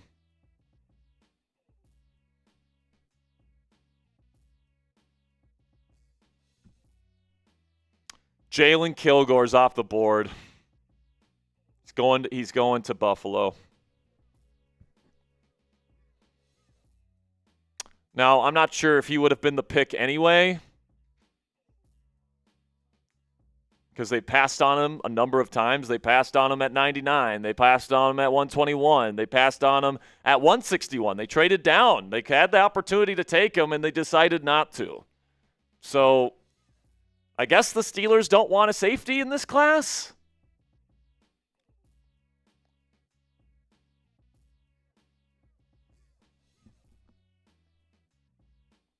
And now that he's off the board, let's take a look at the safeties. Are there any safeties that might make sense for Pittsburgh at this pick? I'm not sure. Taff is gone. Kilgore's gone. Wheatley's gone. Honestly, the top guy on this list, I know some people like VJ Payne because of his athleticism, but, man, he's just not a good football player. I want to draft good football players, man. And honestly, Bishop Fitzgerald would be my pick among the top 4 safeties available on Downey's big board. Honestly, Cole Wisniewski from Texas Tech I'd take above those guys. I would be fine with Wisniewski. Kendrick Law, wide receiver from Kentucky, going to Detroit. And now the Pittsburgh Steelers are on the clock. Type those PITs. Who do you want? If I had to guess right here, I think it's going to be either Harold Perkins Jr. or Jack Kelly.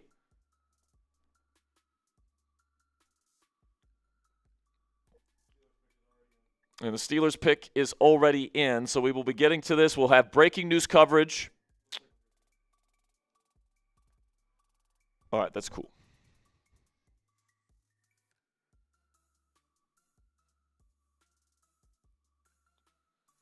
Steelers are on the clock. Spam those PITs. We got over 2,100 people watching live. Make sure you guys click that thumbs up icon, like the stream, or else the Steelers won't take the player that you want. Now, I just looked at the graphic that they have on ESPN here. Mel's best available. There's a punter from Georgia. Could they go punter? Because they signed Cameron Johnson to a 1-year deal. Do they want to make an investment at punter? With the way this draft has gone, it wouldn't surprise me. I hope it's a linebacker here. Defensive line, safety would also be fine if it's the right guy. The pick is in. Let's see who we got. If I had to guess, it's going to be a linebacker, Harold Perkins Jr. or Jack Kelly. But I'm hoping for something defense here. 5 of the first 6 picks have been offense. And the only defensive player taken was a developmental corner, Daylen Everette. With Patrick Queen and Malik Harrison heading to free agency next offseason, with the Steelers looking ahead and addressing future needs with a lot of these picks. Well, Ponzi did they trade out of this? Do you know who the pick is? Am I going to like it? A reach again. Okay, well, I have no idea who this is going to be. Let's listen in. Is this Michael Keaton? It is. Batman is giving our pick here.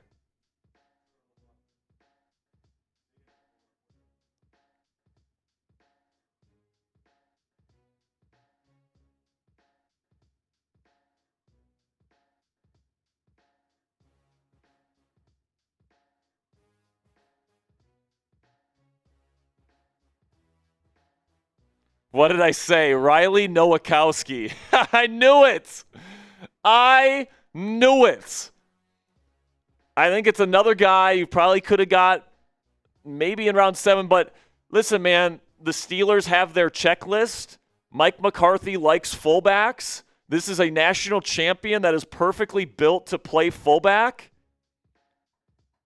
I can't say I necessarily hate it. I probably would have gone the linebacker direction because I think there's a chance Nowakowski would have been sitting for you there with your round 6 pick at the very least. We're taking him here in round 5. Riley Nowakowski is a tight end fullback hybrid who I think will play a role in this offense. He had a role in Indiana's offense as, pretty decent yak threat. Like, he could be, a really nice player. Once again, player from the Big Ten is going to have a role in this offense, checks another box for the Pittsburgh Steelers, and once again, maybe somebody that you didn't necessarily need to take here. But, awesome fullback option, fullback dives, short yardage situation stuff. I don't hate the pick, okay? Would I have probably gone in a different direction? I probably would have taken one of the linebackers, but maybe one of those guys falls to you in your round 6 pick, okay? Like, I don't hate this pick right now. It's a little bit early again, but that's the way that I would view that. All right, Ponzi, what do we want to be? Do we want a short, and then you're going to do the short, and then we'll do the cut, and then we'll get out of here? No short?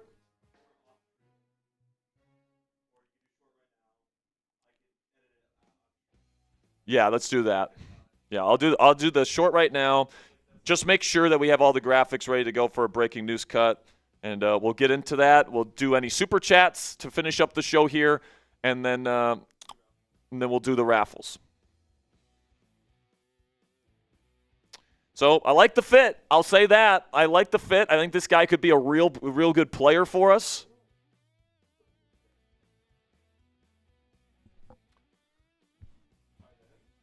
I would say don't show a depth chart. Well, actually show tight ends. I'll say that he'll be a part of this rotation. He's the Connor Hayward replacement. That's what this is. And he's a better version of what Connor was, in my opinion. So this is an upgrade at that particular spot. All right. After the Pittsburgh Steelers traded down in round 5 of the 2026 NFL Draft, they have selected fullback, tight end hybrid Riley Nowakowski from the national champion Indiana Hoosiers, a pick that just has Mike McCarthy written all over it, somebody that is considered one of the top fullbacks in this class, can also play tight end, had a real role inside that Indiana Hoosiers offense last year. They used him on like tunnel screens and stuff like that, and he's pretty good after the catch. Decent receiver, decent blocker from the fullback position as well. This is your Connor Hayward replacement. You lost him in free agency. This is somebody that's a bit stockier as a tight end that'll be coming in as like a tight end 3, tight end 4 option that'll also be used as a fullback. It's another example here of the Steelers maybe reaching a bit on a player that they maybe could have got in a later round, but it's obvious that the Steelers have their guys and they have a strategy to go out and get them in this year's NFL Draft. All right, I'll send this to you, and we will just get that out once we're done with live.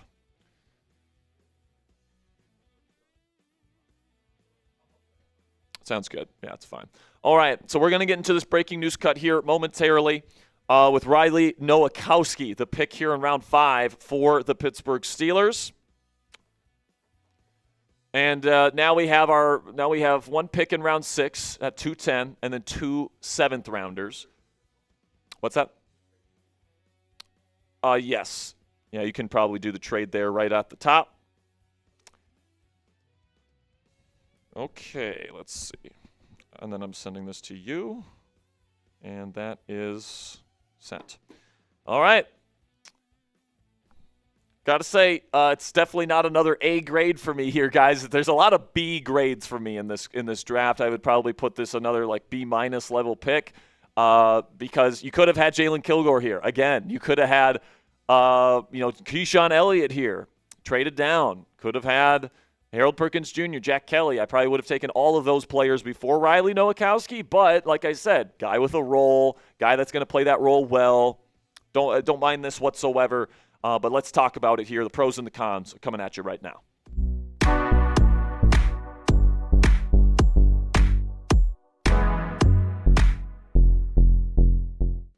In the 5th round of the 2026 NFL Draft, the Pittsburgh Steelers have selected fullback/tight end Riley Nowakowski out of the national champion Indiana Hoosiers. Welcome into Steelers Talk by Chat Sports. I'm your host, Jack Sperry. Our show, as always, is presented by Prize Picks, and this is why you guys click that subscribe button, because every time the Pittsburgh Steelers make a move during the NFL Draft this year, and just throughout the offseason, we're going to make sure to get you guys breaking news coverage. We're still waiting on a decision from Aaron Rodgers at this point.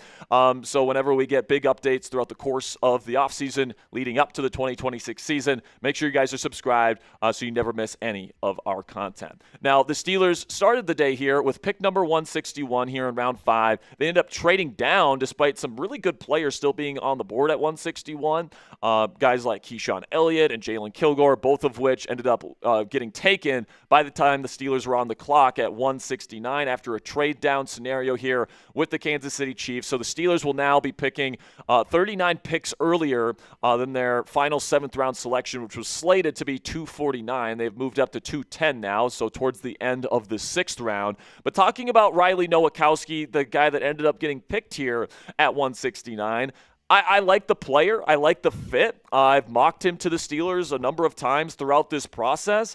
I think that, Mike McCarthy likes to use fullbacks, and with Connor Hayward leaving the building, you kind of needed one if you wanted to run some 22 personnel stuff and some short yardage stuff. I think Nowakowski, if they want to run the Pittsburgh push or the Steelers shove or whatever we want to call it, I think he could be that, tush-push quarterback for the Pittsburgh Steelers this year. And Indiana used him in a legitimate role. Like, he's pretty good after the catch. He's stocky, he's strong, he's a decent blocker. He was probably, one of the best, if not the best fullback in this year's NFL draft. And, you bring him in here as a hybrid tight end fullback. He'll be, playing that same role as Connor Hayward has played in this offense for many seasons. He had 2 touchdowns last year for the Hoosiers, by the way. Obviously a national champion, made of the right stuff. But once again, I think that you can probably say this was probably a little bit early for a player that you might have been able to get later on. Like, you're spending a 5th-round pick on a fullback that is probably not going to be on the field all that much when you had an opportunity to just stick and pick Jalen Kilgore at 161 or Keyshawn Elliott at 161 or Jack Kelly or Harold Perkins Jr. There was good linebacker options available, and I think, with the fullback position not really being a position that gets drafted all that often, you would have had a really good chance to get Nowakowski with that 6th-round pick or with one of your 7th-round picks. And frankly, you might have been able to get Caden Weegan with one of those picks as well. So it seems like the Steelers have some specific roles that they want to fill within their roster. Kick returner, punt returner, fullback, and they wanted to make sure they got their guys and, frankly, the best guys at those given positions in this year's class. And the Steelers were willing to maybe, quote-unquote, reach on some of these guys to be able to get them. It's going to be interesting to see who the Steelers end up taking and what positions those players are with their final 3 draft selections this year. Now, let me know what you guys think down there in the comment section. What is your one-word reaction to the pick? I'm going to be telling you about our sponsor today here in just a second. While I do that, give me your one-word reaction to Riley Nowakowski to the Steelers here in round 5. And today's show, of course, is brought to you by Prize Picks, America's #1 sports picks app. With playoff basketball finally here, there's no better time to cash in during the playoffs this season. The Prize Picks app is really easy to use. You just pick more than or less than on a few player stat projections and lock in your lineup. If you're a hoops guy, you can go with points, rebounds, assists, blocks, or 3-pointers. If you're more of a seam head, you can choose hits, home runs, or strikeouts. One thing that I love about the Prize Picks app is the new social feeds feature where you can share Prize Picks with your friends and copy lineups with a single click. You can actually follow me on the app at Sperry to see all of my lineups. On screen right now is an example of what a Prize Picks projection looks like. Pick more or less on a bunch of, on at least 2 or 3, stat projections there, and then you lock in your lineup. For this particular lineup, it's a futures projection here for next year's football season, and if you get all 3 correct, you guys can walk away with $120 with just a $20 entry fee. So download the Prize Picks app today. Use code HMA when you play your first $5 lineup to receive $50 in lineups. That's code HMA when you play your first $5 lineup to get an extra $50 in lineups with Prize Picks today. Click the link in the comments and description to download the app, and a big thank you to Prize Picks for sponsoring today's edition of Steelers Talk.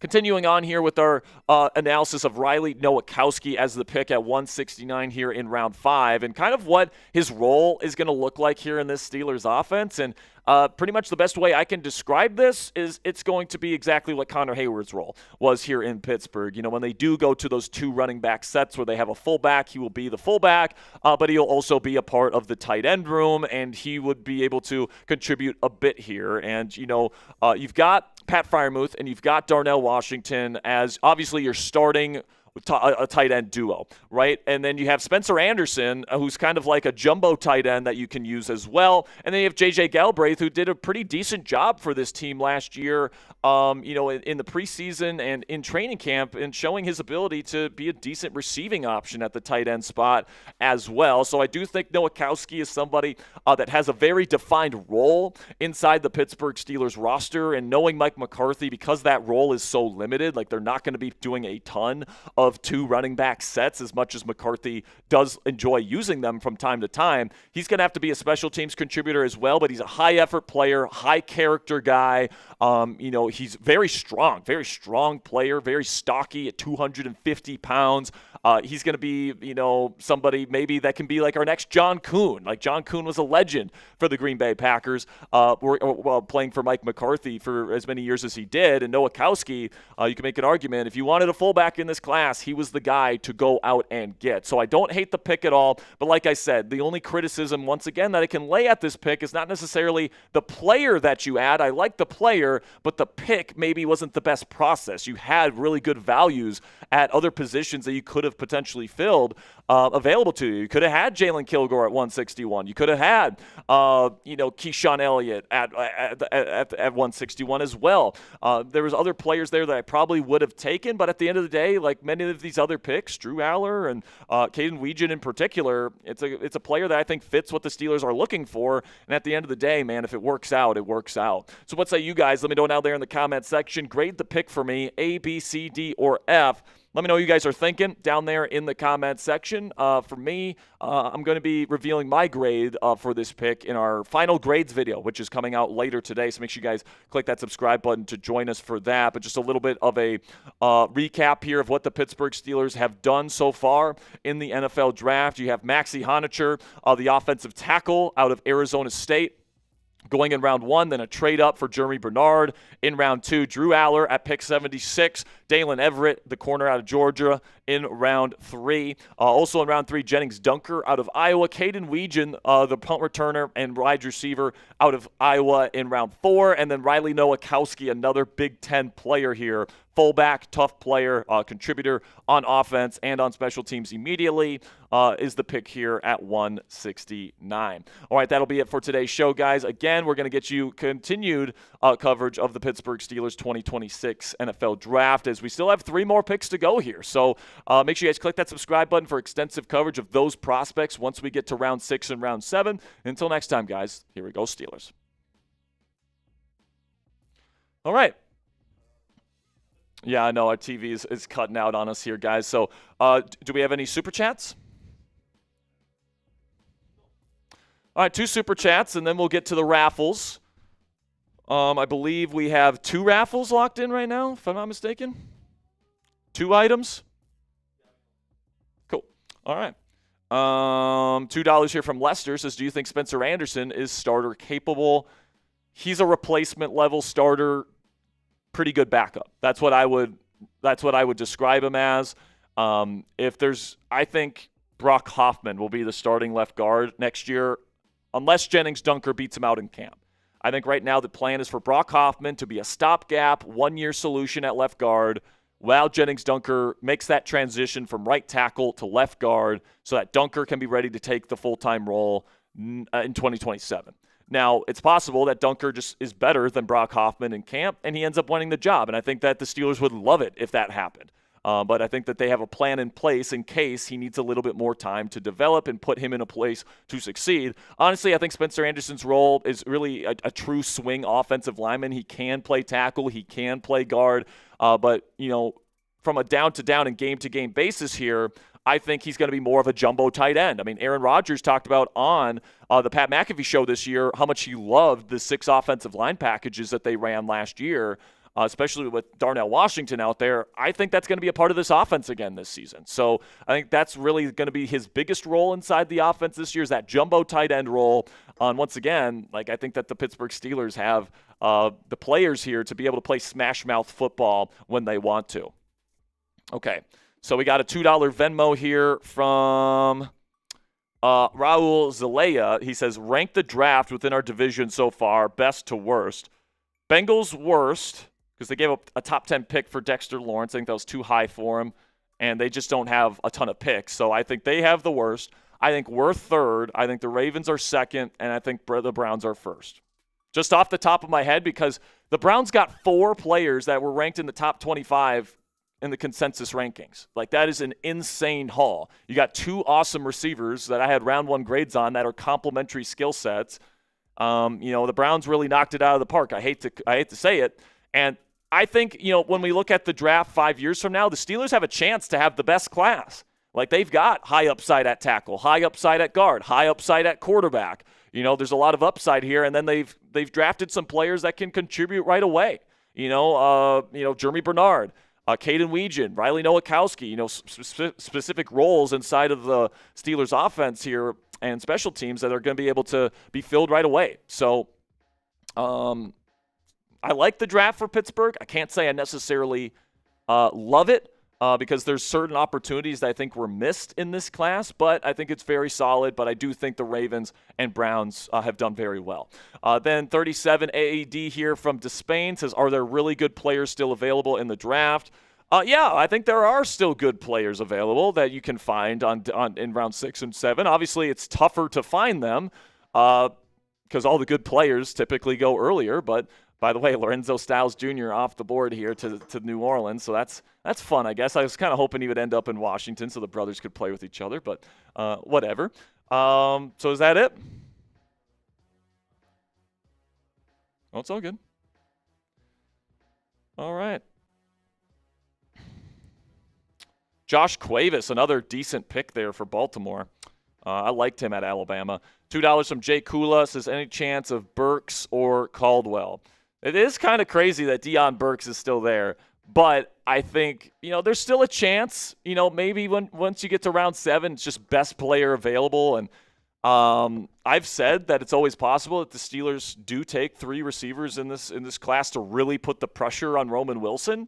But I don't think, if I had to guess, I don't think they're going to do that. If there's players at linebacker, if there's a player at safety, there's a player at defensive line, I think those might be the next 3 positions for the Steelers to address. But maybe, who knows? Like, it's round 7 and round 6, so like it might just be best player available. It's possible that those guys are BPA for them. All right, that'll be it for the Super Chats. Let's get to the raffles here. I'm going to tell you all the people that followed me on Twitter. Just a few. You ready? Hunter S., Red Hammer, Laddie M., so that's Ladim, Penguin, JJ Wisnowski, so just JJW, Sai, so that's SEE, Dart Simpson, or Dart Sampson, then Just a Dude. And then for the people that reposted the stream today, Czar Craig,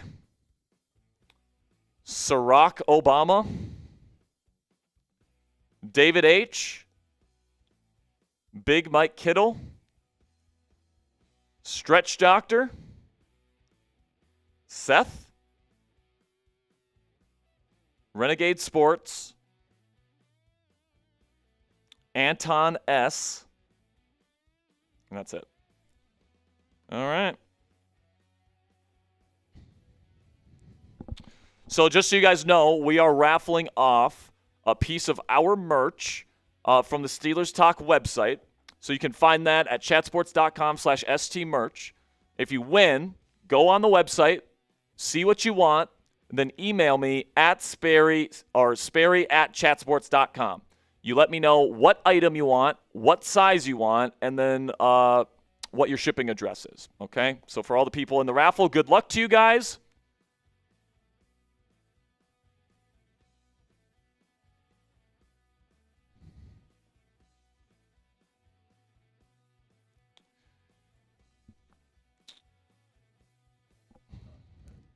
Yes, I am. Okay, so I think we're raffling off 2 pieces, right? Okay, cool.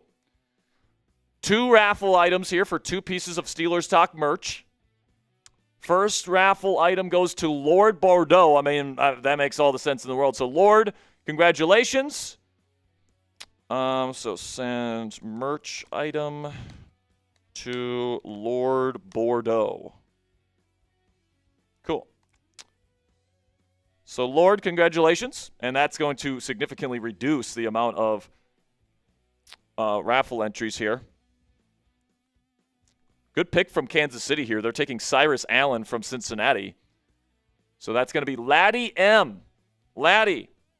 You guys can, Laddie and Lord, you guys can send me emails. Sperry at chatsports.com. Let me know which piece of merch you want from our website. Again, that's chatsports.com/stmerch. And then you send me an email at Sperry at chatsports.com letting me know what the item is, if it's a t-shirt, what size, and then what the shipping address is, okay? So send merch to Laddie M. Cool. All right, I have those notes in there. I'll be awaiting your guys' emails. Thank you guys so much for joining us here today. Just so you guys know, we are going to still get you guys coverage of every single pick the Steelers make in round 6 and round 7, and we're going to have my final day 3 grades video come out later tonight as well. So make sure you guys click that subscribe button. Join us for those videos when they come out. I greatly appreciate your guys' support. Ponz, you got anything else you want to say? Here we go, Steelers. Here we go. Here we go, Steelers. Here we go. All right, man. I really appreciate all of you guys sticking with us here through all the hours that we've been live here during the NFL draft. It's been quick turnarounds. It's been twists and turns and all this different stuff. And I've been giving you guys my honest opinion here on every single pick. I think right now, the way that I feel about this draft is I like it. I maybe some missed opportunities where maybe I don't completely 100% love it. But I think that a lot of these players have high upside, and the upside and like the potential of this draft class is massive. And obviously the Steelers are getting their guys, which I appreciate. There's a lot of players here that could be long-term starters. B are going to have awesome impact on day one. So I think there's a decent mix here. You're filling you're checking a lot of the boxes. So I definitely like this class. I think Omar Khan, once again, doing a very good job here during the NFL draft this year. But I think it's fair to say maybe some missed opportunities as well. So that's where I'm at right now with it, guys. I will see you guys for our pick cuts for the rest of the picks here in day 3. Thank you guys so much for joining us here for the first 2 rounds of day 3 of the 2026 NFL Draft. I can't thank you guys enough, and until next time, here we go, Steelers.